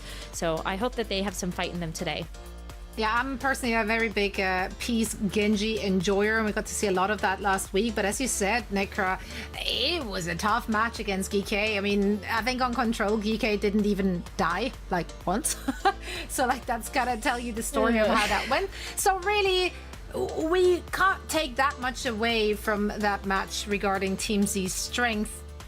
SSG, it's not going to make it easy for them either. So I am interested to see how they are going to fare in their second match here in week 2. And we're about to find out as we're heading into map number 1. So Jack Rose, please take it away. Yes, thank you, Zoe. Yeah, it's a not true test of strength when you go against the best team in North America, Rose and GK. Now, how do you expect Team Z to kind of approach this series? Because they do have an easier opponent coming into week number 3. They're against Dill, but you're going against 2 heavy hitters to kind of start your stage off. Like, what's the headspace there for them? I honestly, when it's just a colossal matchup like that, I half wonder if maybe you go into it and you're just like, okay, pressure's off a little bit. These are maybe teams we would expect to lose to already, so we may as well just try to keep working on the fundamentals, the team synergy. They did have quite a few roster swaps in between stage 2 and 3, so they're definitely still working in some of those new pieces, but there are a lot of learning moments that you can take away from playing against teams that are perceived to have higher skills than you do. And so I hope that they can find those bright moments that will give them that confidence moving into the rest of the weeks that we have here for stage number 3. All right, first seed or a higher seed for SSG means they get to pick the map and pick the ban first in this series. And they go with a Winston and a Li Zhang Tower pick. Seen a lot of Reaper as of late. Rose, Chronic obviously starting today by the looks of the graphics. So we're not going to see Scissors, not just yet, but we have Sugar Free too. So this is going to be probably a Hawk D.Va / Zarya kind of angle. Seen a lot of Hazard in EMEA, even a little bit more of the Symmetra as well, but we're not going to see that here, not in North America. That's to be certain. Will CJ pull out the Moira? I hope so. Maybe just a little bit, but we'll see how Team Z kind of react. Because Astro, one of the big heroes for Astro has been this Winston, but also the Wrecking Ball, which is over now. Astro has looked at both of those main tanks and decided to go with more of like the dive look. I think with the rest of the team, especially Peace on Gen.G, has always been quite good. So being able to play to that strength of having that double flex is very nice. Ryan can come in, either play the Reaper, or we've also seen Ryan pick up that Tracer. So there's already a great setup here with both the Winston and the Reaper being banned. I think both teams very happy to lock into what looked to be their best looks from last week. Team C with this Wrecking Ball and this dive, with Space Station on the other side playing with this Zarya. And Chronic actually comes out and ends up playing the Cassidy here. What do you think of this, Jaws? Yeah, I really like this Cassidy pick. It does create a zone of influence for Astro to be cognizant of, because Chronic with the flashbang, even though they don't last too long and the ball can still roll away, is still going to be kind of frustrating to deal with. Obviously very good against Tracer and against Gen.G too, and then the Zarya, if things get a little messy, you can just bubble the cast, because he's probably going to be one of the main targets of Team Z, along with Lep and CJ of course, but it's going to be a Space Station first camp to start us off. We'll see if Team Z can kind of all basically dive as one and hopefully kill Chronic, but the likelihood of that happening is rather slim. It's going to be so hard to do that too, because I think a lot of Space Station want to play grouped up together. I mean, you do have that angle taken a little bit in the back there by Chronic. Hawk is going to be the one that's mostly going to be stepping up to the plate, but as a unit, they are going to be making this rotation back to point. And so where's this opening for Astro? Peace is forced to kind of just use the deflect in the wings there, but then like just Zarya beams you down. Nice headshot on the Tracer onto Ryan, does end up getting healed up. This rush is online rather early for CJ. A couple of off-the-dish shots there towards Hawk, should net him one, but Lep actually ends up going down. CJ was mid-clamber when Lep hit the grave. That's a rush close to the point for CJ, but yeah, you can kind of see from CJ's POV there that he didn't really have a line of sight on anybody, and Team Z, snappy with it, do end up capitalizing, and they do get point. Space Station Gaming, they lose the rush in that fight, and they get 47. Yeah, I mean, CJ had to swift step away, and then basically angle where he ended up, that was not the best Kitsune rush in terms of that position that you could have taken there, but it was so early, you may as well go ahead and use it and see if that's going to net you anything. And Space Station still have 2 more ultimates to work with coming back into this point. You've got the Deadeye, which is really great to try to help push people back, and then you also have the Sugar-Free Pulse Bombs. He's gonna let that loose now. Doesn't catch anybody though. Yeah, it doesn't get anybody. Aim for Cinnabar there, but Peace actually. A couple of shurikens to the back of the dome there. Looks like Ryan's going to pick up a kill too, so Space Station Gaming, they're getting leapt on, and this is what this comp does very well in Team Z. They want to be able to just get on top of you quickly on the rotation, and they've managed to do that a couple of times here. Blade available from Peace as well, and they're going to hold choke with a lot of ults. Yeah, there's not a lot of mobility on the Space Station side. Even though they can move together as a unit, the Lucio with something like the Amp It Up would have helped a lot here. And now, how are you going to kite away from this Blade? Thunder Blast, straight to the back line. There's the knockdown. Harvey hits the ground, goes to spawn. However, reverse tidal surge there onto Peace. Still got the Blade in his back pocket, looking for a kill. Let dead again, as the mines were laid in the choke, but that Space Station Gaming did manage to get to the point on time. Instead of he's going to get caught out by Sugar-Free. So no healers available now for Team Z to fight on the point with, and Hawk still got plenty of resources to use. However, Peace is getting an amazing amount of resets here. A quick teleport onto the point from Hanbei doesn't end up saving Peace, but uses the rush anyway. Space Station Gaming still with the Graviton Surge and control of the point, can just stick around here and wait for the healers to come back. Lep and CJ will join the fight momentarily as Ryan holds onto this Pulse Bomb, but with very little blinks left, is going to have to run to the back of the point to try and pick up that mini. Astro does end up going down, and Hawk's still holding on to this grab. And Peace had to hold on to the Blade too. I think there was a really important time of just being able to use the Kitsune rush on the back of the point. Maybe that was going to buy you enough time. You saw Astro had enough time to finally come back to the fight, but there wasn't quite enough power so that you could actually use that Blade at the right moment. And because those Tidal Blasts are gone, I think it's still going to be really tough. You want the rest of the team to work with you to try to burst those things down, like the Zarya bubbles as well as that Suzu. It's going to be first to go here for Space Station. From the high ground there is the deflect. Oh, caught in the grab as well. Whoops-a-daisy. Ended up just kind of descending from the rafters there to try and pick off the rotating players of Space Station Gaming. He used that rush in the mid, but it's all Hawk all day. Landed that grab on the blading Gen.G. And that'll be a Space Station cap on the point as they just chase away Cinnabar all the way to their own spawn. Good round for Space Station, but Team Z with some very early aggression and aggression on the rotations from Space Station, so understanding the comp there very well. Yeah, it's just too bad. Like, again, that Kitsune Rush at the back of point. Space Station had already captured the point, and I think if you were going to use the Kitsune Rush there, obviously it would have been better for you to still have the point and just keep working up some of that percentage. Maybe it would be a bit of a different scenario where if Space Station don't win that last fight, like, they don't win the round. But unfortunately, just the timing didn't quite match up for some of those ults. Now moving on to this next point. Yeah, like Sugar Free has just been absolutely going crazy. 12-1 from the boy. Pande with 0 limbs there as well. Had a rough go of it. 1300 healing and damage respectively. Yeah. Teleports out. Same vibe for Space Station. Different for Team Z though. Switching over to the Zarya, but they got Peace on Mei. Now, we haven't seen the Zarya yet from Astro, so this is very exciting. But we haven't seen the Mei either, and not anymore. Not sure what happened there. Must have got a one-tapped or forced a block super early, because, yeah, Mei not normally the first hero to go down in a fight. But that's an insta-swap. Mei maybe just not feeling like the right hero. It's going to be really hard, I think, to actually make use of some of that slow, and at least with the Gen.G, you can get in there with the bubbles. You also have that mobility with the dash. Yeah, it's also really good on the first fight as well, to be fair. The Mei, if you come up the stairs, you can wall people off that are kind of mirroring you.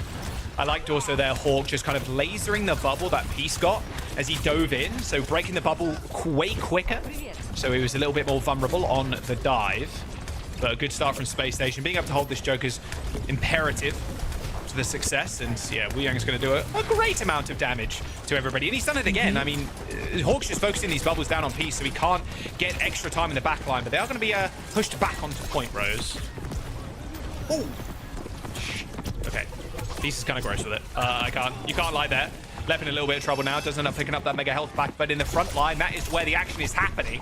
As Astro and Cinnabar end up going down. Oh my goodness! The kite was crazy!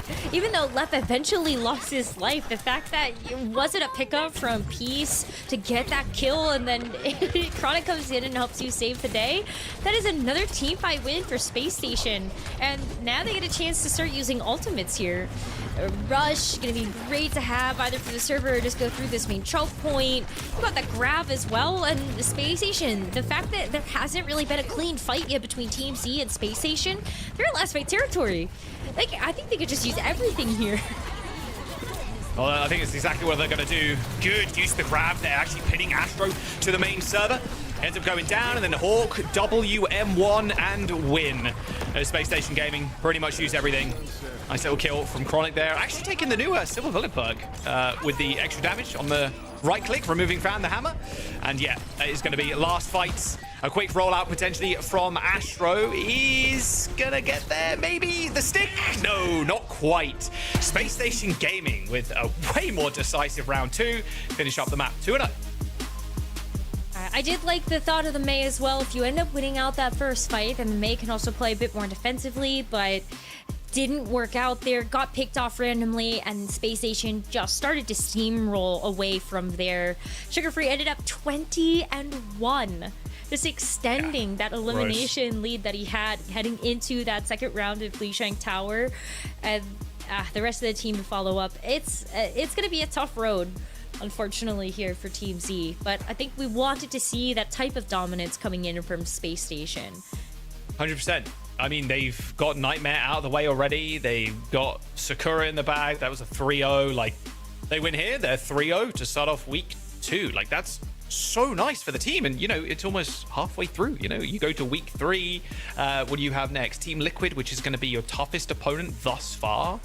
So, yeah, it's big thoughts for Space Station going into that match. I think you're probably focusing on that one already if you're Space Station Gaming, thinking that Team Z will be more of a pushover than Team Liquid, although coming into this series, still got to be fairly scared of Peace and Ryan on the DPS. But if you are Space Station, you're just so comfortable with Hawk playing basically whatever, the bans are not really going to phase the whole team. I can't imagine there's a thing here that Team Z can do to really dent the armor of SSG. I mean, SSG already made a great ban with the Winston, knowing that Hawk is almost never going to actually play that hero, and that's very targeted at Astro.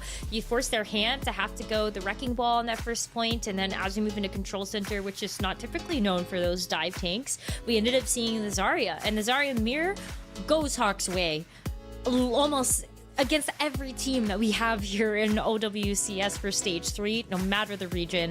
I feel like Hawk is just head and shoulders above when we've seen this Zarya hit the field. Yeah, he looks super good. It's like he hasn't really skipped a beat, which realistically he hasn't. I don't think there's going to be a point where you'd be like, yeah, Hawk is he going to perform well? Like, ooh, I don't know. Like, no, he's going to step in. He's going to step up every single time. Team Z's chance to choose again.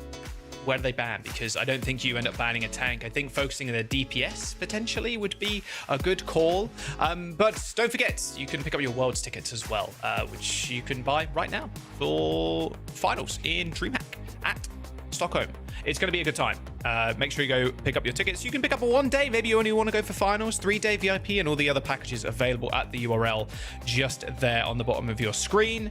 Or check the socials. There'll be links there too. So yeah, come and join us and cheer for your favorite team, whether that's Space Station or Liquid or whoever else makes it. Yeah, it's going to be a good time regardless.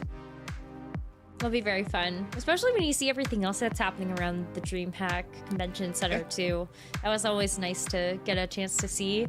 And I don't know, if you're just like a generic esports fan, then you gotta head over to DreamHack Stockholm. And hopefully we'll get a chance to see you there. But for this next map, Team Z to pick. And I like your theory about going in after the DPS. As we look at the Esperanza pick, I could maybe even see, do you actually ban Tracer? Yeah, I wonder if you ban Tracer. Away from Peace Sugar and Free. Ryan can just play Gen.G Reaper. They play Winston, Gen.G Reaper, Curie Lucy. Yeah, I wouldn't mind it. I think Wu Yang at some point is going to have to be banned away from Space Station 2, so either one of those picks I wouldn't mind seeing from Team Z. Of course, they get to ban first, so in theory they can kind of protect. Space Station can't ban that Winston again.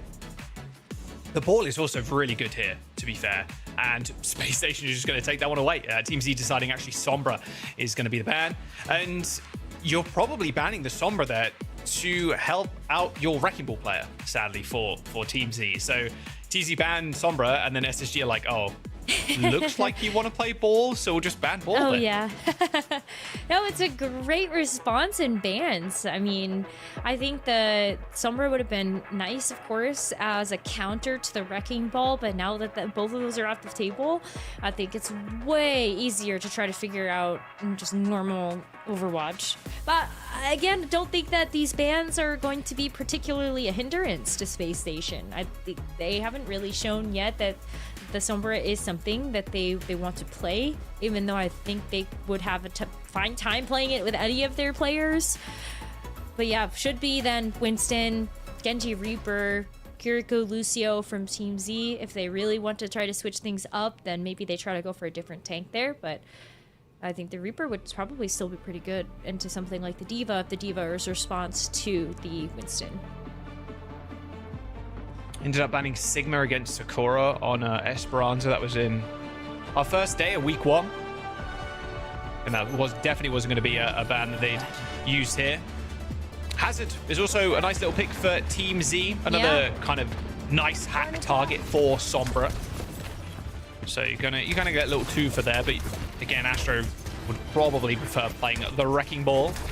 And then Chronic and Sugar Free just going to play this. Hard hit scan for Chronic. Not seeing Scissors just yet. And with CJ and Lep on the Kiri Lucio.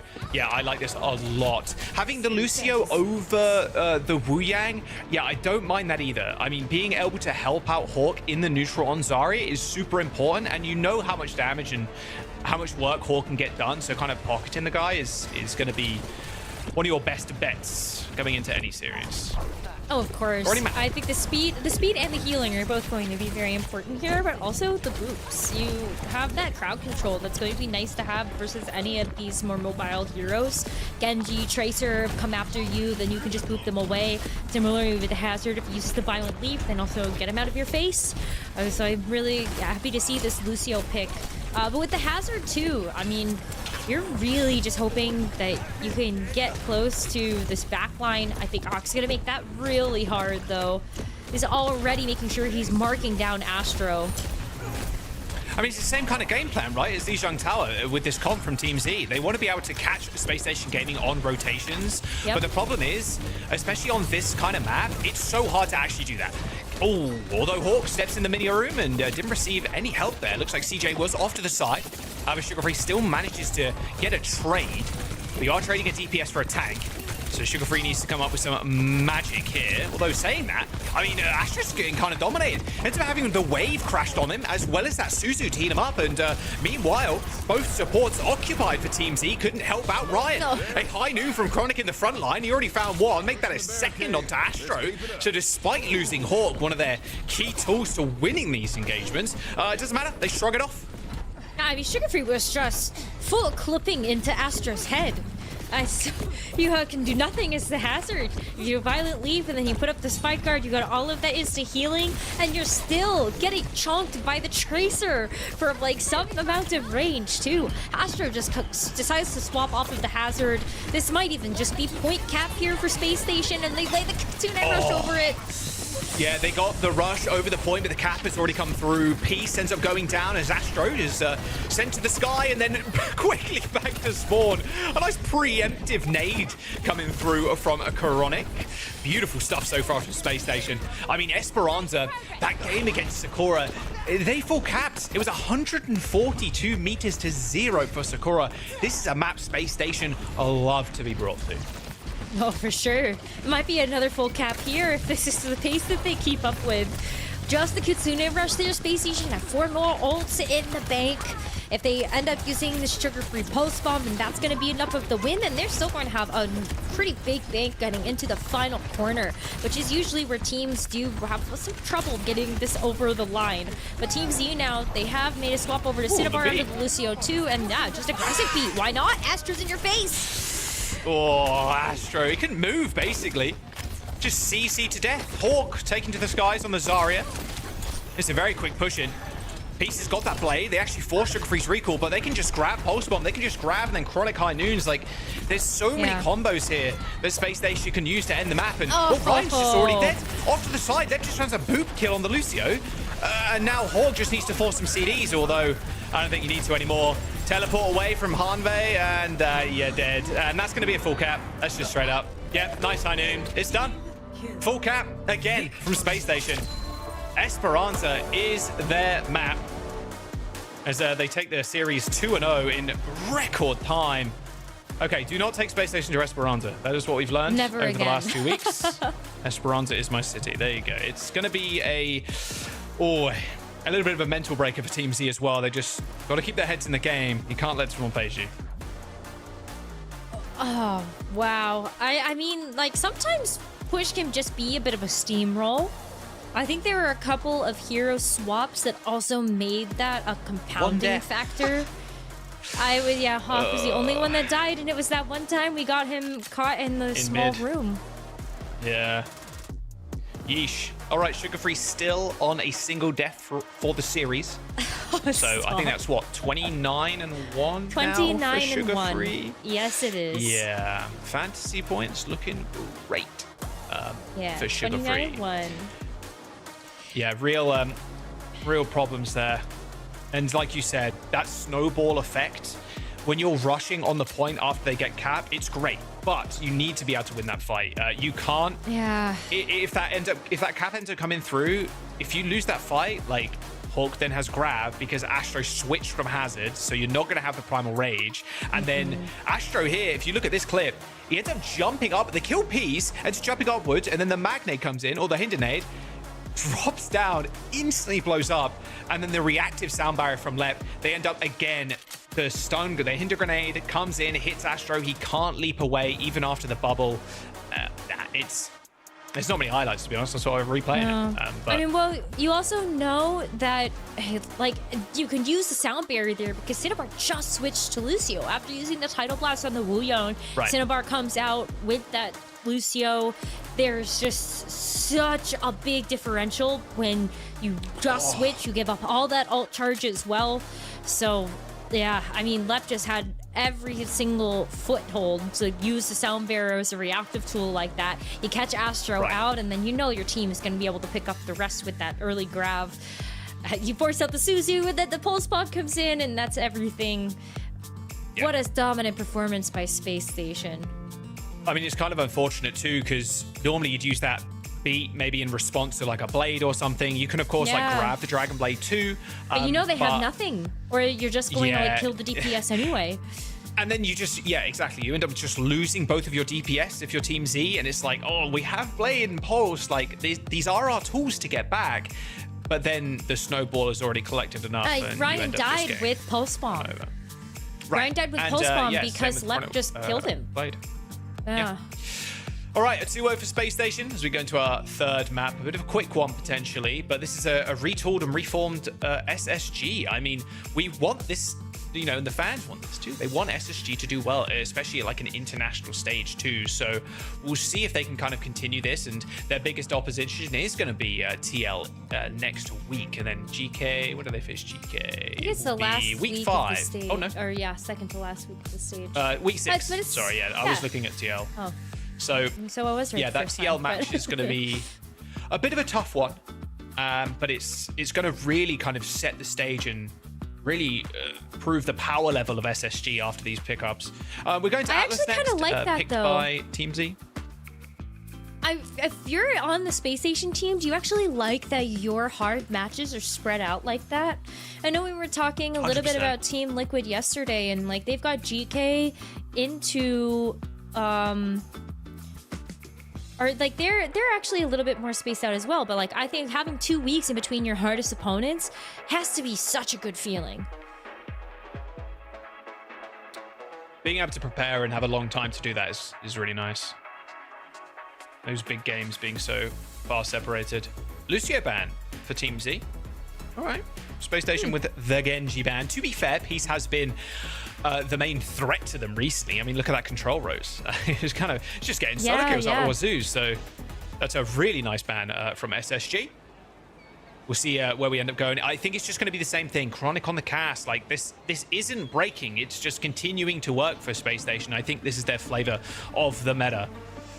We'll see if Team Z can kind of respond. Cinnabar has played some Brig in the past, but she's going to be opting for the Wu Yang. Makes the most sense. Well, you can't play the Lucio either, so you kind of are stuck probably playing the Wu Yang here. Don't think you want to play Brig. It's not. Brig doesn't feel not good right now. Yeah, especially against the Wu Yang as well, because your shield is one of your biggest tools to kind of protect yourself, maybe protect your backline as well. Blasted. It just blows up. Yeah, exactly. Hog might run the Hog here. This is a real pick. Yep, it's going to be a real pick. We saw this in the EMEA. It's a real pick. Yeah, I mean, hey, I like it. I'm here for it. Against the Wrecking Ball, not bad. Yeah, if you can hook anybody though, Hog, the fact that you do have the ability to just one-shot somebody again now is just so fun to watch. You have to be very careful if your Team Z. Cinnabar actually does find Sugar Free though, so great first pick here. But can Team Z actually capitalize on this and use that player advantage to get the first point on Flashpoint? They've doubled his deaths. This is so sad. 4-1 up Sugar Free. Nice little first cap though by Team Z. Yeah, this is feeling very EMEA from Space Station. I mean, why not, though? Yeah, like, give this Metra as well, even to make these rotations faster. And I actually think that's going to give Team C a hard time. They have been able to get that control of the Flashpoint first, and so they are able to maybe help stall out a little bit longer. But what's your dive target? Smasher's going to teleport somebody away, or maybe you just get hooked. What was it? Peace ends up trying to teleport away. Didn't have the perk unlocked yet, sadly, for the quick TP. Nice hook from Hawk, and that'll be point. Actually, attacking into this might be tough. Yeah, for the ball, so Astro prompt to switch. Nice too, because you can bubble the hook target. She gets a free charge. Yeah, but it's still going to be so challenging versus the Symmetra. I guess everybody taking a page out of the EMEA book, but I hope this is gonna do good things for them. You have just so many tools that are gonna keep this Roadhog alive. You could, and as we've seen from Gas Space Station already, you just shoot the Zarya bubbles. She can't protect herself if the bubble is gone, and she can't do the damage if she's dead. So may as well just focus down those bubbles, and then she doesn't have that form of defense anymore. Team Z are really taking their time here. Too. Yeah. He can just keep using these teleports. Wraith form used by the Reaper. That's both bubbles down as well now. A quick teleport straight in front of Hog's face, but I guess it just didn't matter. Ryan and Astro end up teaming up and killing Lep and Hog. Peace with 13 HP hits the Wraith form, and that will be the fight. Somehow Peace escapes that alive despite teleporting half a meter in front of Hawk. I mean, that was a little silly, but hey, it worked out in the end. Chronic's going to come back with a wall, though, and this is going to be a tough fight now for Team Z. This rush can get completely negated if Chronic uses this correctly. Yeah, the wall, and then you've got Whole Hog as well, just to push people back.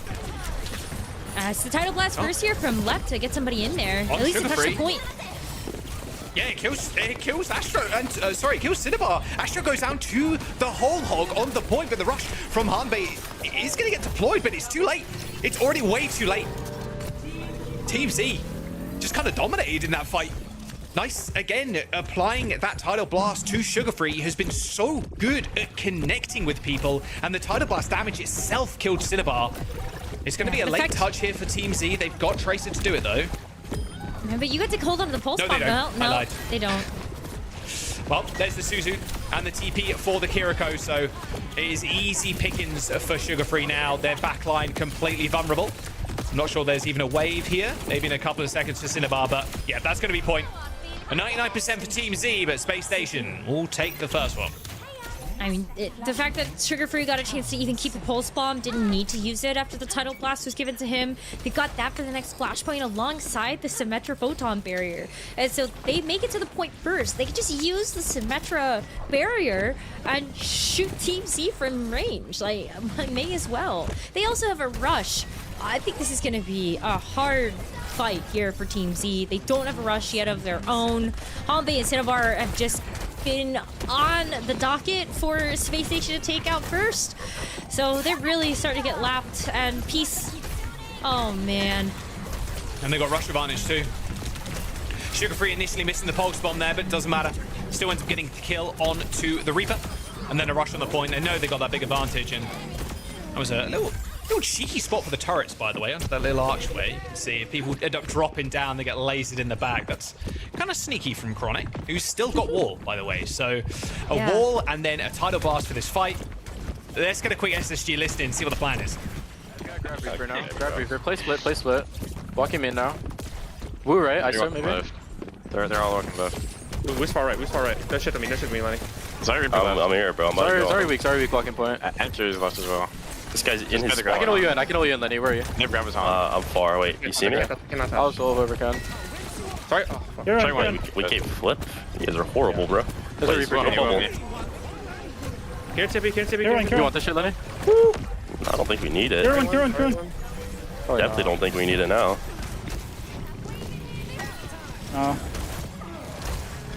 Alright. Go there, spawn. We set up on their spawn. One hit. Yeah, bro. Did he use Rev? No. No, they have. I actually, he's gonna solo grab my ass. I feel it.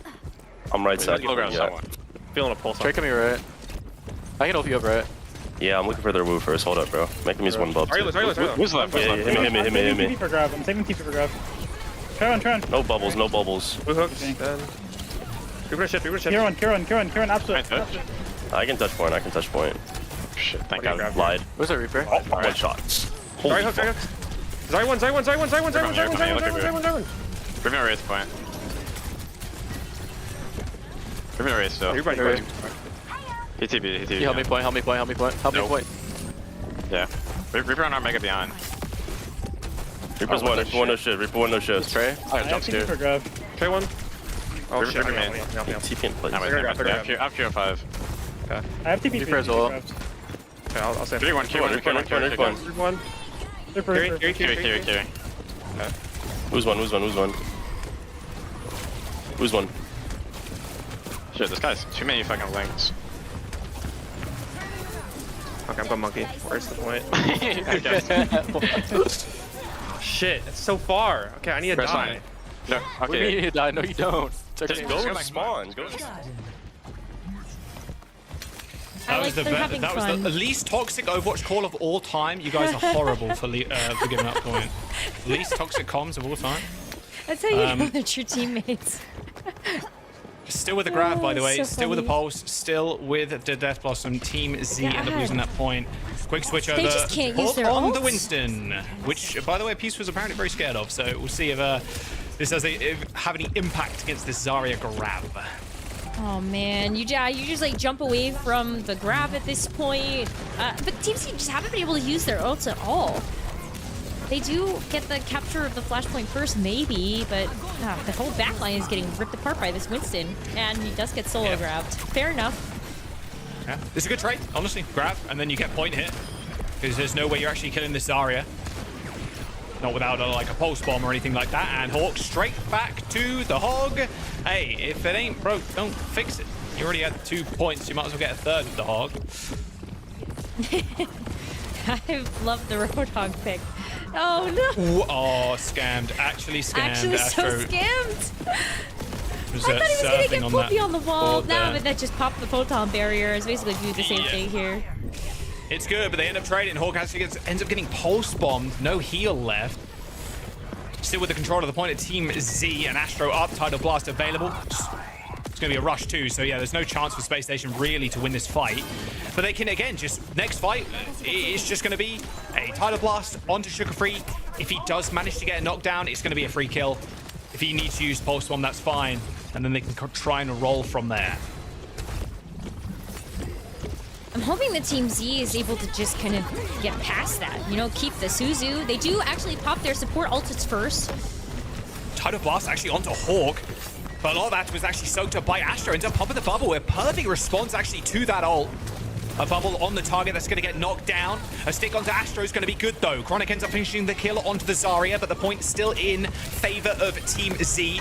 Ryan just hounding down Sugar Free, but Cinnabar ends up picking up the final tick of damage. Hawk still on the point though, still going to be a menace and actually a problem to remove. Chronic 2 is kind of shifting people around on this point, so it's hard for Ryan to lock anybody down. You can see them hiding behind this pillar right now, waiting for reinforcements, but it's only a matter of time before Hawk lands a hook.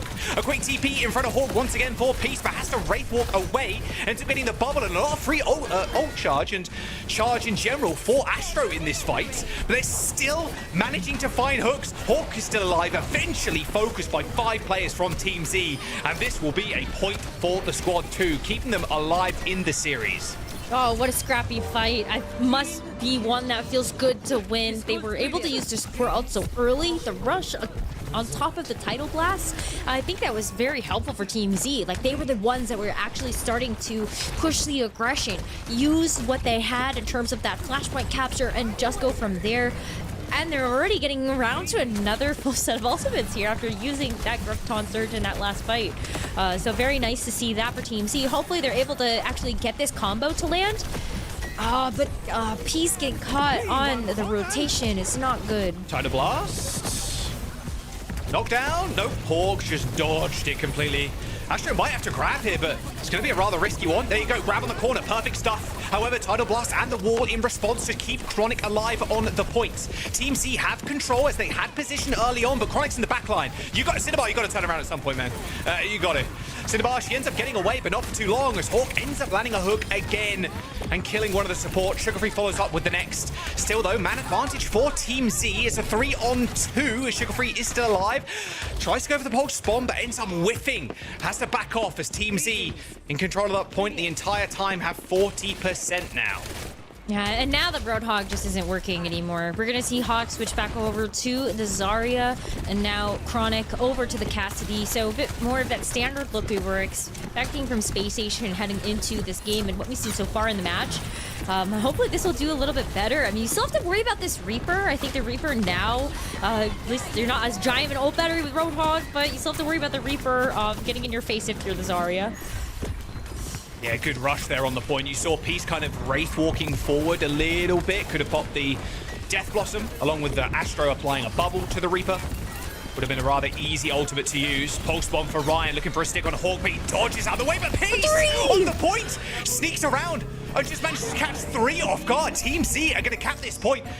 And it's going to be a late touch here from Space Station. Sugar Free may be able to get there, but it's looking pretty unlikely with Team Z playing forward. And in fact, it's going to be a 0.5 here as Team Z, at the hands of Peace, managed to cap up and make it 2-2.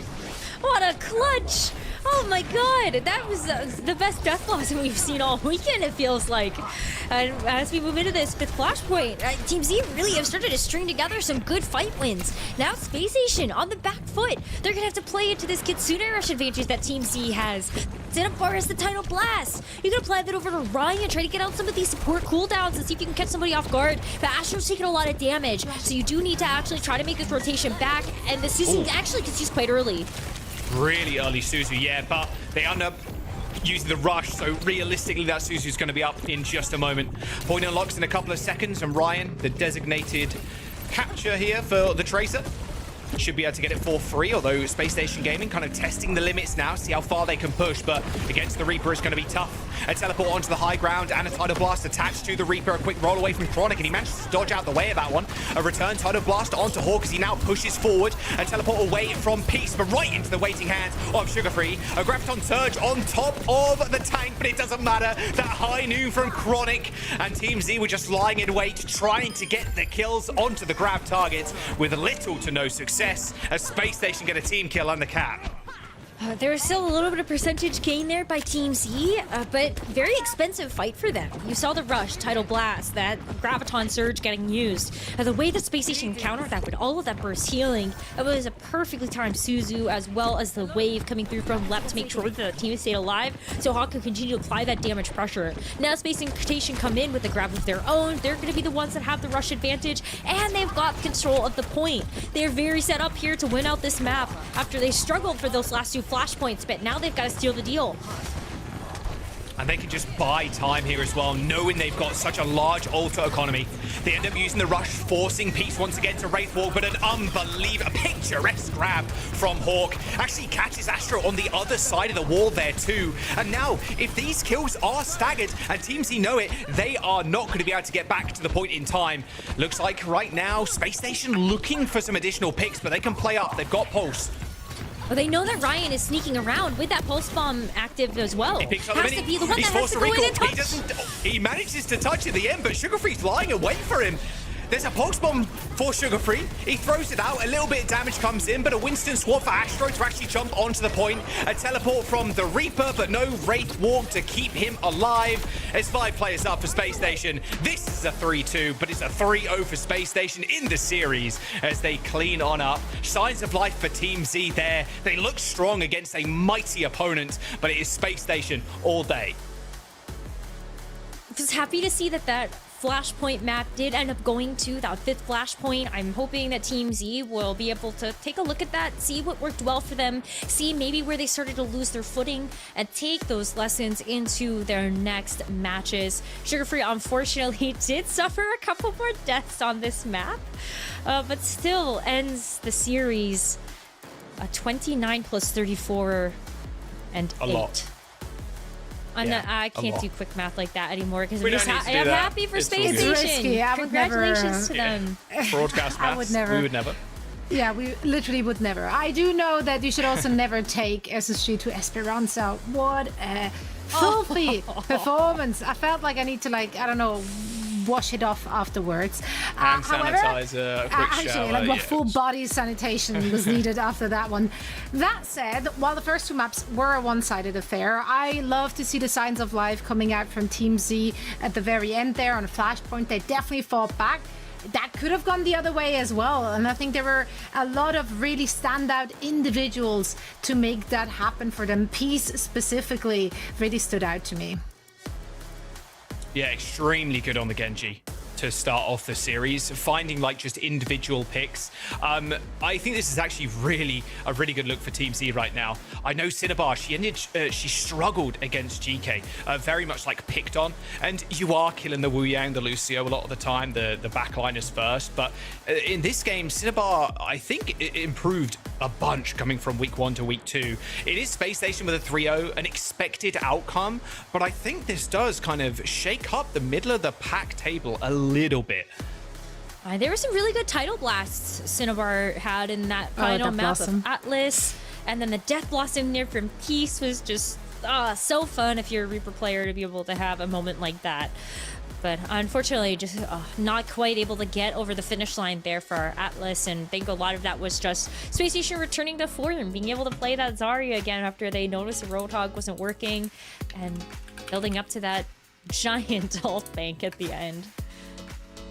I mean, honestly though, I love that we see more Hog in action. I don't know if that's just like the remnants of EMEA still like being up in the air, right? Exact. That's a Hog thing, right? It works until it doesn't. Same with Widowmaker. It's just one of those heroes. I just need to use my ult, bro. I'll change after my ult. Classic. So but true. Yeah, SSG absolutely dominant. That's exactly what we wanted to see from them.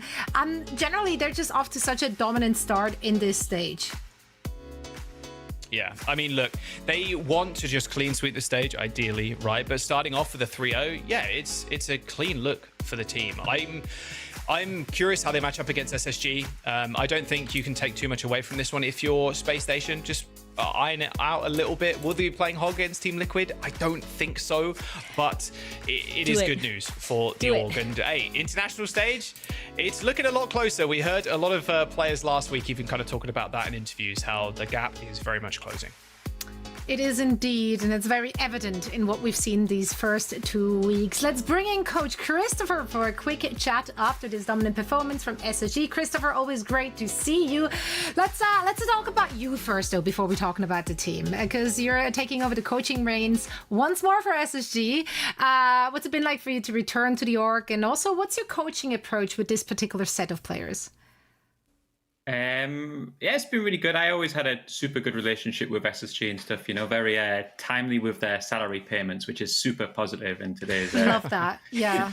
Yeah, super happy about that. And I think, to be honest with you, I kind of just go back to my roots a little bit. I think if you look at the makeup of our team, the style and comps that we play are kind of the comps that I've always had success with. You know, maybe there was a last 6 months where I tried to branch out and learn some new styles and learn some new ways, and it epically failed. So you know what? Stick to what you're good at. Yeah, I mean, makes sense. I do want to know your kind of thoughts on the power rankings of North America right now. Excluding yourself, obviously. Team Liquid or GK, who do you think takes in that series later on in the stage? I think, assuming that we don't get any patch, I think if Team Liquid drop a single map, or maybe even a single team fight for the rest of the stage, that's an embarrassment.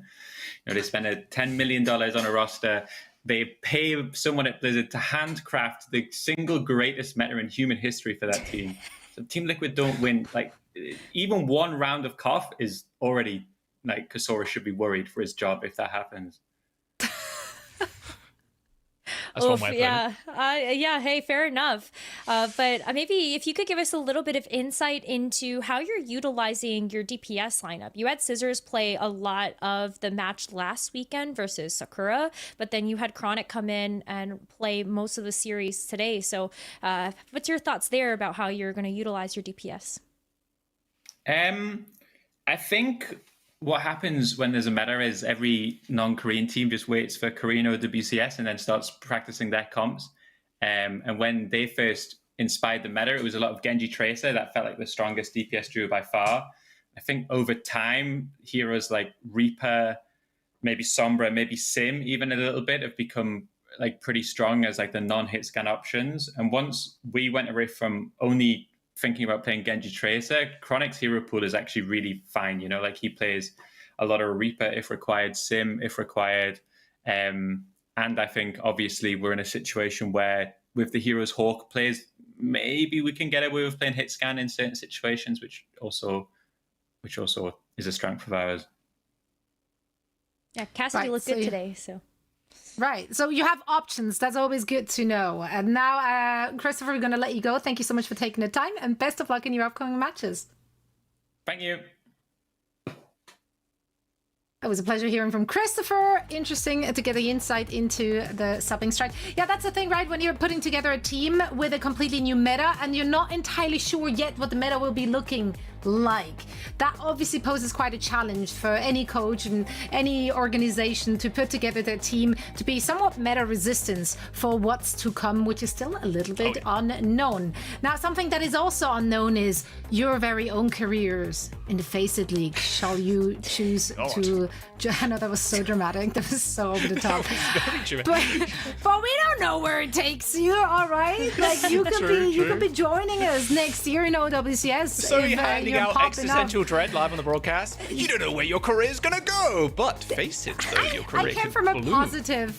Like it was meant positively. I mean, it's really ultimately up to the player whether it's a positive experience or a negative one. So sign up for your account. FACEIT.com is where you get it all started, and then you can climb the ranks in the FACEIT League. You can earn Overwatch 2 rewards whilst you do so.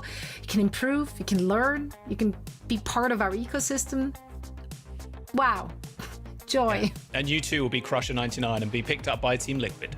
That's right. You too could be joining the greats such as Dill, which is coming up after a quick break to round out week 2. You don't want to miss it. We're going to see you on the other side of this.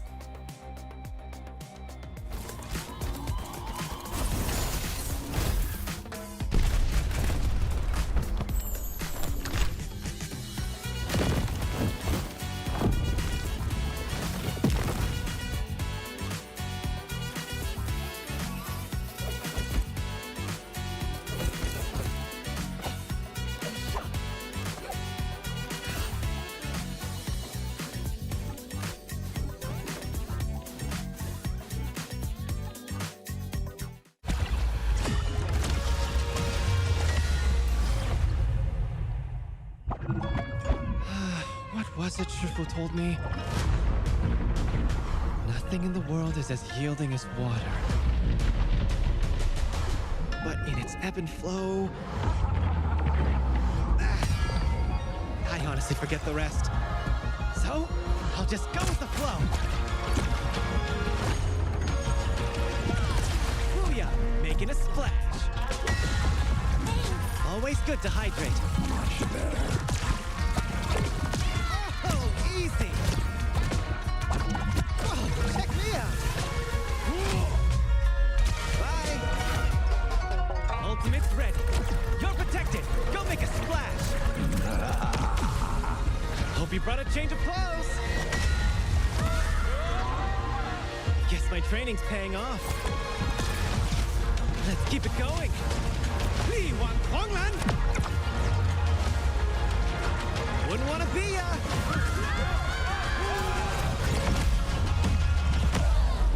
You just witnessed my most famous party trick.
Welcome back, everyone. One more match to go, but first, let's play a little game of our own here on the desk.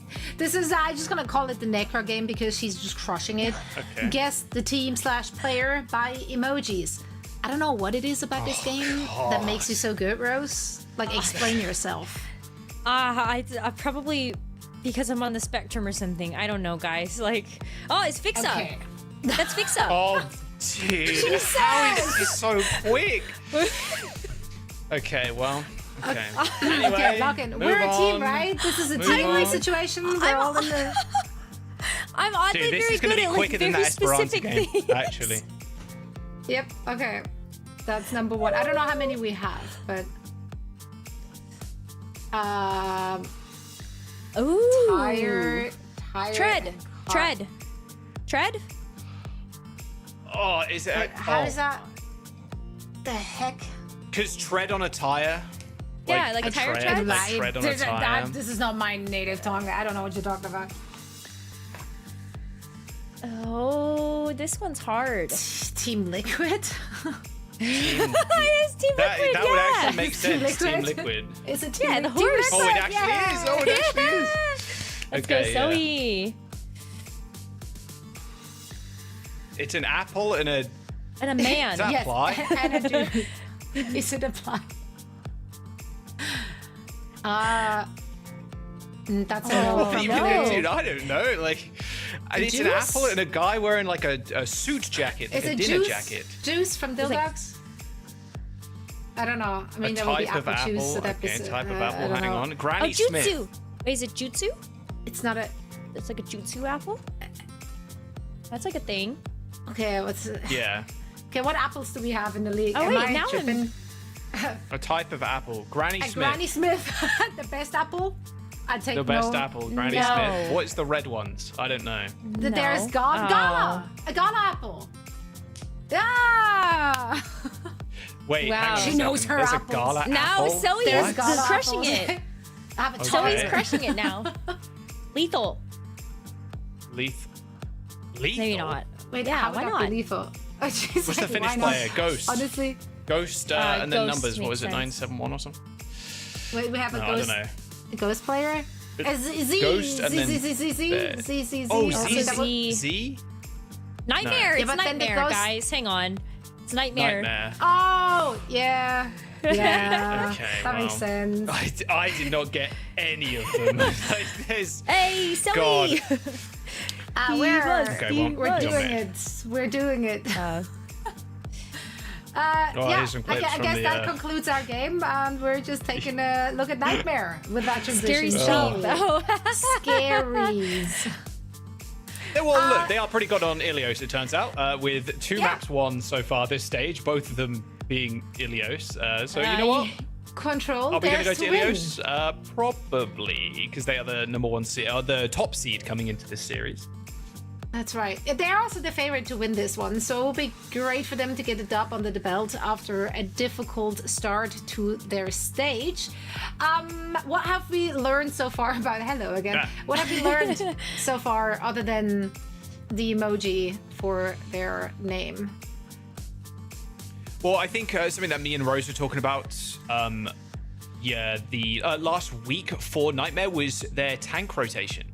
When it comes to Rhino and Painkiller, who's going to be subbing in for what? Rhino, you'd imagine, like the screen kind of says here, that he'll be starting coming into today, especially on a control map where they can play Wrecking Ball. And it will kind of dictate where we go if Nightmare end up picking maps, if we end up seeing Painkiller sub in and out. I think the squad obviously kind of retooled. Seeker ended up joining the roster as Chronic and Lep ended up leaving. Squid also joining the team, obviously playing with Lucamino here. Definitely, it was an interesting kind of swap. I think Seeker last stage did struggle a little bit, but in this kind of meta where even kind of Christopher was saying, where hit scans are becoming a little bit more prevalent, we can see Seeker really kind of rise through the ranks again. It's a fun squad to watch, always has been, especially under the Nightmare banner, but starting off 0-2 is just not it for the team. Are they going to be able to crack and break through that top 3? Don't be discouraged, right, if you're a Nightmare fan. 0-2, sure, not great, but it was against Team Liquid and SSG. So exactly. And they did take a map off of each of those 2 squads. I'm more worried about the Dill Dogs for this particular match. Let's talk about what worked for them, though. I'm just going to throw it out there, Necra, and you can just agree with me. Bass on Doom. Yes, 100%. Frothy Philly on Moira. Oh, yes. Yes. The legends. Give it to me. Wonderful. It's amazing. I don't know. I like this team a lot. I think it's still going to be a tough match for them, but you know that this is a team that just has like the utmost riz. The Junker Queen looked really good. The Hazard look as well from Dill as they played King's Row in their final map versus Extinction. And they're getting closer, right? This is a team that only won one map in Stage 2, but also still somehow find themselves back here through that promotion relegation. They fought their way all the way back to be here again. They lost PDK, but they've been able to slot in one of their other friends, Karma's, into this roster. It's just a team of friends. Like, this is what dreams are made of, being able to play matches, official matches with your friends. So I want to see what they do today. I'm always just here for the vibes and the good times. I want to see Bowser on Doom again. I really do. I don't think the Doomfist is all that strong right now, at least not like top tier tank like Zarya or something. Strong enough for Extinction to ban it afterwards. So yeah, just saying, I don't mind Baz on the Doomfist. Frothy Philly on the Moira. Throw him a little curveball. That's what Dill are all about, throwing people curveballs. That's right. That's right. And we're here for it too. If it's not yours to win, then you might as well go down with some good vibes, with some, I don't know, with style. And Dill delivered it. Exactly. That's right. And Nightmare, obviously, they're going to take this one very serious as they want to get their first dub on the board. Let's see if they're going to make that happen as we're headed into match number 1. So friends, take it away. Thank you very much, Zoe. Yep, Nightmare and Dill Ducks. They're going off against each other, Rose. And look, at the end of the day, you're expecting Nightmare to win this. Their next opponent is going to be GK next week. So some of the toughest opponents throughout the stage in the very first couple of weeks. So it's a bit rough for Nightmare, but they can really kind of set the stage here. If they do end up coming out with a little 3-0, I think it's a small confidence builder for them. Although the Dill Ducks being kind of a vibes merchant team, it could be sometimes a little tough to predict what they might play and like how they'll play as well. So that could really throw them off a little bit. No surprise to anybody, Nightmare is going to pick Ilios here for our first map. Yeah, why not? This is the one map that you took off of an incredible team. I mean, Christopher was poking fun at it, but the fact that Team Liquid lost, or even just like lost a round, you got to be like a little bit nervous, I think. But hopefully, you know, Nightmare, they can kind of keep it up, and they can start this one off with a match win. That would be great. Yeah, Zarya ban 2 for Nightmare. Obviously, Rhino's going to be happy with that. Doesn't have to deal with that when he's on the Wrecking Ball or anything. So we'll see how Dill Ducks end up kind of responding. They do end up banning the Wu Young. Don't think it's going to matter all too much, especially for the backline of Nightmare. I think with Squid and Lucamino, they can just play this double flex with Kiriko, even in like an Ana. But if you want to go ban for ban on the Moira, wouldn't be too mad at that either. They have Nemwai, of course, sitting on the bench too. So being able to kind of substitute a Lucio player in is going to be a big benefit for the team. I think that's something that we want to see Nightmare start to try to commit on, is what mode do they end up actually using in these official matches? Because they've looked good on both, and of course we know that Painkiller, Rhino, they can slot in. You do have Nenwai to come in, that did play the Brig. Also, of course, can play an amazing Lucio, but I think with having so many players swapping in and out at any time, I think it can throw some wrenches into the works. Like, it's just not smooth, as you know that you have the same 5 people that are going to be playing the match through and through. So we'll see what Nightmare decides to do today. With Rhino in the lineup, we absolutely expect there to be a Winston, a Wrecking Ball. That how Dill Ducks end up responding to this. Like, Baz has pulled out a ton of different dive-ish or like dive counters. So right now it looks like it's going to be the Hazard alongside that Reaper, but there honestly could be anything from this team. Yeah, I did see Baz say that even a 2-year-old can play the Zarya, so you know what? That's fine. If you ban that away, doesn't matter. I'll show my skill on the Hazard. Rocket on Tracer, no shock there. Seeker on the Freya, looking for a little bit of redemption on the pick. And it's going to be, again, kind of a tough time for Rhino kind of rolling in, but there's no Sombra here either for Dildux. A lot of damage coming out from the Reaper at close range, so the idea for Dildux here would be probably just transition to the point, like move that way, hunker down with Carmez, and then if the ball comes in, hopefully you can put up a jagged wall to stop him just kind of rolling through. Although a very early Suzu force from Lucamino, as Seeker takes care of Baz, but they do trade for Squid. I mean, it was just a perfect spot here for Seeker. You've got the high ground, so as Baz sets his sights on somebody on point, then you've got Seeker that's unfortunately shooting you in the back. And so Dildux, while they were able to get that first capture of the point, it might not be too much longer before Nightmare take it. Yeah, it doesn't look like a quick respawn here for Baz. He's back on the point, and he's dead again. So yeah, quick flip for Nightmare. You do have to, like you said, pay attention to Seeker. That's going to be the main kind of problem. If you do end up wanting to hunker down on the point, Seeker's going to be on one of the 2 high grounds, and you're just going to get peppered. So it's going to be up to Carmez or Baz to kind of push him off that angle. And Carmez is going to switch over to the Sombra. Has had enough of the Wrecking Ball already. And I think it was always going to be quite difficult for the Reaper to actually try to get purchase versus any of these more mobile heroes. And what are you going to do? Like try to teleport up to Seeker and then Seeker just sees that you're raping up there? Right, and then you just dash. Yeah, so I like the Sombra pick a lot. At the very least, it's going to help counter when Rhino decides to dive in. But Nightmare still have this advantage right now with the rush by point. Yeah, I really like that rush, but it might be a better one here for Dildux. They actually put it on the point itself, but Rocket, the beautiful pulse bomb there as well, ends up connecting with Frothy Philly, as well as that pulse onto Baz, sending him pretty low. And Rhino can just maybe do the rest, although Carmez at least picks up a couple of kills. Seeker high in the sky, requires a bit of aid, ends up getting that via the Suzu. Still, Carmez is alive, ends up taking the midi as Fraser taps Seeker on the shoulder. He just 180, he's put a bolt between his eyes. It's going to be a decent amount of pressure here on the point with Carmez, but there's no backup, so being able to secure anything is going to be pretty tough. The team is back already. I mean, Dildux are still pressuring out this point, and they're going to use the sound barrier to come in too. Yeah, but Frothy Philly doesn't actually get the B. I mean, they're on the point right now, but Seeker again is just free firing. He's just kind of chilling. There's no one to stop him. Headshot bolt onto Red X. They do end up capping the point in the end, but Seeker's still doing a sizable amount of damage. Now spotting the Lucio. Another tap onto Red X as Baz is pushed off of the map by Squid. Should be a fairly trivial flip now. I don't, it's like, do you want to send a hazard up there to try to deal with Seeker? Are you going to get Carmez to go up there with a translocator, or do you just walk up to the building?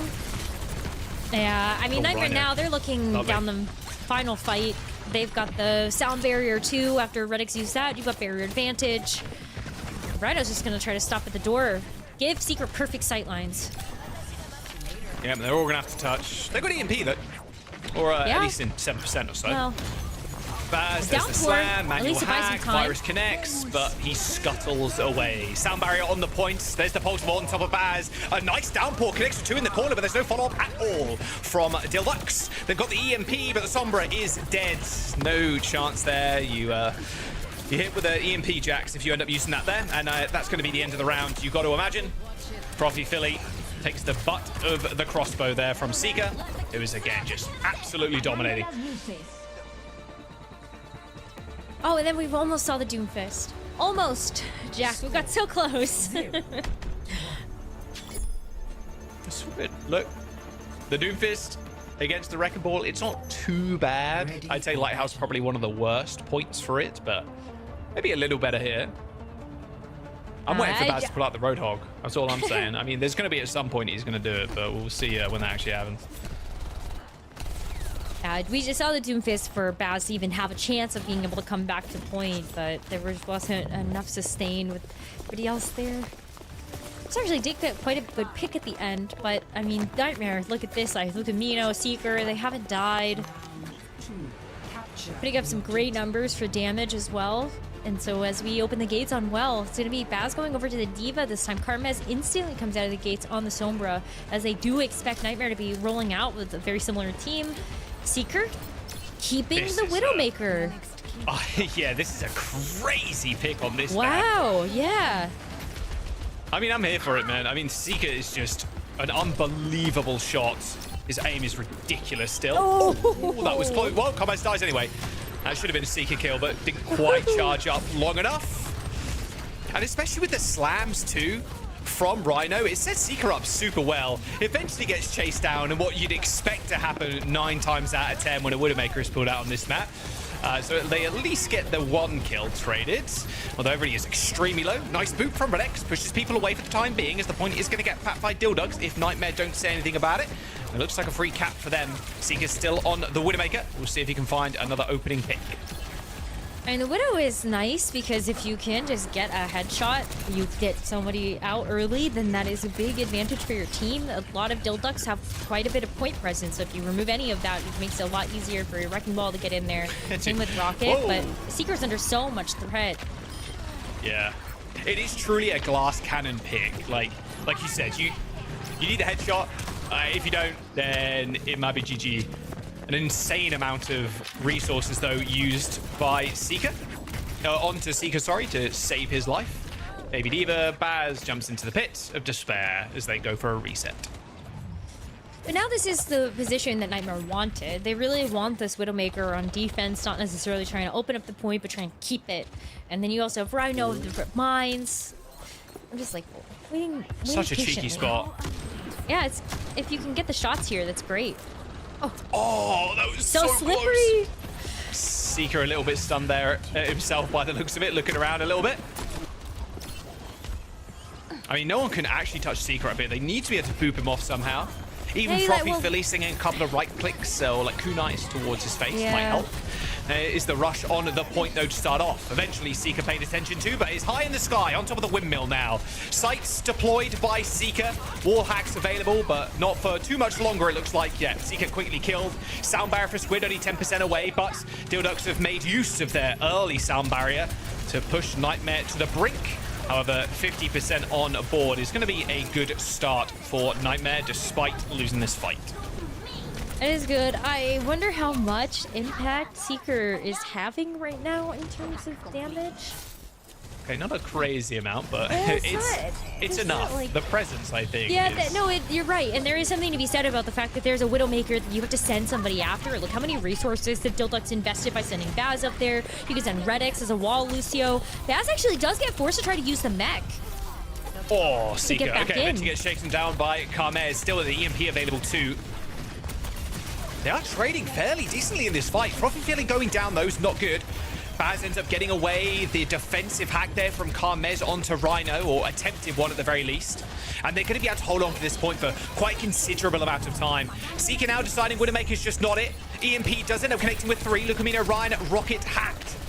Ransomware deployed there as Carmez ends up using that teleporter to get away, but no initial kills means that Nightmare are going to be able to push in on this without too much worry about this Sombra anymore. Seeker now just focusing down Frothy Philly, but a nice hack and a good boop there onto Seeker, forcing the burrow to be delayed.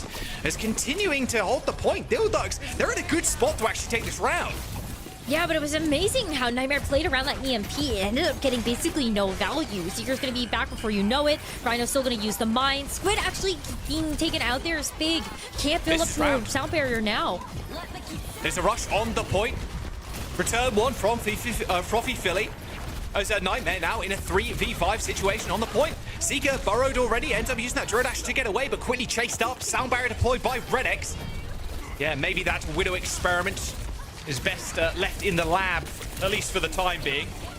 Rhino with instant gets another touch, but yeah, this is it really. Self-destruct as a pulse bomb. Rockets on the Tracer, gets chased down. Dilducks with a round win on the board. Wow, that was great. I mean, even though the EMP didn't actually find a kill, it was enough to make Nightmare scatter. And that was where you really saw Dilducks just start to pick apart that team. Ended up working up to that Kitsune rush, and that was a really great way to just seal the deal. Redex, of course, getting that sound barrier up soon after that. And now as we head over to Ruins, like this is where I would have expected to see the Widowmaker. I think you have like so much better sight lines on this map. This is where we would usually classically see something like a Widowmaker or Hanzo.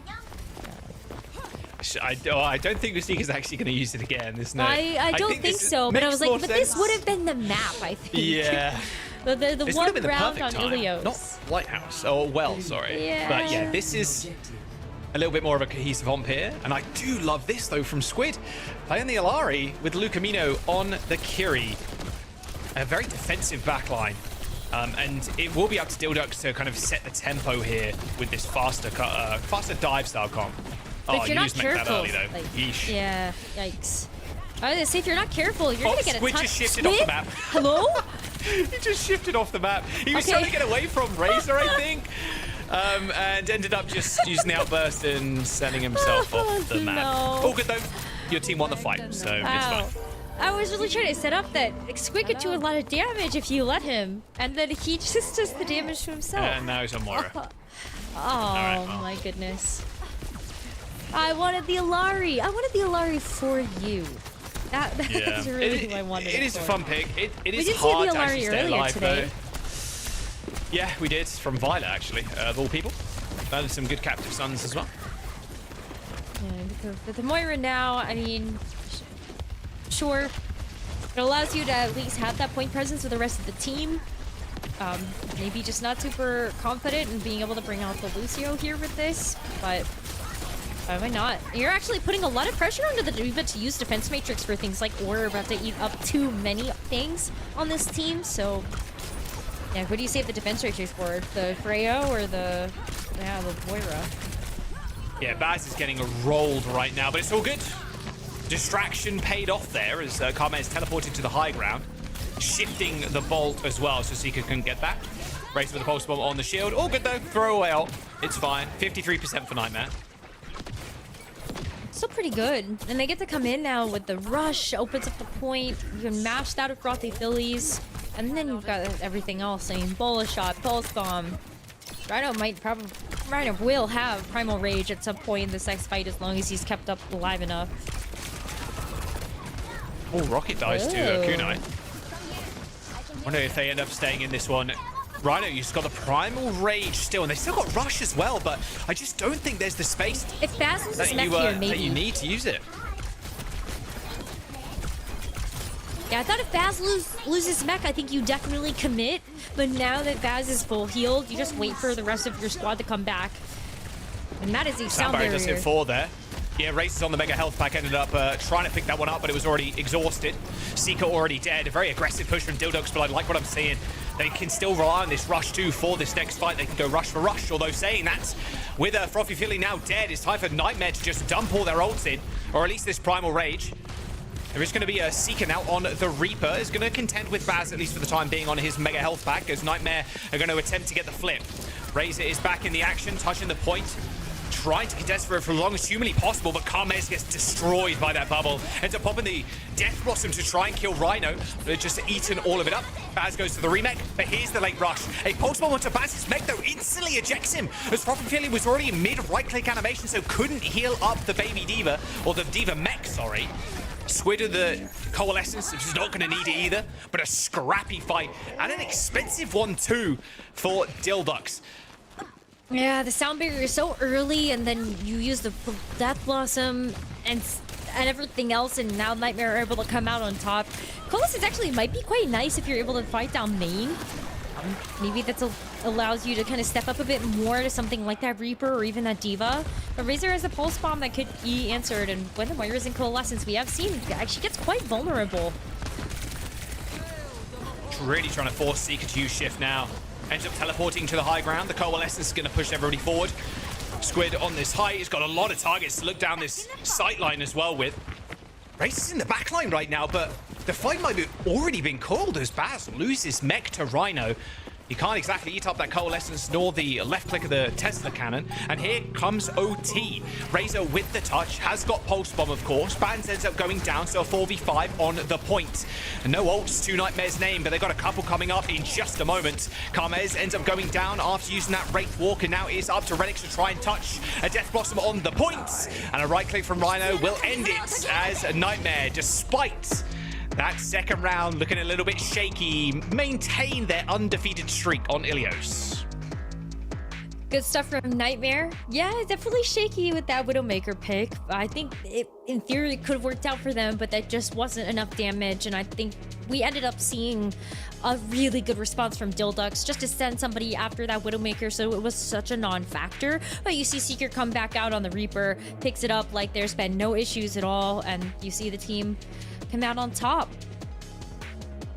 Yeah, even with Moira in tow. You end up not picking the Widow to start off that control point. I think it's probably very different, but Seeker kind of determined to make it work. But, you know, it's what it is. Dill Ducks with a very narrow loss there on that third round. But entertaining nonetheless. That's what we wanted, right, from this game. Just a whole lot of entertainment, and it's been delivering so far.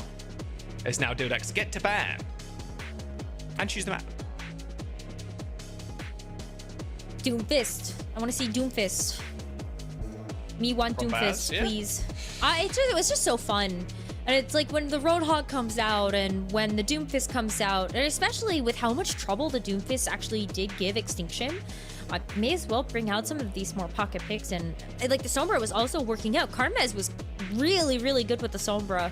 Like the EMP was well timed, ended up getting multiple members on the Nightmare squad. Karmez also ended up getting like a 2-fer earlier on Lighthouse. So maybe we'll see a bit more of the Sombra too if Rhino stays in. Yeah, we'll see. Hopefully. SSG obviously can kind of ban that away, and maybe if Baz wants to play Doom, they could opt for a ban of the Sombra to start off with to make sure that's going to be a non-factor. A lot more healing done there by Dill Ducks. Look at that, 26k versus 18, but it is all Nightmare. 121 to 70 elims on that Ilios. Now with Dill Ducks, when they ended up playing Extinction, they lost Ilios, so kind of the same story here. They ended up losing it 2-0, however. They didn't end up taking a round, but they went to Atlas next, which was pretty close, actually. Same with King's Row. Went to 3-2 on both those maps. So we'll see if Atlas is going to be the pick for Dill Ducks, but don't forget to capture some DHL moments here in this stream and throughout this stage, and predict the EMEA and NA winners too, to be in with a chance of getting a trip to Stockholm, thanks to our homie down there. And look, we're going to get Jake to dress up as Pushbot. We've made it happen, so we'll make sure. Oh, now it's Jake now instead of Johnny. Yeah, maybe Johnny is too tall. I don't know. It's hard to tell, to be honest. Although the Pushbot may be taller than very well might be the DHL robot. Not entirely sure. But yeah, make sure you go check out esl.gg/DHL-OWCS to be in with a chance to get a trip to Stockholm for our World Finals, which is just around the corner. But bringing it back to this series, Dill Ducks with a surprising round win, and yeah, a lot of tenacity. Get to choose their map next, and I've got a feeling it's going to be Atlas, but we'll have to wait and see. It was almost a win for them on Atlas as well. The first 2 flashpoints easily captured for them with that Doomfist. They had the Junker Queen as well that they ended up playing on this map, but then a great counter by Extinction to make sure that they could come back in a little bit more focused and get the reverse sweep on Atlas. But you are right, Jack. We are going back there. Dill Ducks feel it. Atlas is also just really fun, and I especially think if you want to keep playing Karmez on this Reaper, a lot of really great and close points for you to just go ahead and use that hero. Yeah, we'll see if they pull a SSG as well. TP with the Hog on the first point. I actually don't mind it on the first point. Being able to quickly TP up and down to high ground, and then with the Hog and the amount of pillars that you can play behind, don't or just hate like across the point so, too. Yeah. Right, yeah. If they want to touch point, you're like kind of chilling on low ground. If someone goes down to touch or they want to try and put pressure, Hog does have that kind of range with the hook that you can hook people cross point, no problem. So could be an issue for Nightmare if Dill Ducks want to throw an SSG at them. Yeah, we'll have to see. I think for SSG, for Nightmare, they should be able to play basically anything. And if they are expecting something with the Queen of the Doomfist, I actually do wonder if they decide to swap in Painkiller. That way you can have a Zarya or a Hazard or a Diva of your own to kind of go up against whatever you think Dill Ducks might run. But that is some of the threat that Dill Ducks brings to the table. It's like if you don't really have a lot of practice against Doomfist, then Ooh. You know. Well, you're right about the Queen. Queen's going to get banned gone. for Nightmare. But again, Dill Ducks kind of, I wouldn't say showing their hand, but you come in having to ban first too. You ban Kiriko. I'm just like, wow, maybe they just kind of want to play Queen here. You know, end up rampaging. We have no Suzu, so banning the Queen actually makes a whole bunch of sense. We'll see if Nightmare end up going with this double flex again, or maybe we see NY step in. Obviously, with the ability to play Lucio now, they can just kind of run around Dill Ducks with that, but it doesn't look like there's any swaps, so same 10 entering the server. Yeah, I was gonna say, like, I think if we would have seen this substitutes, it would have been before we saw the bans. So that must mean that Rhino is staying in this lineup, as is, yeah, Lucamino and Squid. So yeah, no changes. No changes. You can just run the ball here too. I mean, another really good pick for this map is the Wrecking Ball, or any flashpoint, to be fair. So even the Winston, actually banning the Queen helps the Winston out. Helps that match up a little bit too. So Rhino's actually got a lot of options here. When I say a lot, I mean 2. I mean, he's definitely going to play Winston or Ball, I would imagine. Definitely preferring those heroes at the very least. We'll see what Baz wants to do. Show me the Doomfist. Please? Oh, you know what? Honestly, no. I would take the Mercy Junkrat also. Please. Okay, well, you're reading too much into that. No. I want the Junkrat. Just because Kellex can do it doesn't mean everybody can do it, okay? Kellex pretty good at that. I saw the J-Woo tier list go so hard. So unfortunately, probably no Junkrat, but we will see the Wrecking Ball once again from Rhino. This time around, Seeker is going to play the Reaper. Makes sense for these points, as we do see Carmen is also picking up the same DPS. And then Baz comes out on the Hazard. Oh, wow. Goodbye, Lucamino. Frothy Philly on the Moira, though. Down. That's my goal. Unlucky. Yep. Rhino's super low, though. You still have the healing from Squid as well, so you're not too worried about your Lucio dying first. And yes, he just runs at them. WM1 and win. Nightmare end up capping first. I thought they were off to such a good start after the Camino got caught out, but no, it is going to be Nightmare that's able to clean up, make sure that they're getting this first flashpoint capture, and the knockups just go crazy. Like, Frothy Philly used great to get away and is now very vulnerable. They can actually chase down Rhino, though. Yeah. Yeah, nice stuff. A lot of immediate damage, and you want to be able to follow up on that kill, right? After the Moira uses the shift. Mm-hmm. See how long Nightmare can actually hold on. I mean, realistically, Rhino's going to be back in a couple of seconds. Yeah, Rhino's already back on the point. Like, it is a Wrecking Ball after all. Lucamino in a little bit of duress there by Red X, and actually is going to chase him now. Although Seeker going down isn't good for your point presence. Razor traded, however, as Baz used that spike guard to sustain on the point, but Rhino's a little bit too slippery. Same with a Rocket, who's already got this pulse bomb. Spots the Wraith form of Carmez, so knows the Reaper's a little bit more vulnerable, or might be just aiming for the Lucio at this point.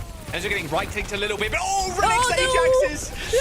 Oh no, it's all fallen apart for Dildux. Oh, no. Tragedy has struck the Dildux backline, and that should be the point now. Oh, Red X got first out so fast. We got hit with a direct orb too, I think, from Squid. Oh, jeez. Yeah, what a way to go. I mean, that's so unlucky. Go again. First flashpoint there goes to Nightmare. And they hold on to everything for that too. Like, it must feel so good. You get the Lucio barrier out. Lucamino is going to be very close to getting his, and then you also still have everything else. So Nightmare make it to the point first as well. If they can, you gotta keep yourself safe. Defensive had to use that defensively, yeah. All good though. Frothy Philly is down. Carmez 2 ends up trying to go for that Death Blossom. Picks up Squid, so only Lucio's online for both Nightmare and Dildux right now. Downpour connecting with Lucamino. Oh, what a lob from Razor. Straight up to the high ground. Actually dunked on Lucamino there. Jeez, Razor, my word, on the Tracer. Is going to force the recall, actually, of Rocket, who tried for the pulse bomb onto Baz, who's still alive with a lot of spike guard left. That'll be a cap for Dildux. Super expensive fight from Nightmare. It all started to go wrong when Squid had to use that Tidal Blast defensively. We don't usually want to see the Wuyongs doing that because a lot of that power is coming in from giving that Tidal Blast over to somebody like Rocket when you have the Pulse Bomb. Makes the approach for the Pulse Bomb so much easier since the Tracer is under so much less threat. At least you got Sound Barrier here now. Lucamino's going to use that to help Nightmare re-engage. Yeah, maybe actually flip the point here. Teleport, put a boop away onto Carmez. In fact, a double boop. Ends up using that jump pad to get to the high ground. Now chasing the ball. That Sound Barrier didn't really get too much. Got them space, sure. Nice Death Blossom, though, from Seeker on the point. Ends up now just looking at Frothy Philly. Forces the shift. And that will be a cap for Nightmare. The 54 on the ball for Dildux. 54% is still pretty good, and especially when Dilducks are going to be working up to another pocket of ultimates. Oh, Seeker! 5 HP. Oh. Nice wall there from Baz. That's an easy kill. Onto the Reaper now. And Dilducks can just put themselves on the point. It's going to be still tricky to get rid of this Wrecking Ball without Rocket, without any DPS. This is a cap for Dilducks. Oh, for sure. I mean, you just press W here. What is it that our intro says? Press W for win. W, win. Yeah, so true. I mean, but that's what you're seeing Dilduks move as a full unit. The Moira, the Lucio, you're getting so much healing onto your DPS and especially your Hazard. And you just completely like WM1 through Nightmare. Dilduks are on the verge of capping this flashpoint and tying it up on this map. You see the mines get laid down by Rhino, but a nice response there for the Coalescence. Yeah, Coalescence, they're going to try and go for a big trade here of backlines. Looks like Squid managed to survive, though, with the Tidal Blast. TP onto the point by Carmez. Same with Baz, kind of holding down the fort. Those mines have been cleared. Sound Barrier is going to connect from Red X this time. 5 members coated in that green over health, but they need to find kills. Razor trying to escape now with a pulse bomb, maybe looking at Squid, who's trying to look for some knockdowns, and a big knockdown it was. Ends up hitting Baz and Carmez. That's a cap for Nightmare. Again, a rather expensive one. Looking like a weekly shop at Air One. Those Dilduks are going to come back with 3 ults. But still, I mean, you got such a big one, like Squid having used the Tidal Blast here means that Dilduks are pretty free and clear, I think, to be able to go in. At least one defensive ultimate out. We know on the Moira. Okay. I mean, I think you at least, like, you gotta now watch for the fade, but... Oh, downpour from Bass, it's nobody? Yeah, I think he was trying to maybe catch the ball. Zoning downpour? Yeah, downpour. It was more of an aura downpour than anything else. Nice Coalescence onto the back line of Lucamino. God, seeing Moira like this is just, it is just funny. Seeker just jumps in with the Death Blossom. A lot of ults to spare as the OT is going to tick down. No. Triple kill for Seeker, in fact. Nice early fight engage. I really like them on this point. The gap between you and the point, especially when you're trying to get through the choke, is quite large. So going first there is key. 2 points on board for Nightmare. Dilduks, they've got a Death Blossom, and they're going to have at least this high ground platform to work with. Oh, man, they were so close. Still being able to get the 99% is good, but Red X gets caught while they're making their way to the next flashpoint. So yeah, Seeker's going to get caught too, so at least there's a trade, but... Oh, boy. I mean, not having the speed there, I think, is, like, actually, you'll feel that if you're Dilduks. I remember making it to the point first, they set up mines. Looks like a hedgehog right now. I can't lie. Like, the amount of damage and even positional forcing he's doing with this wall is quite substantial. Can't be understated. Squid now caught off guard.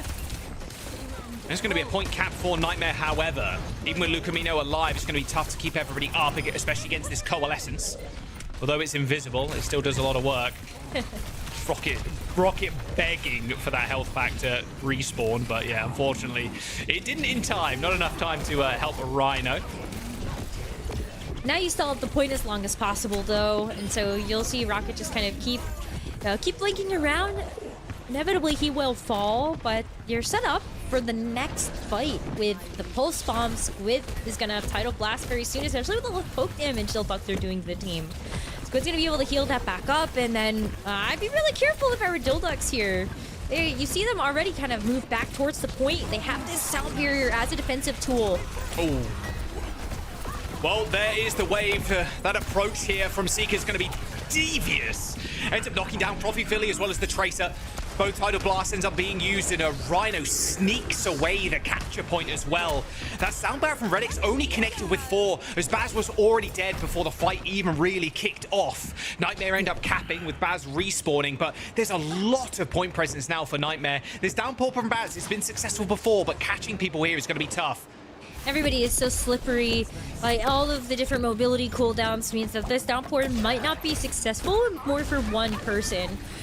So hopefully Baz can make some good use of this, but there's a huge slam down in the back already, and Lucamino's get the call.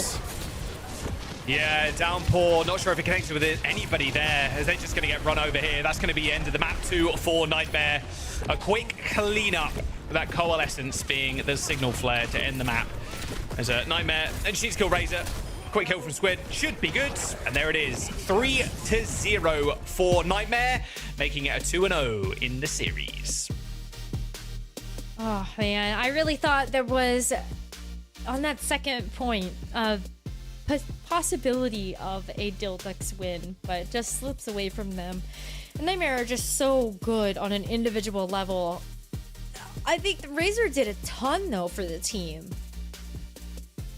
Just some really good chase downs, good pulses. Yeah, Razor look really good. I think Baz too, the downforce look decent. Red X unfortunate with the Ajax to start us all off and really set the tone for this map. Every Lucio gets one. Every Lucio gets one. And I think still, Dildux do look better than they did last stage. I think that goes without saying at this point. It's whether they can kind of keep up this trend as the weeks kind of progress. Nightmare won a clean 3-0. It hasn't been that clean just yet, especially losing a stage on Ilios.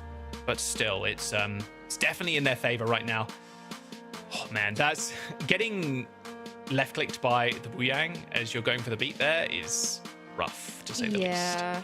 And you saw Squid ended up taking the following Rain perk as well. They just had some great damage numbers to keep up with the DPS on tanks on the team. But yeah, see, like, look, Razor had some great moments in this map. You did. That alley-up actually with a pulse bomb onto the high ground looked clean. Yeah, it was perfect. It was a good three-pointer for me. Exactly. All right, we're going to see Lucamino hopefully on more of the Moira. Dildux, it's their chance to choose again. We ended up going to King's Row in that game versus Extinction last week. See if the same can be said here. Oh, a clean 100 limbs there for Nightmare on that map. Looking good. Yeah, very nice round number. At King's Row, I mean, we could see Fast pick out the hazard again. When they went to King's Row versus Extinction, they played that hazard, Tracer. They did play Karmes on Gen.G. And maybe we end up seeing the Reaper look again. I think it still looks pretty good. It's just like, it works in waves, you know? Yeah, if the Reaper's doing things, it's doing great things. But if it's not doing anything, you can very easily tell that the team is not letting it do anything. Yeah, I kind of agree with Christopher. It's funny because that does happen a lot. It's like, okay, what are Korea playing? Like, okay, we're going to play a little bit Gen.G, a little Tracer. Like, we're going to play more dive stuff. And then it's like, actually, the Reaper's better for us here. We're cleaner on the Reaper. Cleaner on the hit scans, maybe. So I think Reaper's going to be inching over Gen.G in terms of playtime as the kind of weeks go on. And especially on these close range maps like King's Row. The Gen.G's nice. You get high ground like super quick, super easy, but the Reapers really come to bear fruits, I think, in this meta. So yeah, we'll see where they end up going. But I guess it will be King's Row. That's my prediction at least. If the trend continues, then after Atlas, they did go to King's Row, so I feel like that does make a lot of sense. But we are seeing a sub for Dildux. Yeah, all right, it's Juice going in to be for comments. Juice. Okay. Yeah, so a little bit more hit scan stuff potentially. We'll see what Juice end up picking up. But with Nightmare, it's probably gonna be the same 5. I don't think we end up subbing anybody. You could put Painkiller in if we do go to Kings, because you end up being able to play a little bit more Brawl. But Zarya or Hazard Rhino would look very good. Yeah, I mean the Hazard too. Like, I think with Rhino, you could still play Wrecking Ball here. I don't think it's too much of a bad shout. Probably a little less Winston, but yeah, we'll see where Nightmare also want to pivot. But I'd imagine we're seeing the same 5. I mean, for going hit scan though, I would be interested to see what Juice ends up playing. Because if we go to King's Row, it's actually Hollywood. So this makes a little bit more sense. I think the sightlines for hit scan are much better on Hollywood than they are for King's Row. I mean, Hanzo has looked very good, but we've still more often than not seen a lot of teams try to go like Tracer Gen.G. On King's Row, we actually did see Nightmare also play like a bit more of like the Tracer Reaper themselves, but Seeker could also play Freya on this Hollywood map. Yeah, I think that would be a pretty big indication. Like, being able to play Freya, so even Sojourn, right, would be kind of scary. Yeah, absolutely. Yeah, you can even pick up the Torb, so just saying. Little Tracer ban here for Dildux, and a Diva ban for Nightmare. Okay, it's going to be a lot less frustrating for Seeker, that's for sure. Not having the Diva stuck in your face at all times. Yeah, it is quite nice. Oh, but no Tracer either. I mean, How much does this end up actually hurting Dildux? I feel like Razor's been doing an amazing job on the Tracer so far. We have actually seen Razor play the Gen.G, so maybe there's more of a possibility that you do go like Gen.G Reaper, or you end up having Juice play a bit more of like a mid to long range hit scan. But I kind of thought like Razor's been popping off. I'm surprised that the Tracer is getting banned here. Yeah, maybe you're thinking like you just don't want to mess with the Nightmare Tracer, to be fair. I think Yeah, with hit scans, you can just run the cast. Like, I don't think Rocket's that's such a bad also option. so good. Yeah. Yeah, Rocket is sick on Tracer. So while it's a double-edged sword, you're kind of hurting yourself in a little way. I think taking the Tracer away from Rocket might be a bit more beneficial to you.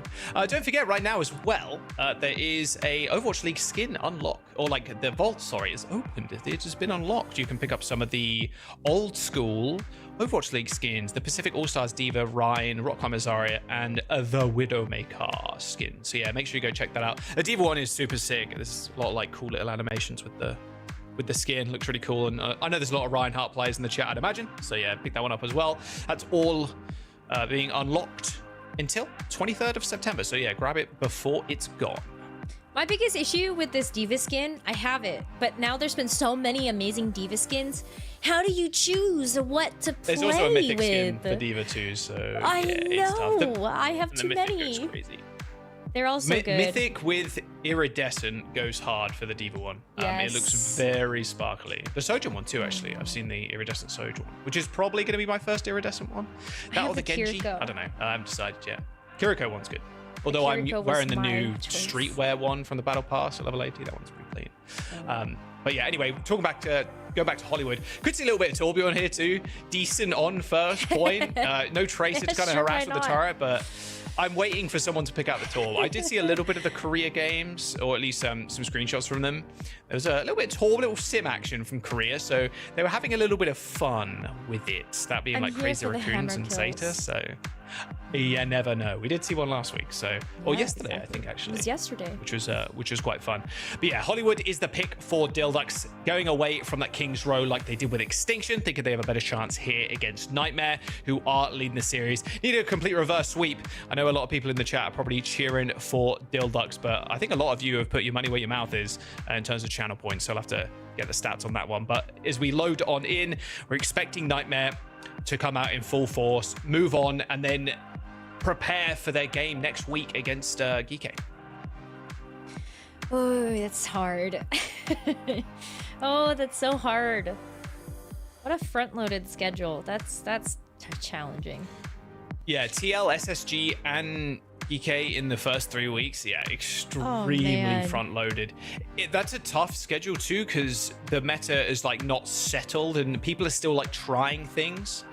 In fact, let's have a look at the schedule real quick from today. Obviously, we saw Vision and good guys in the first game, and that quick Esports Gen.G one was quite fun too. Gen.G finally finding their footing after looking a little bit disappointing over the last week, and even last stage, to be fair too. So it's good to see them getting off to a good start now with a 3-1 versus Quick and SSG. You just saw that one. It was a pretty big stomp on SSG's way, but Team Z still with a couple of little cool plays there to put in the highlight reels as we load into this map in a sec. I was just so happy to see that we got some 4 macros in there. I know everyone was looking at the schedule for this weekend on Saturday and Sunday and going, hey, maybe this is all going to be a little one-sided. But we've had some maps snuck away in a couple of these matches, and so maybe we will get another one yet. Have hope for Dildux here. I know they want one, at least one map for the Dildux. They'll get it. Their time is not today, then their time is very soon. It's in the tea leaves. I think it's a quick pause for the team. Get the graphics flipped over as well. It's Nightmare on the right side and then Dildux on the left. So we'll get us swapped over as well for you. But yeah, it shouldn't be too long before we jump into Hollywood. And this is another map, to be fair, where Seeker could play the Widow, especially on second. It looks good. That's true. On third's pretty decent too, but it's going to be Freya. I think the Widow experiment is lived and died on well. I don't think we're going to see it again, although having a Widowmaker meta, some people love it, some people hate it. It is fun to watch when the best Widowmakers in the world use that grapple to get some random headshots. For sure. Oh, and also, while you're at it, I'm sure you're going to be playing after this. If not, later this week maybe. There's a Junkrat loot box hunt as well going on in-game from September 12th to the 14th. In fact, sorry, today is the last day for that loot box hunt. So yeah, a couple of extra loot boxes for you by hitting the daily milestones. So some free cosmetics. Can't say no to that. I think I opened up like 30 loot boxes on Friday. I got like a silly number. Also, there's like an epic loot box that you can get from tuning in to Overwatch streams right now. Oh, okay. Until the 16th. Little freebie for you. So get your probably epic including loot this box. stream maybe. So yeah. That's pretty sick. Yeah, we're just having a trouble just getting the lobby created and into game, but we shouldn't be too much longer. In fact, there it is. We're straight into it. Hollywood is the map picked by Dill. Yeah, I did one season I did save all my loot boxes until like the very end, and I opened like 100 of them all in one go. Goodness. It was pretty satisfying seeing all the new things, but at this point in time, after like however many years of playing since like beta, I've got a lot of the cosmetics, so it's cool to fill out those missing slots. But back to the game at hand. We'll see what Dill want to play. It's going to be some shenanigans, I'm sure, but Nightmare, they need to stay strong, steady in the mind to finish out this one 3-0. Still on good pace to do so. As we look at the bans for the D.Va and the Tracer, we will unfortunately not see the D.Va from Baz, but that does leave us with the option to go for something like the Queen, now that that's been unbanned, or the Hazard again. The Hazard has looked pretty good from Baz as well, just making those Atlas flashpoints a little bit closer. But boy, if we saw the Doomfist, as well. that would be insane. The Rhino I know Doom. Rhino Hey, is. I know Rhino is the one that's like hovering it, but Doomfist, please. Razor on the Torb. Yeah, Wearing let's the go. McDonald's skin as well, I think. There is that the? That's got to be the Mayhem one, the old school one. Wait, I want to see it again. Oh yeah, wait. It must be. Bring him Looking back. good, Razor. I like the Torb. And a little Freya from Juice here too. So yeah, with Juice on the Freya, it's going to be contending with Seeker. It's going to be a fun little 1v1. Wrecking Ball looks really, I mean, the Torb does look good on this point. See if there's going to be a quick headshot. Doubtful though. No, just a body shot. Close though. Don't want to peek your head out too far there, Relax. Yeah, I mean, Torbjorn's nice. Even if the Tracer is going to be banned, there's also going to be other flankers like the Gen.G. You have to send Rhino after that as well, and just like any little bit of extra damage might be the difference between you getting an elimination or not. They're already back there, and Rhino takes the elevator to escape up. Wait for those cooldowns Seeker was kind of waiting on the car. Oh, Rhino's going to get owned here. It's 5 HP. Yeah, nice little wave, and Rhino gets dominated. I like Seeker's positioning there. Was on the car, waiting to use the updraft to look over the top as the slam came in. There will be a couple of kills, in fact, for Dill there. Red X picking up another. And Rhino switches. No more Wrecking Ball. Oh, no, just a Hazard. Quick leap in through the spawn. Back to the ball. The bait. You know, Wrecking Ball makes sense. Crazy turret spot. On the vents there. It's diabolical. That helps for the dive, to be fair. It's kind of annoying. You don't often see the turret. You still normally see it in the bush. It's a little hard to hit too. He's going to be able to protect the back line, at least somewhat. Profi Philly using that Suzu really early, but Lucamino ends up going down to Baz. Baz so low though, but double support still up for Dill, so he's going to get healed in no time. Even going to jump onto that mega health back to make it a little bit easier for the supports. Redix down to Seeker. Seeker finds 2. And Razor succumbs finally to Rhino. And Seeker with an early bolus. My goodness. All right, well, Seeker's taken over this point. It's going to stamp the payload. And that should be theirs. They're going to get that moving in a fairly decent pace. And the Torbjorn immediately gets switched over to the Gen.G after that first point gets captured. Torb maybe not as good on the second point as on the first, as we've seen. And now it also gives you a chance to contend a little bit more with Baz. You're going to go in engaging with those dives on the Wrecking Ball. We've got Tidal Blast for both of the Wuyongs here. But maybe you just give it over to your tank right now. Tank or Gen.G feel like very good choices. Just hope you don't have to use it defensively. It's actually a rush on the point from Profi Philly. They want to play super early. Tidal Blast on to Seeker, who ended up getting slammed. Oh, the bolus from Juice. That was so close to actually connecting to that slam target. Blade, though, from Rocket. Looking for somebody, but no kills just yet. A lot of ults being used already, but, like, no initial frags picked up. There you go. Okay, finally one comes in. Redix dead.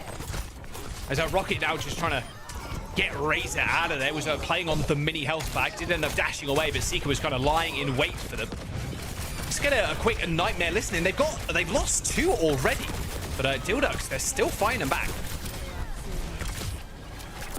Just break mines on point. Ball. Cheap ball. Is someone on way top? Yeah, I'm coming top. Just touching cart for free. Yeah, just park me top. I want to hold top. With you. Yeah, I have cart right now. You can go for hit. Yeah, sure. Ball going now. Ball going now. Shoot ball. Ball going drop me. Whoa. Ball. There's a wing inside bottom. Just get out of the room. Play open space. I'm getting free cart. Ball going again. Get you one. Get you one. Fair. I can slam top in 3, 2. Ball. Dash off point. Big breath. Ball one. Jack half. No deflect. Wing bottom left. Alright, come right, Squid. Come right. I can't help you top. Actually, I'm gonna hold top here. Don't drop. On the wing. You push left. Get you happen. You get it. Deflect. Really good. What's support bottom left though? Get on. Nothing. Trying. Hang on. Getting carry. Clear one. Creep bottom right. Fair one top. I stick our Squid, I'm stuffing. Yep. Keep top right. They probably have Freya and Blade. It's off the Blade. They Freya Blade. Alright. Did you top right? Blade Fury. Yeah, Blade Fury. They swapped off ball too. And they swapped off Freya. We can look for mines if they go early. Yeah, they only have Blade Fury. Alright, nice cap there from Nightmare. 3.5 minutes in the time bank still. Baz, over to the queen of all things. Razor has got Blade, ends up using Deflect super early, but dominates Rocket. Blade, pop 2, resets onto Seeker. Now looking for the Wrecking Ball. Bit too much health to actually slice through, but a decent amount of damage done regardless. Rhino's going to be able to get out. Those mines being a bit pesky as Lucamino ends up Suzuing himself and teleporting away, but Razor's still in. Way too deep, though. No support from Fofagili or Redix available to kind of give over to him.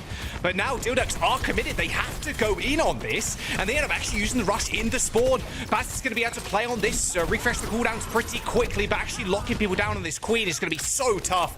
You just kind of running around, chasing people that are high and like 17 meters up in the sky is not it for the queen. And that'll be a Nightmare win in their own spawn, and they're going to push around the corner to this final stretch. Yeah, it's like they just didn't get enough out of that Kitsune rush that Fofagili laid down. And these late swaps from Redx, Baz, and Juice, they're just a little too far away from those ultimates to really feel like that's going to be the biggest difference maker in these fights. It's really all eyes on Nightmare right now. They have the Blade as well as the Bola shot. Well, nice Suzu there onto Juice. I was very close to him being pulverized by Rhino. Blade from Rocket, though, who's already used that deflect, but looking straight at the Queen. So vulnerable in the front line there, as there was no support, no backup available from Fofagili. Ends up getting reset there as Redx also just carved up.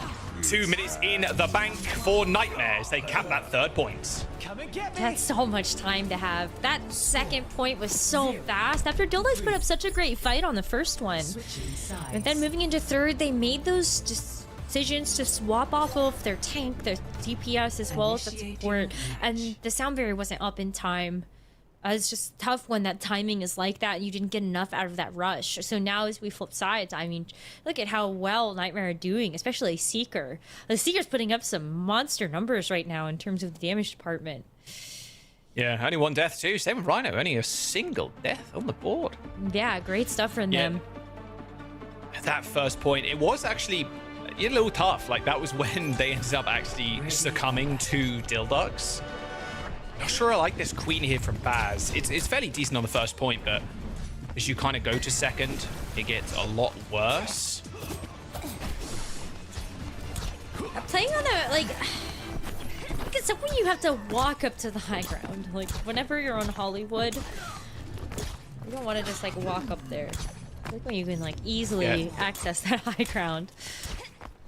And the dive from Rhino has looked good. His Wrecking Ball is so clean. The 2nd point looks like basically like a playground to Rhino. He's just able to dominate the high ground just so easily. We'll see if Baz wants to kind of continue this. With no Lucio, it can be hard to use the Queen to grab people with that knife. Quick switch from Juice, though. Doesn't want to stay. Actually goes Sojourn. All right, okay. Not feeling any of the other hit scans. No Cassidy. Sojourn action. Now, I kind of thought maybe the Cassidy would be good as sort of a countermeasure to the ball. We just ended up seeing that come through from Space Station in their last match. But maybe you just feel a little bit more confident on the Sojourn, try to get those headshots. Yeah, I think with hit scan especially, it's like confidence is like a big thing. Like if you're not hitting your shots with Cass or whatever, like switching over to another hero that you feel a little bit more confident on can be a big boon to you. Plus, if you body shot someone as Sojourn, Gen.G can follow up, and even the Winston now as Baz is swapped over from the Queen. Be fairly good like combo potential with the Soj, but we'll see if it gets any value versus Seeker, who's already proved quite a menace on the Freya. Already almost has a bullet shot. He's doing so much damage sitting in the top of Cafe. And now that Baz has laid down the bubble, it's just an instant walk away. Can go back up to the high ground now. Seeker finds Baz anyway. It didn't matter in the end. Lucamino does end up perishing though on the Mega. But Seeker kind of holding it down. Yeah, look at that. Oh, beautiful timing there on the Reflect too. Seeker looks great on the Freya. I know he's having a lot of fun on that hero when it was in stage number 2. But now that he feels like he's just unleashed in this particular match. The Freya's looked amazing. There's so much high ground to be able to play with here as well. Oh my god, Baz exploded! Baz. My poor Baz. Just gets blown up. It's going to be a kill for Seeker as well. Oh, not quite. Razor actually. Poor guy. Getting the right click. It's a scuffed trade here for both Nightmare and Dildux. Razor on the wrong side of the map right now, and Rocket knows it too, but can't stick around for too long as Baz is back on the case. Yeah, there's still ultimates for Nightmare though. I mean, they've got Rush in 1 second. Rhino's going to also extend this fight with the Mines. Yeah, Rush on the point. Mines, like you said, to buy some time. Here's the slam. Razor deads. Bubble's going to stop any damage coming through to Baz, but it's all good for Rhino. Just rolls through the team, who's currently stuck on the Mega. And again, they need to be able to get out of here. Red X is in dire need of support. Both the healers kind of pocketing each other right now, which leaves very little support for the front line. And Baz is just honestly getting torn a new one by Seeker right now. There you go. Rhino picks up the kill as Baz tried to exit stage left.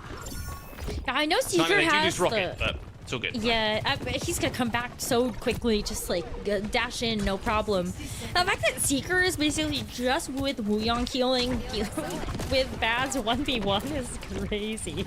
Like, absolutely no fear from this guy. You've got Bubble, I don't care. Oh, man. Oh, Blade pop by Razor there. Now, in fact, your return Blade 2 from Rocket. Squid ends up going down. Razor trying to hunt for the next kill. Juice traded 1 for 1, but Lucamino, the only support alive for Nightmare right now. Razor now looking to the skies as Seeker is just playing on this rooftop, like, perfectly. A headshot from Lucamino from downtown, and it's all falling apart again for Dildux. There's just no way you even survive this as your Baz too. A bowler shot connects directly to the chest. 20 seconds to go. Mines on the point. There's no ults for Nightmare, but Dildux, they're bang looking equally bare. They've got this rush, but they need to connect with the point. Rhino's going to slam down on this choke to stop people from touching. You can at least get the Kitsune rush out, but you've got Baz now switching back over to the Wrecking Ball to go in and touch point. It's already taking half HP as everybody else moves in. Oh, you got to kill this Gen.G. Rocket's already full HP. Suzu connects actually with him. Everybody from Dildux just so low. They're trying to contend on the point right now, kind of permanently trigger OT, and it doesn't matter how many ticks Nightmare give over right now. They just need to find the kills. They're going to let one go as Baz continues his presence on the point. With Squid dead, that's not good for Nightmare, but they've got a rush on the point now, and now the momentum is going to shift. Baz super low, trying to contend with Seeker, but he just stands tall in the face of danger. OT ticks down, Juice dead in the back line, and Nightmare finish the series with a 3-0.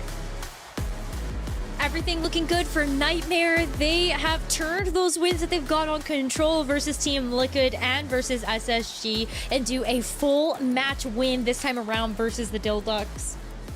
And they look so good doing it. I mean, Seeker just lights out play. Can't believe that he had almost 12k damage. Only died twice on that map. I just absolutely fearless fighter. No kidding. Truly living up Vintage to that Seeker tag. Yeah. is what we're seeing. Amazing stuff from him. Yeah, he's just got to continue. Rhino only with a single death too. Looks great for Nightmare. A 3-0. The Widow experiment, like I mentioned a ton of times on Ilios, not it, but they look good regardless. I think right now, preparing for that GK match, it's going to be a tough one. But let's have a look at the highlights here before we jump back on to the desk.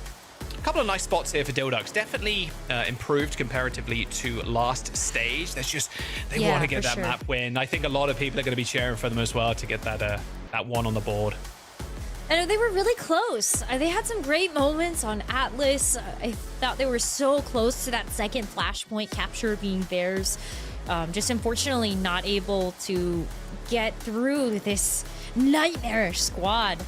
And on Hollywood, getting the door shut in your face like that, I felt so bad for Baz just watching that HP bar explode. Like, he just couldn't stay alive. I think this is the moment. Look at that. He gets like the triple orb to the face. He got booped. And then slammed, and everybody focuses him. Yeah, it wasn't even Rhino's triple orb, actually. such a good ball player. All right, we'll see it a man. third time. I mean, why not? Good play from Rhino. I mean, that's the big thing about the ball on this point.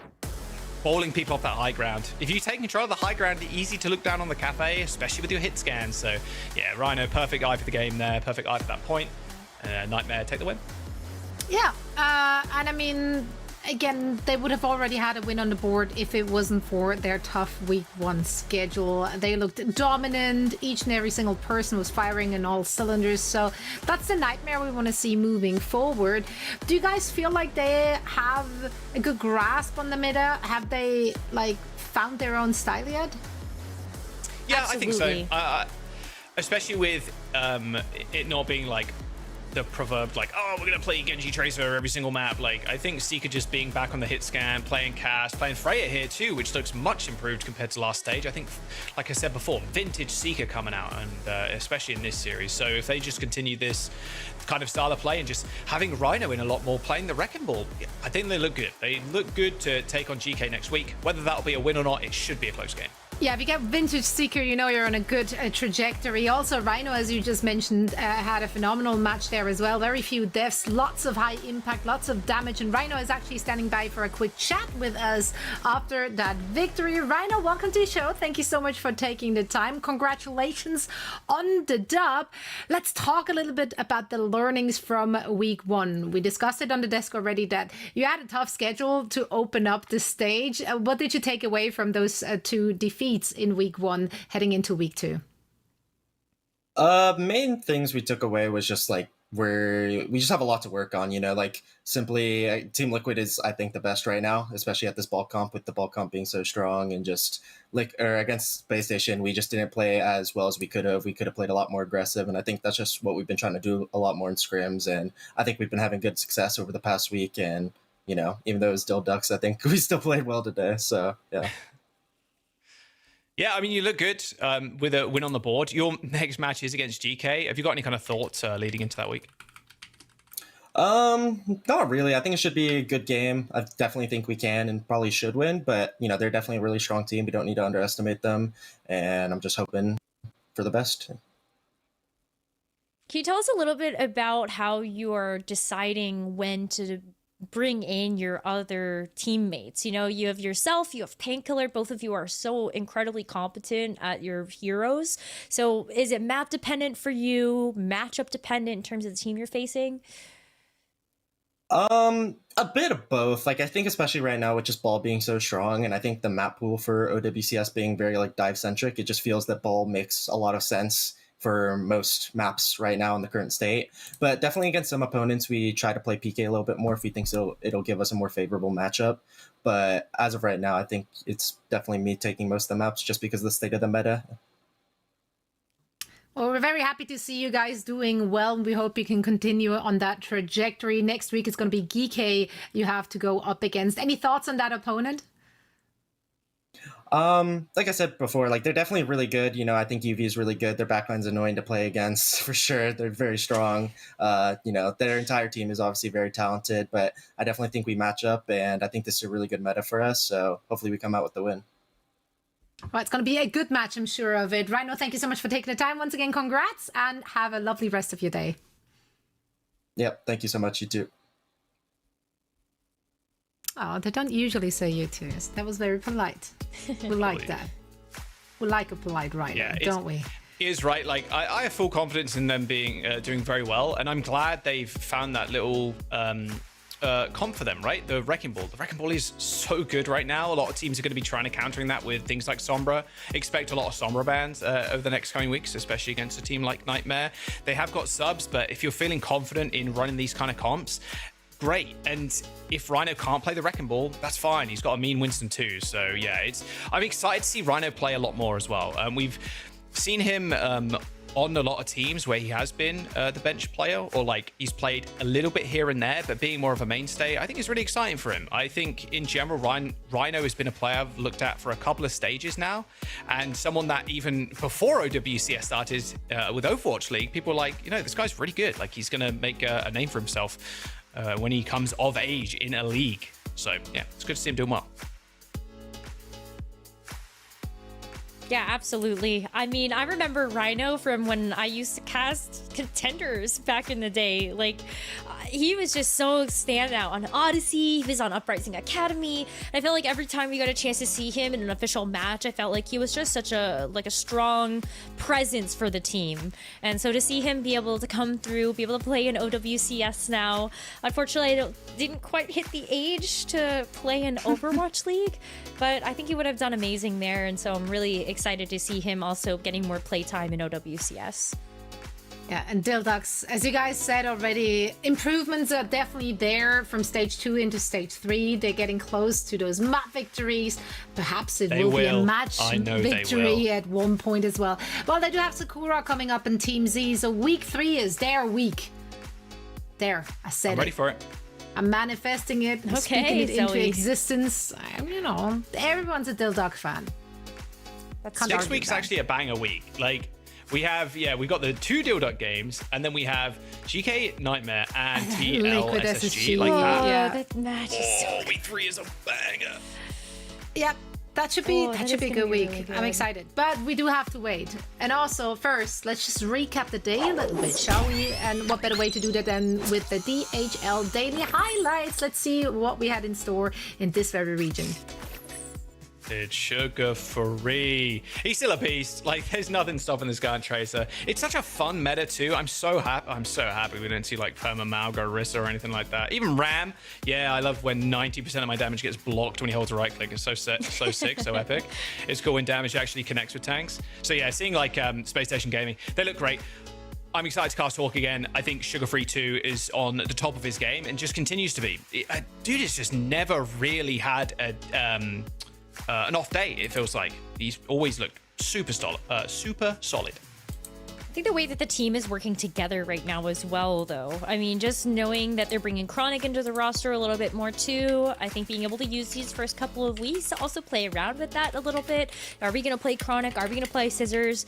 Clearly, the team has a lot of depth, and they also have a really great communicator at the helm with Hawk. His in-game leadership is something that a lot of people have talked about as just being such a great force for a team too. So, like, Space Station stocks, they are rising, that is for sure. They look very good this stage. Yeah, 3-0 +8. Like, they won against Sakura and Nightmare. Win here today against Team Z. They face Team Liquid tomorrow.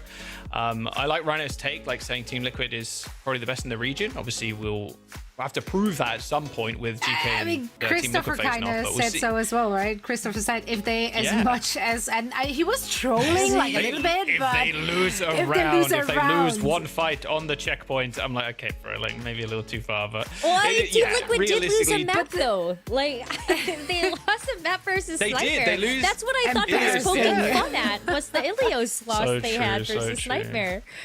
Well, it's true though. Like, given the meta that literally does look like it's curated for them, like we do expect them to do extremely well. Now, here is the schedule for next week, day 1. Got some good stuff on the horizon, guys. Alcazia versus Virtus Pro. Holy. Gen.G versus Peps should also be a really good game. Like, EMEA fans are eating next weekend. Strength test again for Gen.G. Come on, Gen.G. Krusty, you got it in you. I believe. They did it today. They can do it again. Exactly. Talent's there, everybody. The talent's there. Well, we got to hear quite a bit of insight from Backbone today, which I think was actually extremely valuable, just to hear from the team that they low-key had the wrong read on a meta. And again, that can happen, right? When a meta changes into a new stage and then you're also dealing with new pieces, there's a lot to figure out.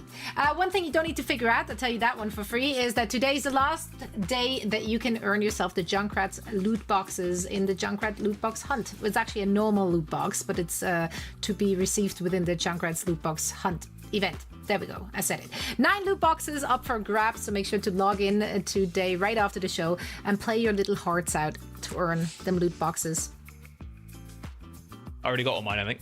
Pretty sure. I played this on Friday. So. Must be nice to have free time to play video games. Can't really. Yeah, I'm sorry, Toby. I'm sorry. Okay. One day, when she's old enough, I'll just play with her. So there's exactly. that. Dude, she's about to be like the best player ever in OWCS. It's gonna happen. What do you think? My daughter is gonna be a wrecking ball player? What would you think she would like to play? She's giving me Reaper vibes. I don't know. Reaper? She seems like Reaper or Junkrat? Junkrat also. Little Reaper player? I can see silly hero tendencies. specialist? Yeah. The silly heroes are fun. What can we say? That's you right. say you see tendencies, then you say Reaper. I'm like, is that a good thing or a bad thing? Is she like Halloween emo built already? AF. Oh, Halloween build. Everything's spooky. She loves skulls. Okay. Not everything to do with it. So Reaper, when she sees him like on merch and stuff, she's like, he's a cute guy, and I'm like, yeah, that's what he's known for. So the cute guy. Yes, such a cute guy. Yeah, it was a cute time with the two of you as well. So thank you so much for joining me for all things NA. We are of course done here for the day and also for the week. 4 more weeks to go before we're wrapping stage 3. So everything is still up for grabs for our teams to make it to the World Finals at DreamHack in Stockholm. Now, thank you all so much for tuning in, for watching once again. We will be back in a week's time. Same place, same time. Don't want to miss it. Have a great week, everyone.